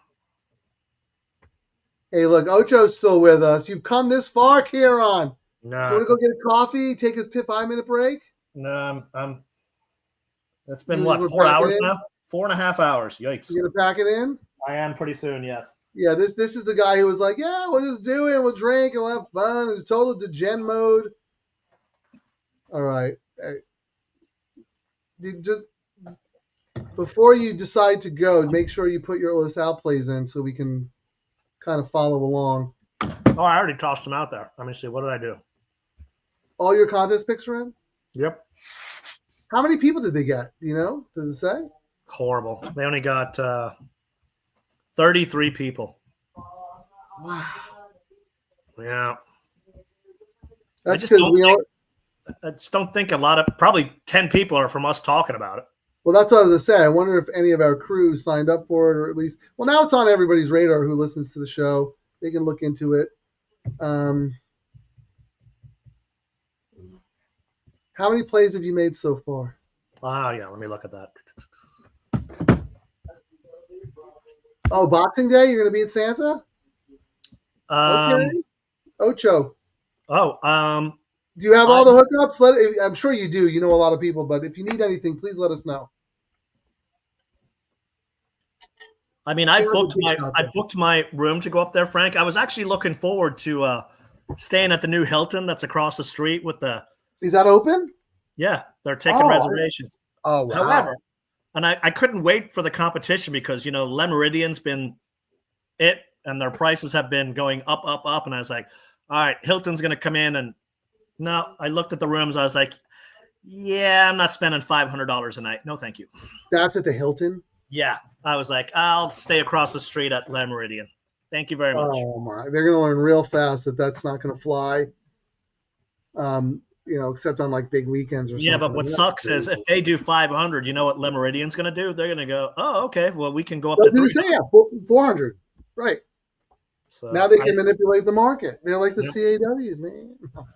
All right, let's take a quick stock of our tournament stuff. I've made 3 plays. I need 2 more to go. I'm going to do race 8 and then save the last bullet for race 9. Yeah, because in this kind of contest, it's not who you like; it's what you need. I've got in race 7, I did number 8. In race 8, I did number 1, and in race 9, I did number 7. Not going to do. Can I write that down? Race start over. I'm sorry. Race 7, I've got number 8. Okay. Race 8, I got number 1. Okay. And race 9, I did number 7. All right. So if I'm ahead of you going into race 9, I'll play the 7. I'll block you. Yep. Which is why you asked me for my plays, and so everyone else can block me. I can't tell you how many times we actually looked at doing one of those garbage pick and pray live contests, but they have it next week. I put my picks in. I never changed them. The amount of times last year, Frank, that I lost the last race, leading from the first race till the end, and then 5 people having a 40-1 blind horse winning. I was like, I'm done with that nonsense. That's why I actually like pick and praise better because you can't adjust like these guys do. Yeah, you have to map it out. But then what annoyed me too, and usually this time of the year I hammer the contests. I played in a tournament on horse players 2 weeks ago. It was like a BCBC that I won a feeder into. Yeah, and they gave away. Oh no, it was an NAC. They gave away 1 seat. But it was a $236 contest. But there was like 40 people in the contest. No breakage. You did the math. It was $12,000 in the pot. They gave away one NHC seat and no breakage. And I'm like, an NHC seat, if you're even exaggerating the value of an NHC seat, maybe it's $5,400 if you're exaggerating. I agree, but it's wholesale is like $3,500. So horse players or horse tourneys took like a 50% take is what I saw on that. And I was like, yeah, I'm cutting back that nonsense as well. That's horrible. I even posted it on Twitter. Didn't get any hit up on it, but I know a lot of guys going, why do you think we don't play that anymore? The VIG is getting ridiculous on some of those. BCBC is the contest. That's the one. That's the one. And the Pegasus is a good one, and the Santa Anita ones, those live money ones. That's the focus now. Yeah, and you can win an NHC through them. You don't have to play in quality. They take advantage of people who are desperate to make the tournament. Yep. And they can charge them anything and the people will play it. And the VIG is just getting beyond I'm starting to go, I'm like, why am I doing this? Why am I paying the vig to these guys? And their customer service sucks. And don't forget, Kieran, you also, you were chasing the tour last year Oh, because I you was had in a chance to second. win. Yeah, I was in second, third place. I ended up 8 on the tour. Yeah, that's just amazing. But there's just so much nonsense. I won't go into it anymore. It gave a bad taste in my mouth when you see what happens, It's it's a grind, and everyone I know who's won the tour said they're never going to do it again because they lost more money than they won. But it's a prestige thing. I even got accomplishment. I got prize money last year too, although I did get snaked for BCBC for another 10K. What did they pay out? 10? Top 10? They pay out top 10, yeah. And what'd you end up getting?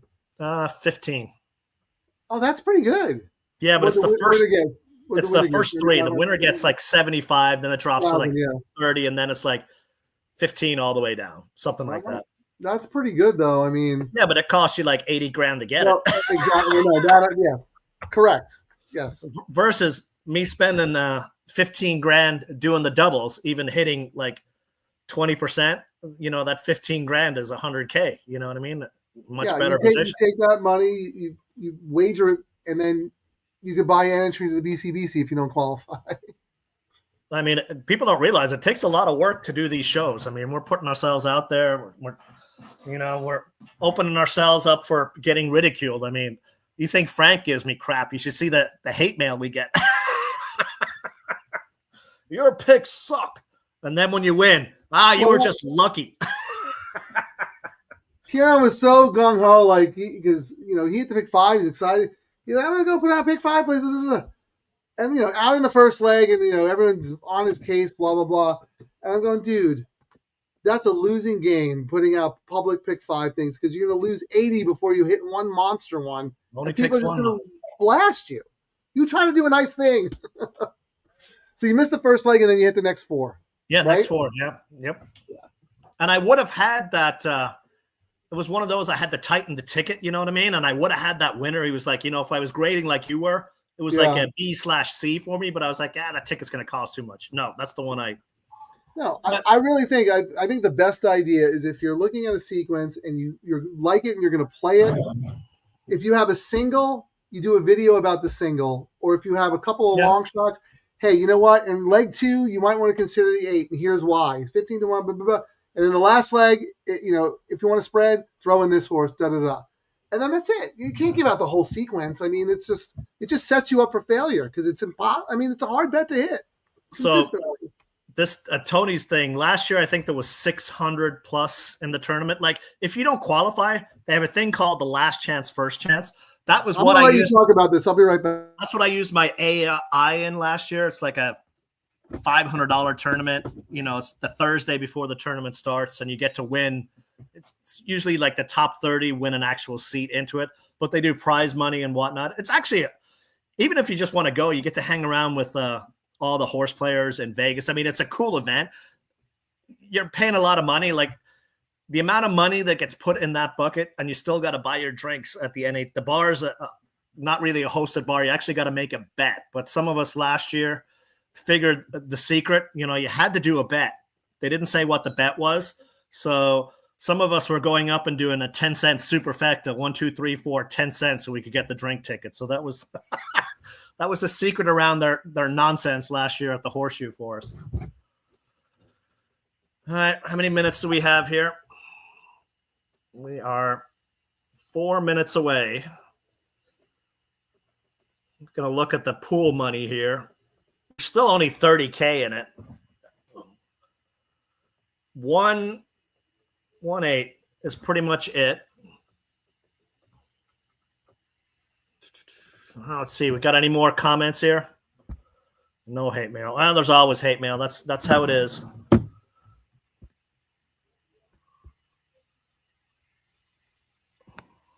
I think we lost everyone. The comments have disappeared. No more comments. Where's Frank? He's putting his makeup on. It was starting to sweat off if you didn't see that. All right, let's look at what the exacta pool is paying right now. Probables. So the 8-1 exacta is paying $7, and the 1-8 is paying $8. So not much value in there at all, I don't think. Will pays pick 3, $27 for the 1, $26 for the 8. Not a whole lot of separation. 7 though, 7. Pick 3 and the 7 actually got the Baffert horse got more action on the pick 3, which is interesting. So that maybe I got to switch my contest bet to number 7 here, though, even though it's the Baffert with KK. Will pays on the double. 7. Actually, I'm changing my contest bet, Frank. Just looking at the Will pays with. The message just got Hang on. Sorry, what are you looking at? I needed a bathroom break. I'm actually changing my contest play, looking at the Will pays. Who did you have? I had number 8, the JJ horse, but I was looking at the Will pays on the double, and the Will pays on the double and the pick 3, number 7, overwhelming. Well, the Baffert horse is overwhelming on the pick 3 and a little bit on the double. So I'm going to modify my bet here because that looks like that's the horse the robots were betting. Yeah, because if we look right now, pick 3 is paying. Favorite in the double. Yeah, favorite. $18 in the double, like way favorite. And it's 26 and 27. And pick 3. Pick 3 is that's pick 3, $18 for the 7 and 27 for this 1 and 8. So we're getting value at 7-2 here. So I'm changing my contest to 7. If the Baffert wins, the show is over because we're out of the pick 4. Yep. Right? Agreed. Yeah. I mean, it's just. I just did a saver just because, we're looking at the money and we're saying I wish it was the 2-minute cutoff here so we get what'll probably end up happening. The money will just pile into the 7 here after the gates open. Which I didn't see happening, but we got to follow what the pick 3 and the doubles are doing, right, Frank? Yeah, I mean, you said it. $2 double to the 7 is the favorite, $21. But the 1 is 22, and then the 8 is 25. But what jumped out? But the pick 3 was even more. The pick 3 was $18 versus 27. That's a 30%. You know what I mean? Like they really hammered it. They have, for some reason, they have a $2 pick 3 payout on Xpressbet, but the 7 is the favorite at 37, and then the 1 and the 8 are 54, 52, 54. I mean, wow, I'm shocked at that. So let's see if that comes out, because more times than not, we've seen that actually end up playing out. The double and pick 3 money is sneaky. It's ridiculous, and the horse is 7-2 on the board, so that's value if you believe those payouts, are correct. The 7 so right now, before the gates open, Frank, we're at 9,900 on the 7. Let's see what happens after the gate opens, because we didn't look at that earlier. Very good exercise, Kieran. I like it. That horse should come in, right? It has to, based on what we're seeing. Based on the pick 3 money, it absolutely. That reminds me of that race at Del Mar. I think might have been closing weekend where we thought on the pick 3. The horse should have been like 3-5 in the win pool based on the pays on the pick 3 and the double. And we ended up, remember, we did the bet, $50 win at 5-2. Yeah. And the horse won, destroyed them. Yeah. Destroyed them. They didn't need to bet them in the win pool. Anyway, they're off. Good luck, everyone.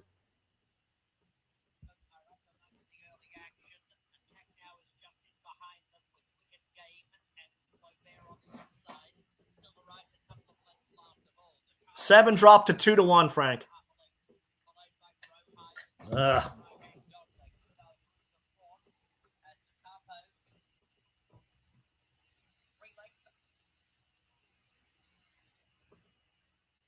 my goodness. It's too fast. There's no way he's going to keep going. Frank, the 7, remember I said he was at 9,900? Closed at 22,000 in the win pool, the last second money. So 11, 12,000. Yep.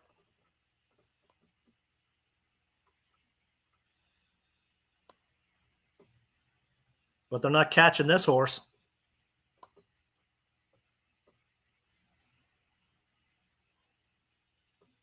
$43-4, and he keeps going. Yep. Extending. Wow. I mean, well, the robots got crushed on that race. yeah, I mean, I didn't understand the money, Joaquin. I really didn't. Yeah, so right when I looked at it, Frank, when we were at the gate, there was 9,900 to win on the 7 and 1,700 to place. After the gates opened, 22.9 and 6,200 win place. Yeah, I'm looking at it right there with you. The one ended up going off favored.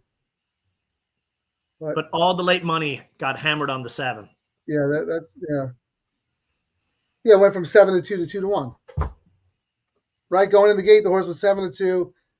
Then I think like maybe right before they opened, it went to 3-1, and then he went off 2-1. So the robots. Yeah, well, they had it wrong about that horse. Well, they had it wrong, but maybe they destroyed the exacta pool because it ended up being 1-8, right? Yeah, that's a good point. Let's see. 1-8. No, 1-5. 1-5. Oh, was it 5 was in second? Yeah, 1-5-8-7. 1-5, $15. Wow. That was the favorite in the. What was the 1-8? What? Oh no. 1-8 drifted up to 11-1 when it was $8, and the 5 drifted down to $15. And seven ended up at $13. Yeah, we just don't know what these guys are doing. You know what I mean? They've got it covered every way to Sunday. Like, we think they got hammered because their 7 lost, but they probably made way more than that with the exacta. Yeah, I mean I'm sure they had to try too. But the money did come in late on the 7. I didn't really get it. I mean, neither one of us even talked about the horse. Didn't like the horse. No. You said it all. JJ had a chance. I mean, if this horse was any good, JJ would have ridden the horse. And the only reason I changed my bet was because of the 7-2, but then I got screwed because we don't have the cutoff. Yeah, so you ended up betting Joaquin based on the hidden money in the pools. Yeah, but then it ended up going to 2-1. I was screwed no matter what. Right. You want to take I'm just going to swim in pools with the 2-minute cutoff. This is what this is telling me. Yeah, you can't mess around. You can't mess around at Losel with the win pool. No, any player would know where they don't shut them off after 2 minutes. It's just so stupid. Yeah. So we'll see. Let's see what this pick 3 is going to pay to the 1-2. Yeah, I mean, I have a feeling we're going to get screwed. 1-9. The 2 is 1-9. Yeesh. Wow. And the double to the 1 is paying $69. The double to $2 double to the 1 is $69. The $2 double to the 10 is $10. And the 6 is second choice at $41, Frank. Yeah. 80s. I mean, I have to make 2 plays in the contest. I mean, the 1's the play, right? Yeah, I mean, I was doing the 1 no matter what. Yeah, so at 10-1, but you have to. Even coming in place, you'll make more money than a win bet on the 2, right? Yeah. I mean, I think the horse is going to go off at 1-5. I really do. Yeah, and I think it's because the rest of the horses, except for the Powell horse, are so bad and have no chance. The early money was $7,800 went in on the 2 immediately. 7,100? 7,800. How big is the pool? Pool is 10,000. So, And 1,100. 8/10 of the pool? 4/5 of the pool? And 1,100 went in on the show immediately. and there's 2,000 in the place pool.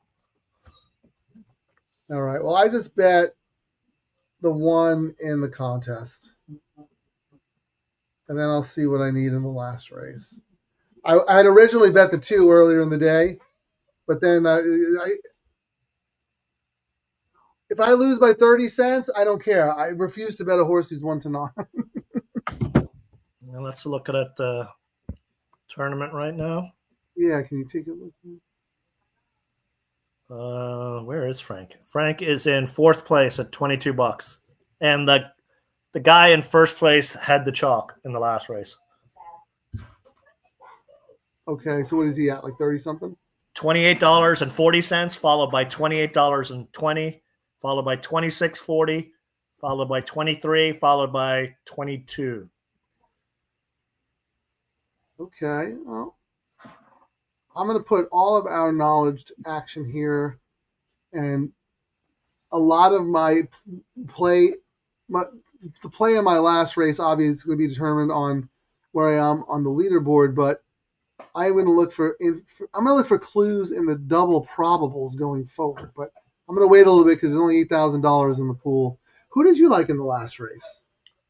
My picks in the last race were, I ended up going. I thought 9. I really wanted to single the 9, but I went 9, 7, and 10 was like my backup. That's me. 9, 7. 9's going to be too short though, and I have the 10 also. But Ricky, you know what I mean? I think this is his only race today on the 10 in the last race. So we have him on our. That's why I threw him in on our. Yeah. And he's got the. Campuzano won a race earlier. I'm looking at the race lens info. This is the top power, top closer. I mean, from one race, Ricky raced this horse at Del Mar.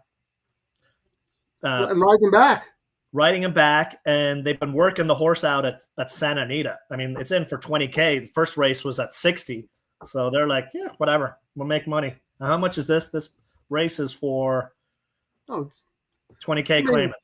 No, this is a $20K claimant, right? He's dropping out of a maiden special. Yeah, for $60. So all right, this is very interesting. So you like it. I don't think the 9 is going to be playable for me. But you also like the 7. I think the 7 is super, super live. And I'm interested in the 10. 5 to 1 and 6 to 1. That could help. That could certainly be playable for me. Yeah, and I mean, the reason I threw in the 7 too was Tiago and Knapp. They've been so many bombs. Are you kidding me? They were on fire, and they've got a positive ROI, which you don't see too often. No, you don't. 23%. They're plus 3% ROI. As we said, Tiago's already won a race here, and your favorite. If you bet them blind, you would make a flat bet profit, and you hardly ever see that. And this horse raced last week, Frank, and Knapp is one of those guys. He's 22%. He's 2 of 9. Yep, I love him with that move, Kieran. Especially, he's like, I know the horse is not a maiden special weight type horse, but I'm going to run the horse as a workout. And then come back a week later and drop the horse where she belongs. Yep. And no, we're both on. You probably don't see a whole lot of claimers out of this. No one at this circuit is going to claim a $20K horse. Probably is what they're not at Lozelle. No. Yeah. No. Yeah. Let's see. Okay. So the 2. Let's look at the probables. The probables from the 2 into the 10 is $19. 2 into the 9 is $7. 2 into the 8 is 10. 2 into the 7 is $19. So let me see. Based on that info, let me look at what Optics projects their price should be. Nope, wrong one. Okay, so based on their the imputed double odds right now, they think that the 7 should be around 6.5 to 1, and the 10 around 7 to 1. So I mean, those could be playable for me, right? Mm-hmm. I only got to get $10 to catch the leader. I mean, obviously, if they have them, I'm screwed. But 5 to 2 on the 9, so not overwhelmingly bet. That's a good sign. Maybe the horse isn't that live. The 8, 7 to 2.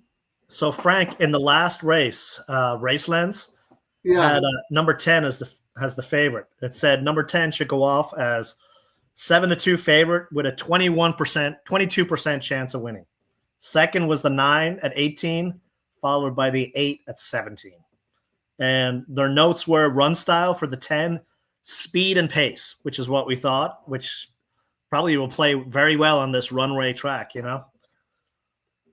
They have the 10 as a speed horse? They have it as a run style, speed and pace. What does that mean, pace? It's up on the pace? Close. Like it'll be stalking, okay. speed and stalking, and will close is what they're. Okay. Well, yeah, I mean, based on that running line, you wouldn't think that, but compared to the rest of the field, yeah, the Optics has the 10 stalking in a great spot behind the 8 and the 9. And that 9 is going to go to the front. Yeah. And the 8's going to go to the front. So, and he's just hopefully going to sit pretty close and not let the horse get too far ahead. What does that program have on the 7? The 7, it says not even listed. It said the price will be 11-1. Yeah, I think the 10's the horse. I mean, obviously I'm gonna have to see, where I am and if it helps me. So, yeah, 210. Yeah, the 10 also looks very, very good on Optics. Looks better than the 7. And we got Ricky on there. He's got his wife's got a bun in the oven. He's got to start paying the bills. Right, that's right. The other thing too is you look at Lorenzo Camposano's stats. The guy's 1 for 39, but he's a Los Al guy. This is the meet where he wants to win, and he won one earlier today. So he's sending out live horses. And the he's a Los Al guy, and this horse trains at Santa Anita. That is interesting. Maybe they thought they actually had a training. Him. They had a training at Del Mar. I mean, the horse has never trained at Los Al. It's always been at Santa Anita, Del Mar, Santa Anita. And he usually has his horses at Los Al, right? Of course, yeah. Look at, it's just very strange. I mean, he must have some horses at Santa Anita, but, yeah, I don't know. He even trained the horse on the Tapeta or the Tapeter or whatever it's called, the synthetic over there. This is fascinating. Very fascinating. How many plays left do you have in the contest? I've already thrown mine in, remember? Oh, yeah, I wrote them down. I'm sorry. So I've got number 1 in this race, and I believe 7. Number 10, you're going to copycat me in the next. Oh, did I go 7? Maybe I'm going to have to change it to 10 now. Yeah, don't tell me. Because whenever I bob, I should have weaved. That's usually what happens. Let's see. What did I end up doing? You'll end up running second to me. That's fine because there's 2 places to next week. Right. So the winner gets a $300 spot in a qualifier for the 1,500 on opening day. The winner gets a $300 entry into this upcoming Saturday's contest at Los Al. And that's not a qualifier. That's an actual contest? It's an actual contest, yes. What's the prize? I can't imagine a lot of people are entering that. That's why there's 33. But the prize for that one, let me pull it up. I'll read it for you now. Yeah, if you don't mind. It's the Los Al channel. 1 December 14th. So you win an entry into next Saturday's $300 tournament where the prize is the Santa Anita opening $1,500. Yeah, that's what I thought. Yeah. And that's what he said, something about a $1,000 bonus if you play the Los Al one on track or something like that? Correct, yes. Well, let me mute Kurt. Hold on.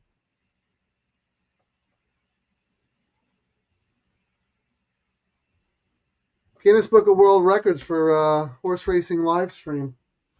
Oh, yeah. What do they call? Usually they call them monster podcasts, but they record them hours earlier and they just have 20 people on. Geez, we've been on for 5 hours, Frank. Is that correct? And they don't always record them at the same time. They have to take breaks and chop them up and then put them back together.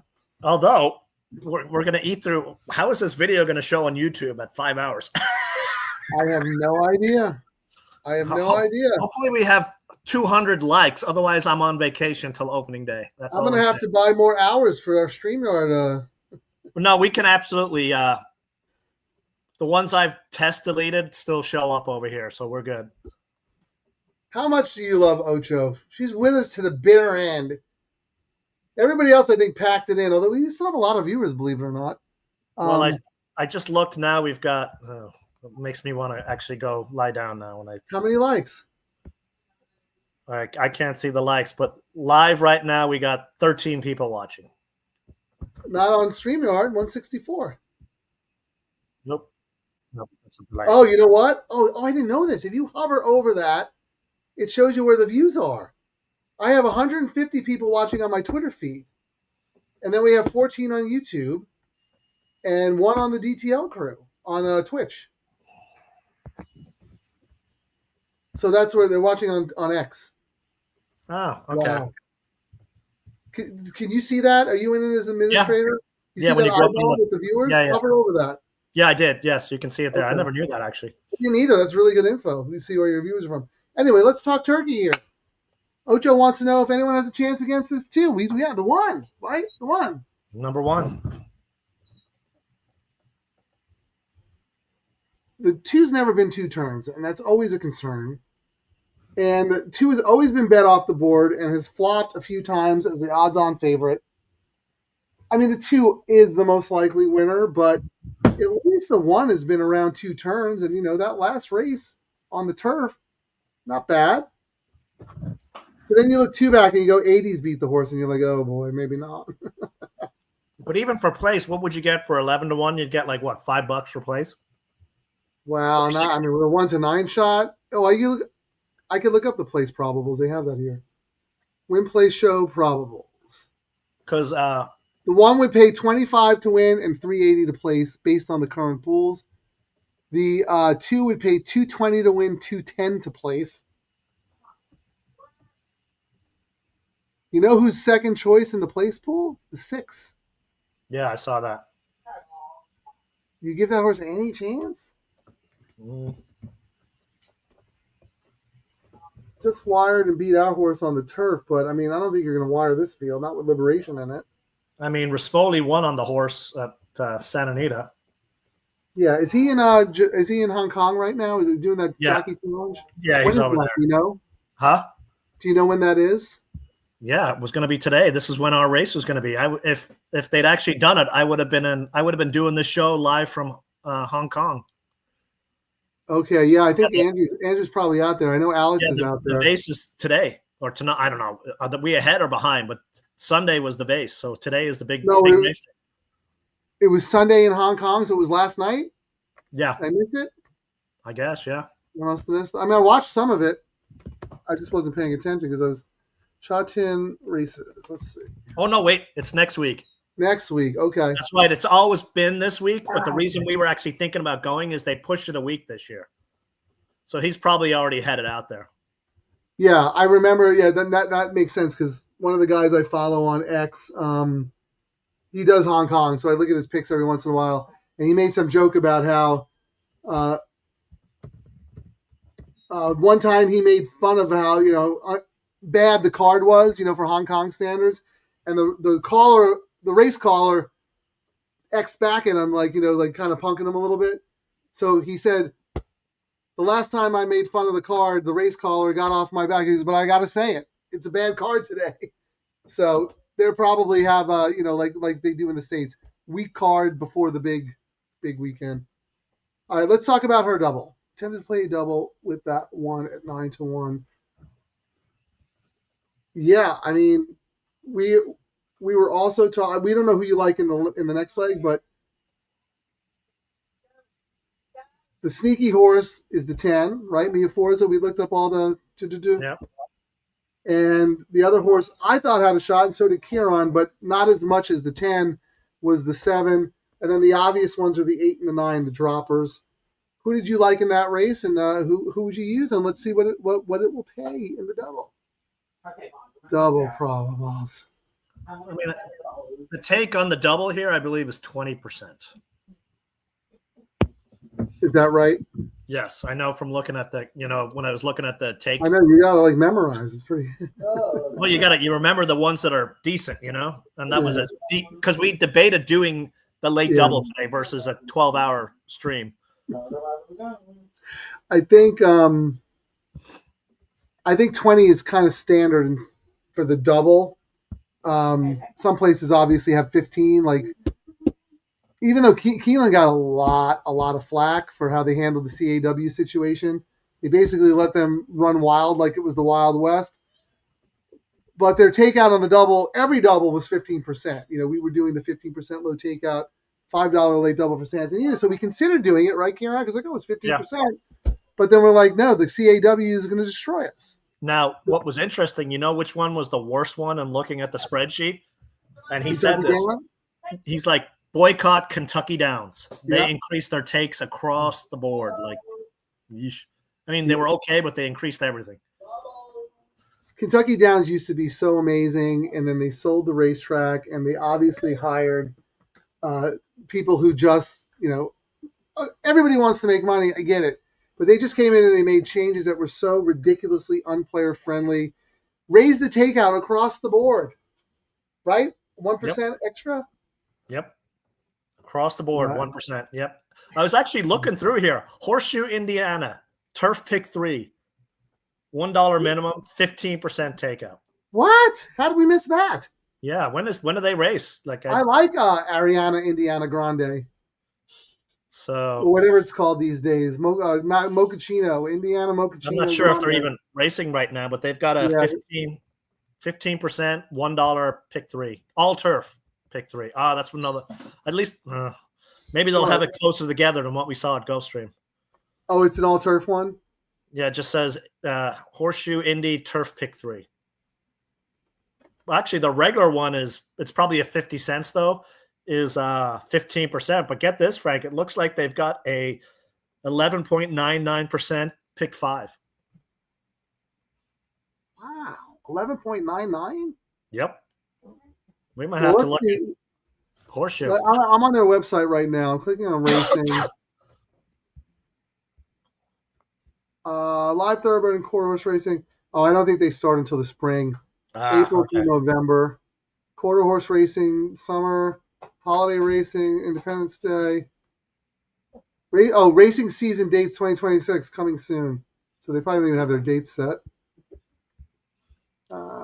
We just need Santa Anita to roll in. Yeah, the only thing is we have to. What's the name of the racetrack on your sheet? On your sheet, what is the name of the racetrack? What do they have? Indiana, whatever. Oh, it just says Indiana. Turf pick 3. But what is the official name of the racetrack in the Horseshoe? I think it's called. Actually, I can tell you right Horseshoe now. Indianapolis. Yeah, it's Horseshoe Indianapolis. Is what they call it. I wanted to make sure it was up to date because that. They call it Horseshoe. Yeah, Caesar's property. Yeah, okay. Because I was thinking, maybe if somebody bought the property, they'd raise the takeout. I don't know. So, but it seems like it's the same. All right, it's a Churchill track essentially. $5 double with the 1, now at 12-1. Adding the first time start of the 5. Okay, and what about leg 2? Oh, look, first time starter Angela Aquino. Sneaky. So she's going to go 1-5. Oh, no, wait, I'm looking at the wrong race. Sorry.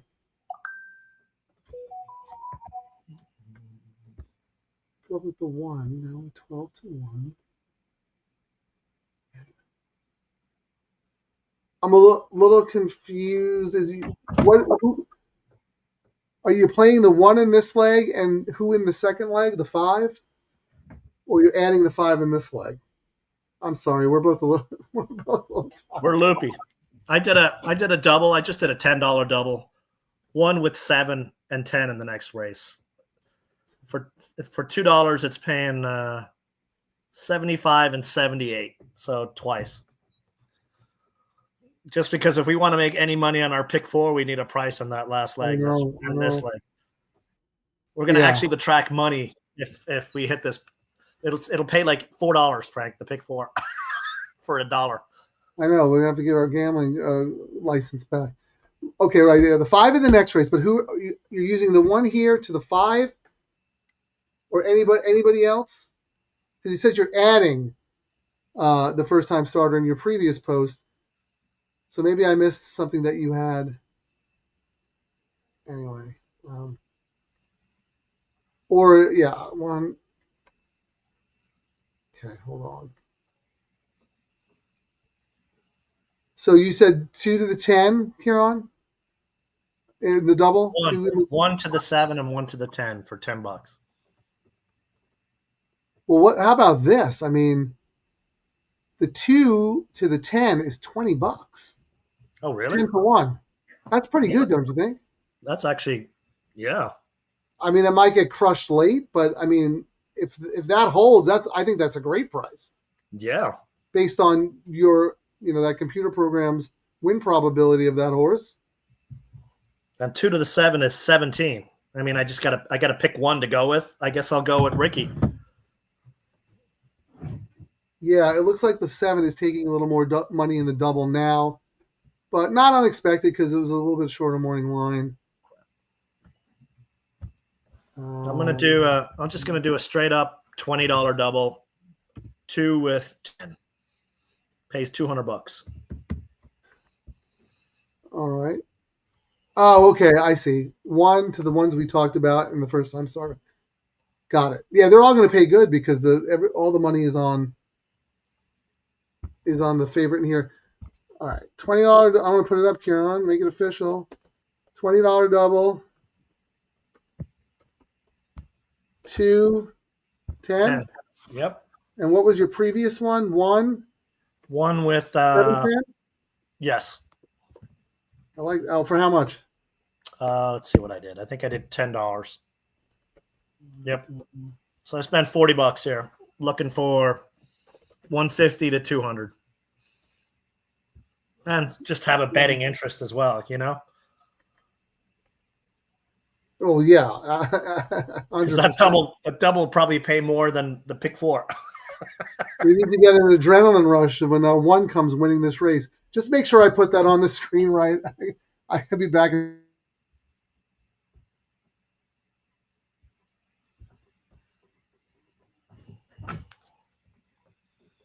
All right. We got 1 minute. Let's see what the pool money's looking like. We got 33,000 with 2 minutes to go on the number 2.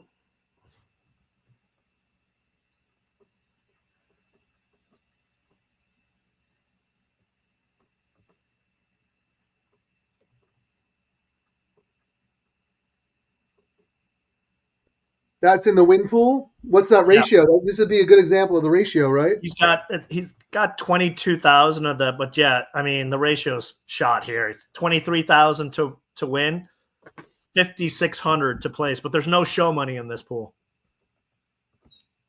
Is show wagering allowed? No show wagering. Really? Just win place with 5 horses. That's. This is weird stuff that LaSalle is doing. I got to say, this is the minimum. They were worried about it. They were worried about a negative show pool. Yeah, 5 horses, you should have show wagering, right? I mean, that's the minimum. They disallowed it because they knew this horse would be a negative show pool, and they'd lose money. They'd have to pay out. Heaven forbid we have an angle. You know what I mean? Yeah, I don't like that. I don't like that at all. I don't like they don't have a late pick 5. Get me the president. I'm just saying it's making vacation look all the much sweeter. Kieran, who are you kidding?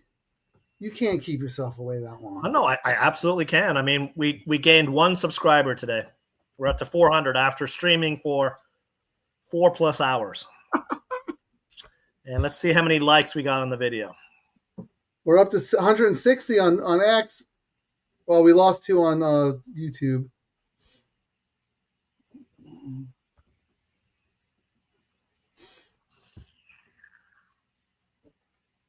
Yeah.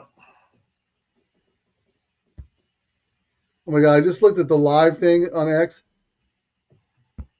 We're at plus 158, which I think is really good. But our start time was 10:55 a.m. It's now 4:05.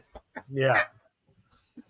You know what? I think we just power through it and then never again. No, we're not doing that. We did not get rewarded by the likes and the views to do this again. That's for sure. Like I'm looking at the video, but I can't see, you know what I mean? If it doesn't show us the numbers live. On YouTube? Yeah. No. Maybe I gotta go to a This different is spot. so funny. Oh, we got 3 likes for this 5-hour stream, Frank, on our video. No, Dan said we had 25. He said we were halfway there to 50. Oh, they're off. Jeez.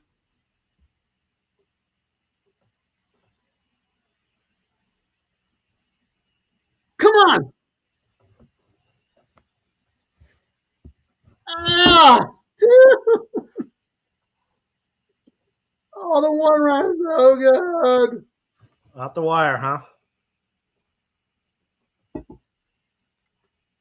Oh, my goodness. Oh, that was such a good call, Kieran. Man. You are seconditis, dude. No, it's back again. That's What what sucks I'm saying. is The Seconditis. handicapping's there. It's just not getting rewarded by it. You know what I mean? Well, And we were that horse was 7-1 when the gates opened, Frank, off at 4-1. Yeah, I knew the 2 would be 1 to 5, but But the 7 went from 7-1, or the 1 went from 7-1 to 4-1. yeah, it was 10 to 1 at one point when I placed the contest wager. No. Let's see, does the 2 drift out a little bit here? 2 drifts out a little bit there, I think. They ain't gonna take him down. Come on. That's wild. Let's see ahead on, man. He should have had that. That's a horse that did not want to win, you know? I thought his momentum got stopped. Maybe he came in. I can't tell, but there's definitely going to be an inquiry. Definitely going to be an inquiry. Come on, racing gods. Reward us for 4 hours of work. No, this is what I was looking at, Frank. Hang on. I'm going to share it. Hang on. Come on, Diego. Claim foul. I mean, it'd be Powell should be on the. I think This is they what- have to look at this. This is what I was looking at, Frank. You see on the corner. Hold on. I got to shrink my screen. I'm watching the LaSalle on the big screen. 3 likes. That's all I see. Let's see. Let me get rid of that double thing. Hold on. Where? Oh, 3 thumbs up. That's it. No more. Yeah, that says everything right there. Uh-oh. What did I do? How do I get out of the screen?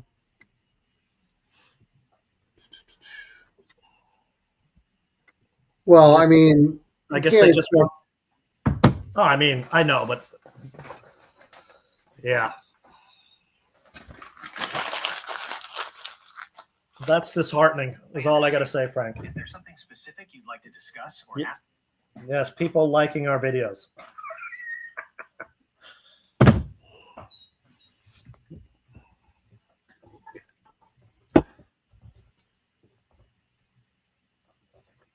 Let's see here. So, what did we say? We're probably gonna have $5 to put. No, because it got hit so hard.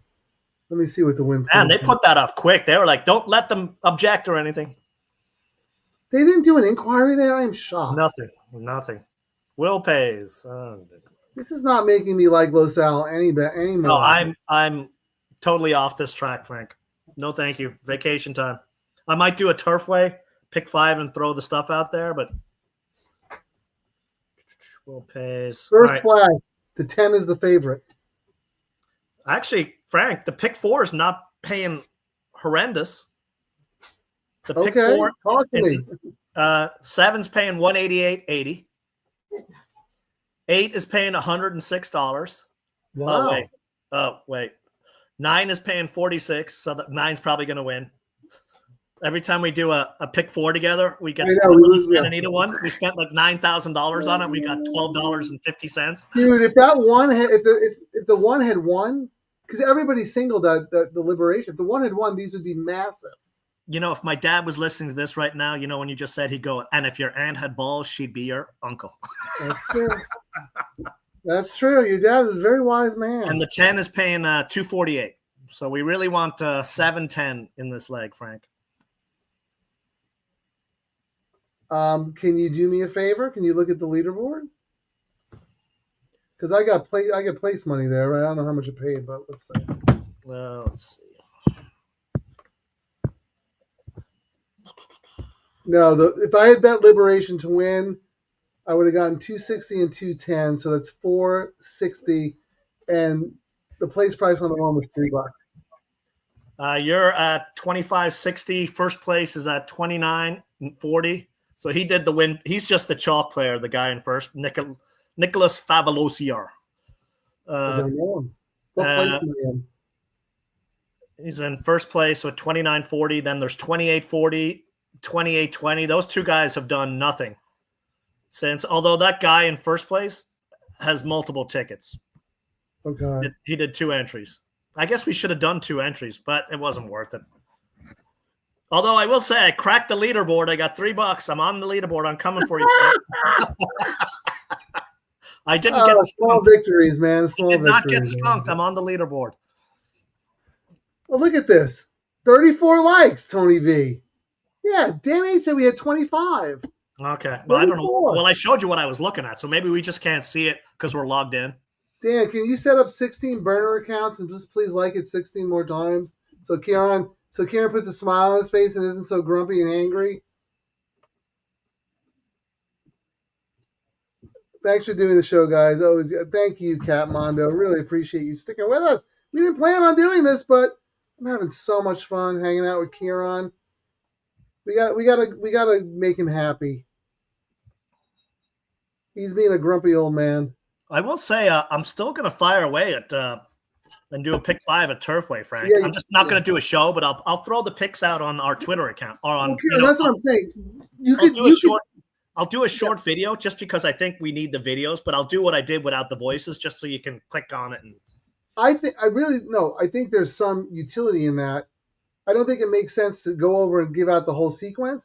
But if you have a single that you want to, talk about or a couple of long shots, that's perfect. Hey, you might want to think about adding this horse 15-1 morning line. You make your case.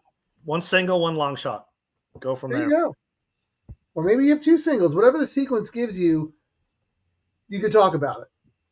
Paul is out of here. Kick him out of the run. I wasn't going to put that. I wasn't going to put that up. You're out of here. Kieran just needs to cash a ticket. His whole attitude would change his outlook. No, he's still congratulating me on hitting the tropical turf pick 3. I'm still waiting for a congratulations. I'm slowly bleeding away my big win from last week doing degenerate betting. So will 5-1 get me there? Not if they don't. $12 and $6, so 18. I've not seen. Get me there, right? I've not seen much movement, so I don't know if all these guys did their bets, Frank, or I think they all have a bullet for the last. Although I will tell you, the amount of times I've won this contest and I hammered it early because I didn't like anything late, and I just sat there and I thought, when are they going to catch me? When are they going to catch me? Someone's going to catch me in the last leg. And nothing changes because everyone fired as well. So, okay, yeah. I don't know, but $15 gets me there, right? He said he's at 29. I'm at 23. Yep. And they pay first 2, if I'm right. Let's see. Yeah, my problem is how many people are in front of me? 4. Okay, and they play first 2. Oh no, actually, wait. It's just there's 3 people in front of you. You just need to beat.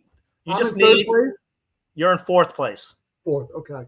You just need all those guys to not have a bet, and you have your bet. Or they can have a bet, they just can't have my horse if my horse wins. Right? I can get blocked, right? How far back are those guys? If they're close, they might play chalk. Well, actually, there's guys behind. Let's see. There's a bunch of people behind you as well. Like one's at 23, 19, 17. 3 guys at the exact same 17, 15. Okay. Now, the one thing against you, the guys in first and second, Frank, have 2 entries. So we don't know if they've burned their other entry or, and are saving it for this one, Like the other one this could have been their chalk entry and the other one their long shot one. You never know. No, you don't know. And that's been one of my pet peeves that we can't tell, you know? Yeah, I wish it told you how many wagers they made, you know. All the live money contests do, right? Or they Yes. tell you if you mandatories. Yeah, they tell you, you know, they made one mandatory or even, 4 bets, whatever. Like even with this one. I might change this, but right now I just put in the 10. Playing the 10. If the 10 wins, I certainly have enough money to win, assuming nobody blocks me. Well, I'm cheering for the 10 because I got a double going into it. Let's see how much they hammered that double, Frank, because it was paying $20 before the gates opened. Yeah, Tony, exactly. You guys are the best, man. Way to cheer up, Kieran. Turn that frown upside down. The double got hammered, so it dropped to $16. It dropped what? 15% when the gates open. Yeah, it was 21, right? Yep. And 7 dropped to 1880. It didn't really drop much. 9 is. Let's see who's getting paid. Actually, the pick let's 6. look at the low pays. Pick 6 is paying $1,100 to the 9, and then it starts going crazy. Number 2 is $166,000. That's got to be a carryover, right? No, that's the whole pool. I would imagine. There's 2.7. 2 and 3 are paying. I guess 2 and 3 are the carryover horses. $166,000. No. If it was a carryover horse, it would pay $3,000 consolation. Oh, so there's 2 horses paying the exact same amount? They're the only tickets. I would imagine. Because look at the total pool is 227. So minus the takeout, you probably the whole pool is to scoop the pool. Oh yeah, 24% take. That makes sense. Yeah. Right. So, but two people are alive to the 6 and the 11 because they're paying $83,000. Yep. So there's 1 tickets to the 2 and the 3, 2 tickets to the 6 and the 11. Let's see. And the robots are alive 50 times, 60 times to the 9. Yes, we're laughing, but you know what? You're right. It's usually what it is. Yeah. Let's beat this 9. All right, let's look at the probables here.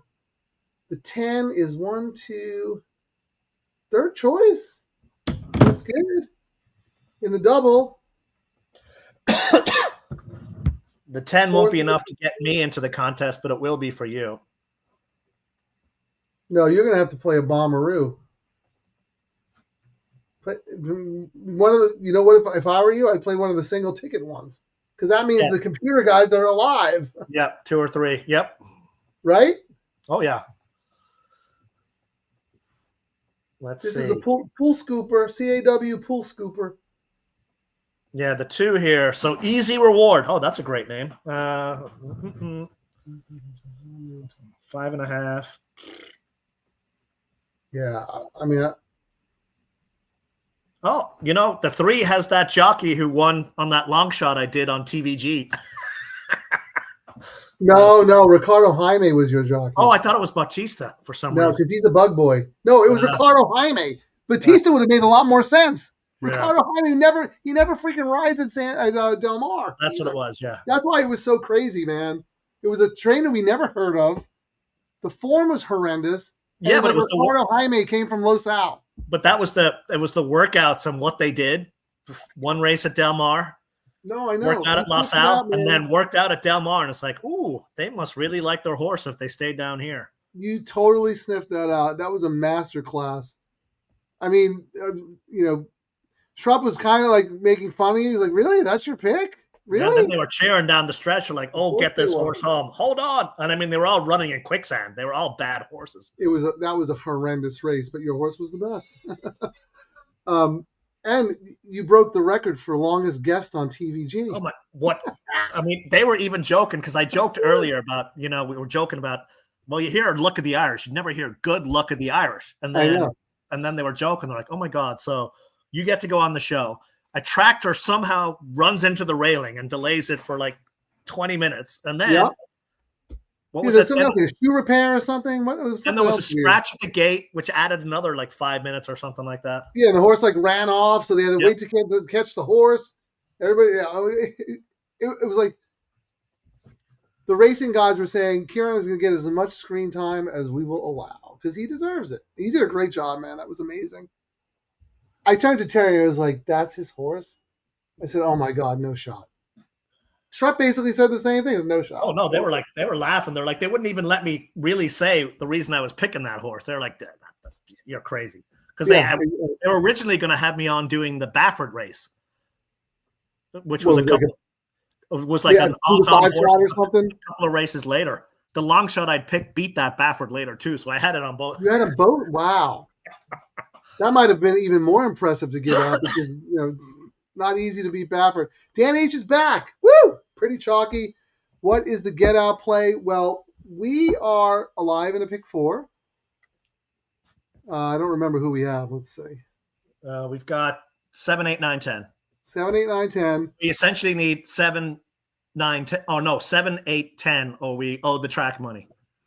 Kieran is alive in a double to the 10, which is paying, what did we say, 15, 16? Yes. He has it 10 times.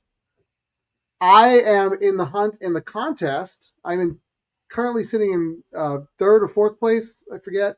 But I'm only like $8 off the leader. And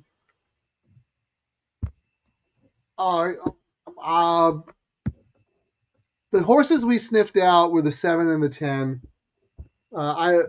We both have a little bit of a more lean to the 10. So that's where we are at handicapping wise, Dan. If you have any opinions.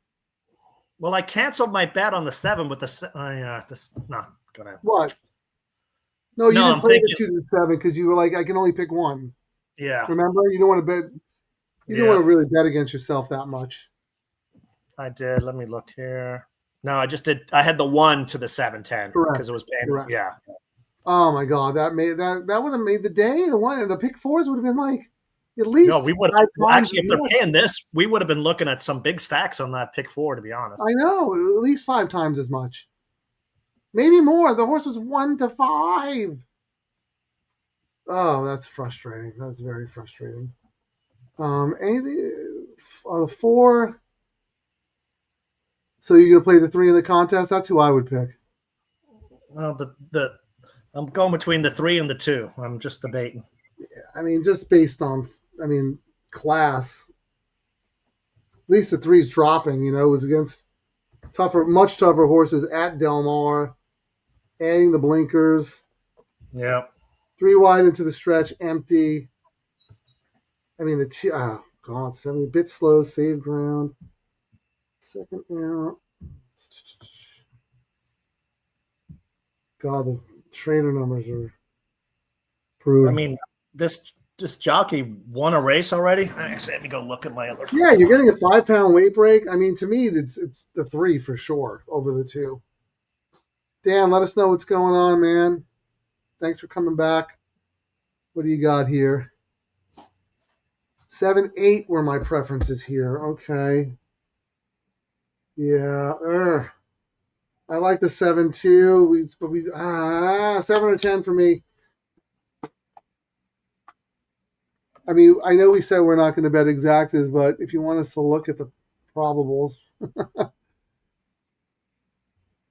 the 7, 8 exacta is paying $30 for $1, and the 8-7 is paying $30 for $1. That seems pretty good. The favorite combo is the 9-8, paying $11. I want to see who's taking more money in the exacta between the 7 and the 10. I just fired at the 3, Frank. Here we go. Come on, 3. All right. This race is so bad. Seriously, anybody can win. Yeah, it is bad. So 9-7 is $12, and 9-10. So the computer's like the 7 more in the exacta than the 10 at the moment. The will pays were all screwy. But no, they like the 7. They like the 7 over the 10 in every pool except the double. That's interesting. Slightly over And on the win pool, the Mo Fours is getting. Yeah, I know what's going to happen. 7's going to win. I got to bet win money on this 7 as a hedge. I mean, on mine, I think I went 7 was I went 9, 7. I mean, how do you now? When I was doing my pick 6 earlier, I had 9 over 9 and 7 were the 2 I went with. I know, and so did I. The 7 was my, but the more we talked about the 10, I don't know. I kind of got on the 10. Yeah, we were looking like Raceland. No, Raceland said 10 should be the 7-2 chalk, 22% chance of winning. The race flow sets upward. Like Ricky should be close to the pace and just cruise along and swallow them up late is how it's supposed to. Yeah, I mean, the same. Like the optics plot, the 10 looks much stronger than the 7. Again, we're relying on jockeys, and if I need a jockey to win a race for me lately, I'm going to come second. They're going to fall off. They're going to stumble. They're going to come late. So, all right, my hedge was to bet some win money on the 7. And Dan also, he likes the 7, 8. I looked at his 7, 8 exactas, and they were actually pretty good. I said, I know we're not supposed to do this. We're not playing exactas, but I looked at them anyway, Kieran. $30, 7, 8, 8, 7, 28. Yeah. All right.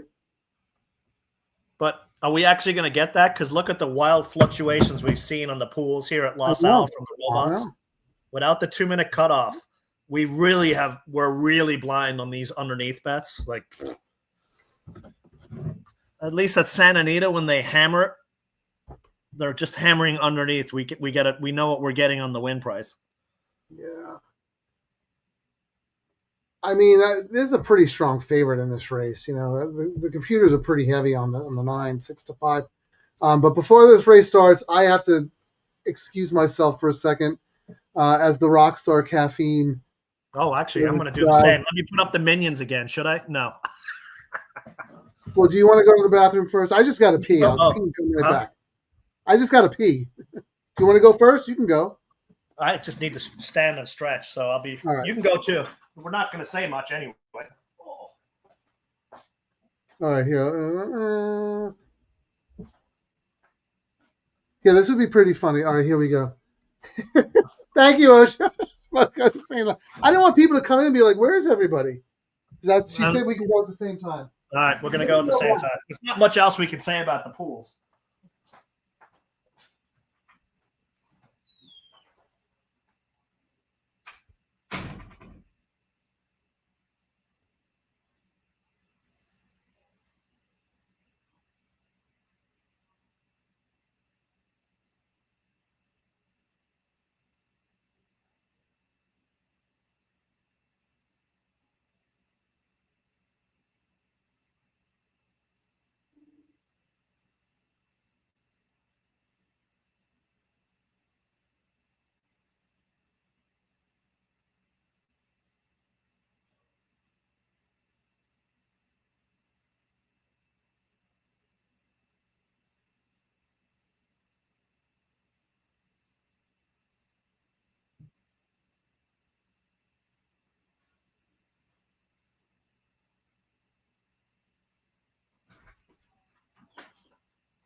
Oh, my goodness. 5 minutes still. Time is going very slow. All right, let's see what the pools have done.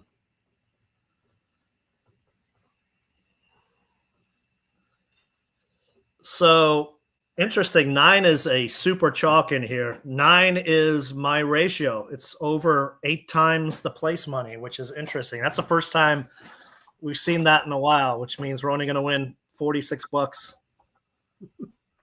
Frank, the 9's going to win. Oh, yeah. That's the first time we've seen a 9-1 since I've talked about it. Like, it's actually 10-1 right now. Oh, Joe, thanks for keeping our spirits up. Hey, Kelly, thanks for joining us. Oh, man, we're doing okay. In fact, we did too good. That's why we're still on. We should have just quit after getting knocked out of the pick 6. I was just looking with all my DGen firing away bets today. I was at least my bonus is I got my Caesars card to Diamond Plus.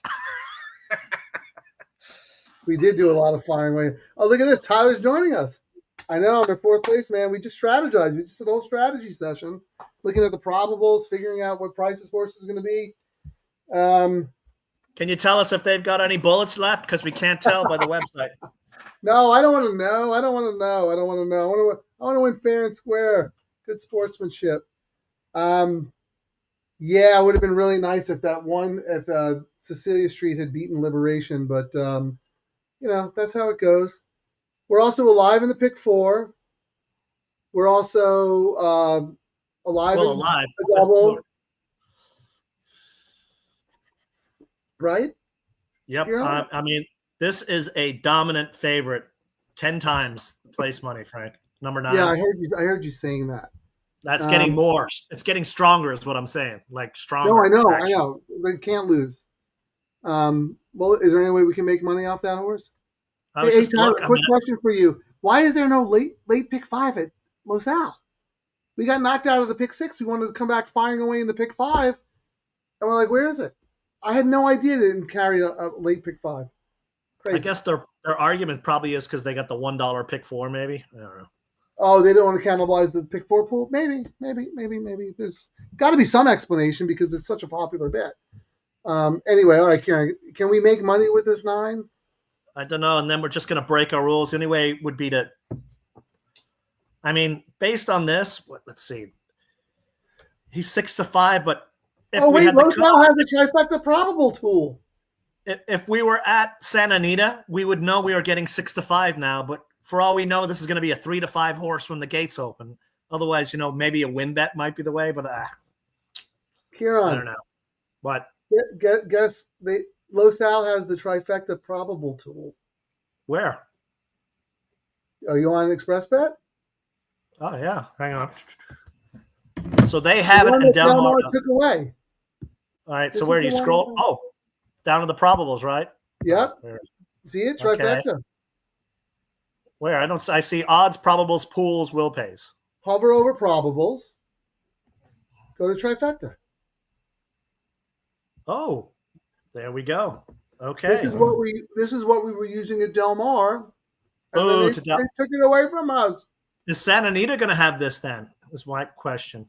I don't know. That's a very good. Twyla might be able to answer that, but we don't want to put them. So if we were to do a trifecta, 9 over 10-8, what's it paying, Frank?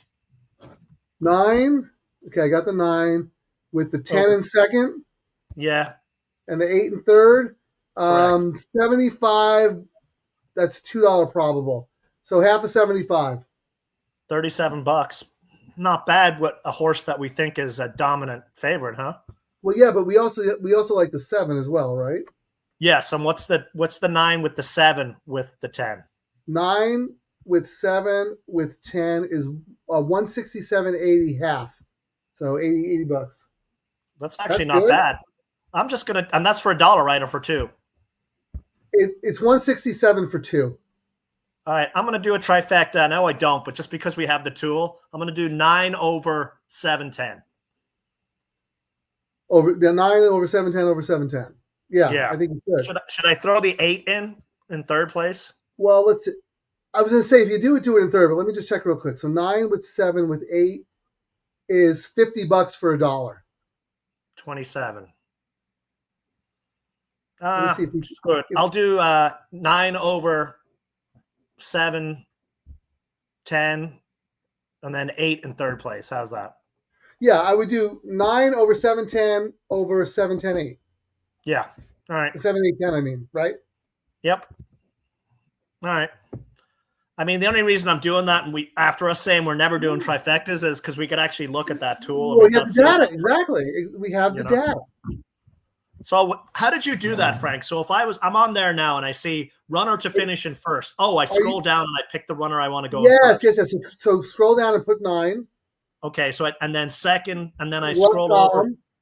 The left column is second, and then the top column is third. So I'll give you an assignment. 9 with 2 with 5. What is it paying?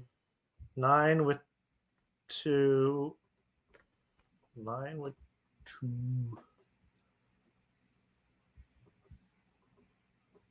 $3,200. Am I looking at that right? That's right. Correct. Yes. That's Okay, exactly so how you that's do how it. you look at it. Okay, That's how you do interesting. it. So right now the Wow. favorite combo is the 9 with the 8 with the 4. 984 is paying 37 for $2. So 9, Oh, 10, we're 7. off. We're off. 9, 10, 7 is 141 is what that's. Okay. All right, we need this 10 here.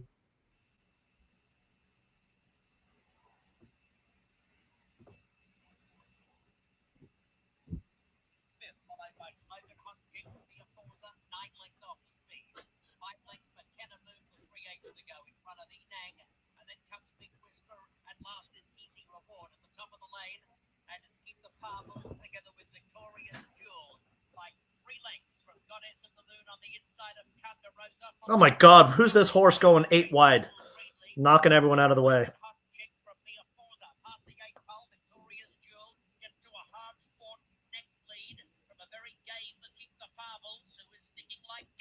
Wow.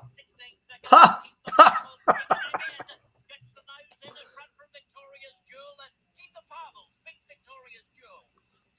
894, the second favorite combo. Wow. The Oh, ratio man, the 10. failed. It failed.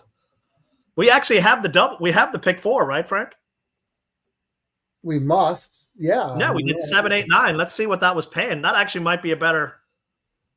I think it was paying. It was the second worst, but it still made us money. We made money, Frank. $106.10. Whoop whoop. Winners. And that's for $1 or 50 cents. Maybe make sure That's for $1. No, they do it. They automatically do it for the $1. Okay. All right. Oh man. I couldn't get the contest. Da da da. Wow, but the 9 could not get past that horse. That's. Well, you know what the difference Hey, Frank, is. So what? again, so you know how the reason I thought this was a solid favorite, and not to harp on this point again, the 2-minute cutoff is so key. So what do you think ended up happening at the end? Number 9 had 40. It was 10 times the money going into the gate opening.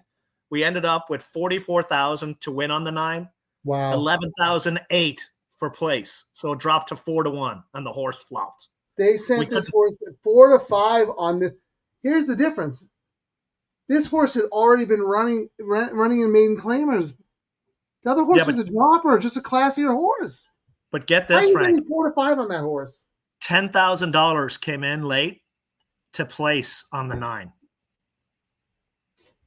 Okay, but it still was the 8 times ratio, wasn't it? No, that changed it from 10 times to 4 times.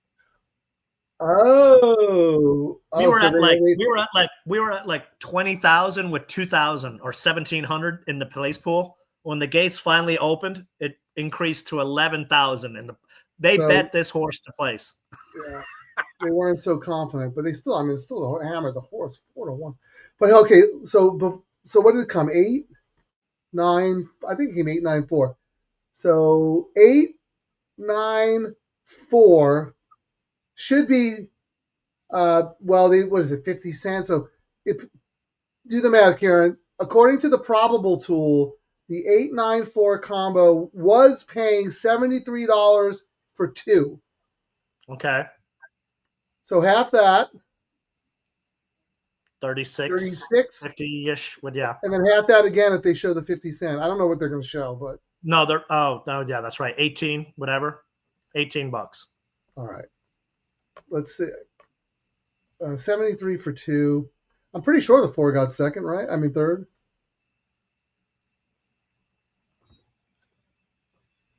What a bummer, man. If Cecilia wins.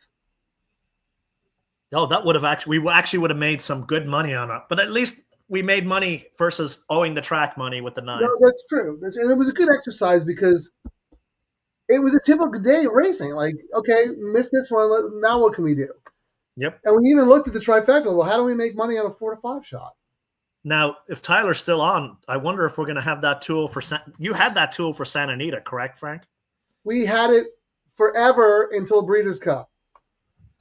So if they're doing it for Cup- Los Al, does that mean we're going to have it for Santa Anita? What Do we I have was it? told is that the Breeders' Cup requested they take it down, and they did. And I'm still Then shocked that they did that. we That tells expected me. it to come back for Del Mar because Del Mar always had it, and it didn't. So the $1 trifecta, Frank, paid $36.50. Okay, and it was $73 for two. So it paid. that was the very tool reliable. The What do you- tool was can you- very correct. Can you imagine that? What you can do when you actually have the same data as the CRWs? Yeah, we can know Figure out what, what you- because usually that's what kept us from doing it, because we were thinking we were going to get ravaged if we didn't know what the possible pays could be. And the information's out there. That's all we're saying. Show us the same info. Give us the tools to look at it. It is all available except one party has access to it all, and the other players don't. Oh my God. You know what you should, if you reach out to Cummings again, Frank, I don't think it's getting enough. I mean, there was a lot of grief when Breeders' Cup said they weren't going to do the 2-minute cutoff. Okay. But the fact that Breeders' Cup asked for the trifecta tool to be pulled away so they could get handles, They welcomed so them. they could get extra handle from the CAWs speaks volumes, I think. And I don't think enough people are actually talking about that. Same thing with Keeneland. They wanted the CAWs there. They want And them. there's not people just aren't connecting the dots that that's what they're doing. They got to reward They the play tracks. high takeout pools. Got to reward Santa Anita is what I'm saying. Yeah, well, we made the best out of bad stuff. It was really fun playing that tournament. I don't think I'm going to get in there because you can't lose let me money, look right right? now and tell you. I was in fourth. I mean, I can't. What thoughts? No change. LD. You came in fourth. You missed the money by you would have. I mean, it was 60 cents for fourth or for third. 60 cents. That was the freaking favorite that I didn't bet. No, $60 is what you would have got for third place, but you missed it by. You missed second place by $2.80. No change in the. I think looking at the betting, Frank, everyone else had shot their bullet, so you actually did have a big chance. I would have won. If you'd done the chalk, no, $2. Actually, let me do the math. The Liberation. If I had done Liberation, if you'd done that, $2.40, you would have had 20 cents. Oh no, you would have lost by 40 cents, Frank. Okay, I feel better. So you would have lost second place by 40 cents, and you would have lost third place by 20 cents. Well, remember I said I thought it was chalky. That's why I was playing chalk early. I'm like, every point matters. My worst loss was 10 cents for a Breeders' Cup in a contest, and second worst was 20 cents in an NHC. Yeah, that doesn't get any. No, but you have to think of it the other way too. There was someone behind you who lost by 10 cents to you. That happens. It goes both ways, man. It really does. Oh yeah, absolutely, yes. LD, Kieran's been paying more attention to Turfway than I have, but it seems like it's the same old Turfway. Either a 3 to 5 shot or a 60 to 1 that no one has. I would say and I tweeted, I'm becoming a fan. And I mean, when I tweeted out the other day, I was like, after a plethora of chalk this summer, it's refreshing to see some, and a lot of them aren't crazy prices. I've gotten knocked out, but they were horses I had. If I'd expanded, they weren't horses I would not have landed on, like I had them in my universe of horses that I whittled down. So okay. I like that. I like that fact, and the luck's just not been there almost, it's been kind of like losing the photos and whatnot, but I so far I like it. I'm not going to spend as much time handicapping it. I'll probably keep the tickets when I do it this week. I mean, look, talk about full fields. You got the pick 5, 11 races or 5 races of 11 horses. When do we see that? Yeah, no, it is real. It's a good handicapping product. I wish they had some more specialty wagers. But LD, Kieran talked about maybe doing some videos if he likes a single or wants to push people on a long shot or something like that. And of course, you subscribe to his sheet, so you'll get his plays. I think when I approach it this week, I'm going to make sure I'll probably just keep it tight. I'll probably allocate maybe $150, just talking ahead of time, and probably do a couple of singles and spread in a couple races. If I hit, I hit. It's all about you make the money when you get the bombs. So you got to If throw you're some. at Turfway Park, you're hitting big. Yeah. I mean, we saw a pick 5 carryover, right? I mean, that was crazy. But yeah, feeling better already. Yeah, thank you, Paul, for sticking with us. At least we cashed out. And now Kieran can go. I got And my yet- second win. Do we And have? yet, look at him. He's still here talking. I knew he was full of hot air. He loves this. Do we have? It's time to fire away at the quarter horses, Frank. Yeah. He's gonna. We can put in the early pick, the $1 early pick for it. Low sound night. No, he's gonna call me after the show. And he's like, "Oh, when are we doing our next show? You want to do something tomorrow? I think Mahoning Valley is gonna." Well, we're still looking for ideas. I mean, I don't think the tropical pick 3 was fun, but it just takes too dang long. And we like talking through the sequences, but we can't find anything better to talk through the sequences that without getting destroyed. Although the fact that you have that trifecta tool, Frank, maybe we do a show on Friday for the late double, perhaps. I don't know. I mean, it's a 20% takeout, but at least we can possibly play around with trifectas. I don't know. It's a thought. See, I thought he was taking a vacation. He didn't get his 50 likes. He's supposed to take his ball and go home. Oh, that's right. All right, I'm out of here. I told you that's what's going to happen. I'm out of here. Paul, congrats. You grinded it out. Let me just run through the comments real quick here because they stuck it out to the bitter end with us. It's rodeo time. Good night. Woohoo. Thank you so much, Ocho. You were the wind beneath our wings. Really appreciate you. Dan got the $20 win bet. 897 would have had a try. Yeah, I mean, you saw us go through the whole exercise, right? T, it wasn't meant to be. Kieran and I were debating. We went through the whole exercise. We 7 and the 10 were the ones we were deciding on. I ended up playing the 10.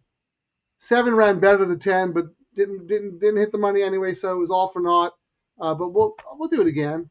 Thanks, guys. You too, Dan. You're a trooper, man. Really appreciate you and all your contributions. I will let the grumpy old man take us out. I was trying to think of something. I was trying to think of something smart. You know what?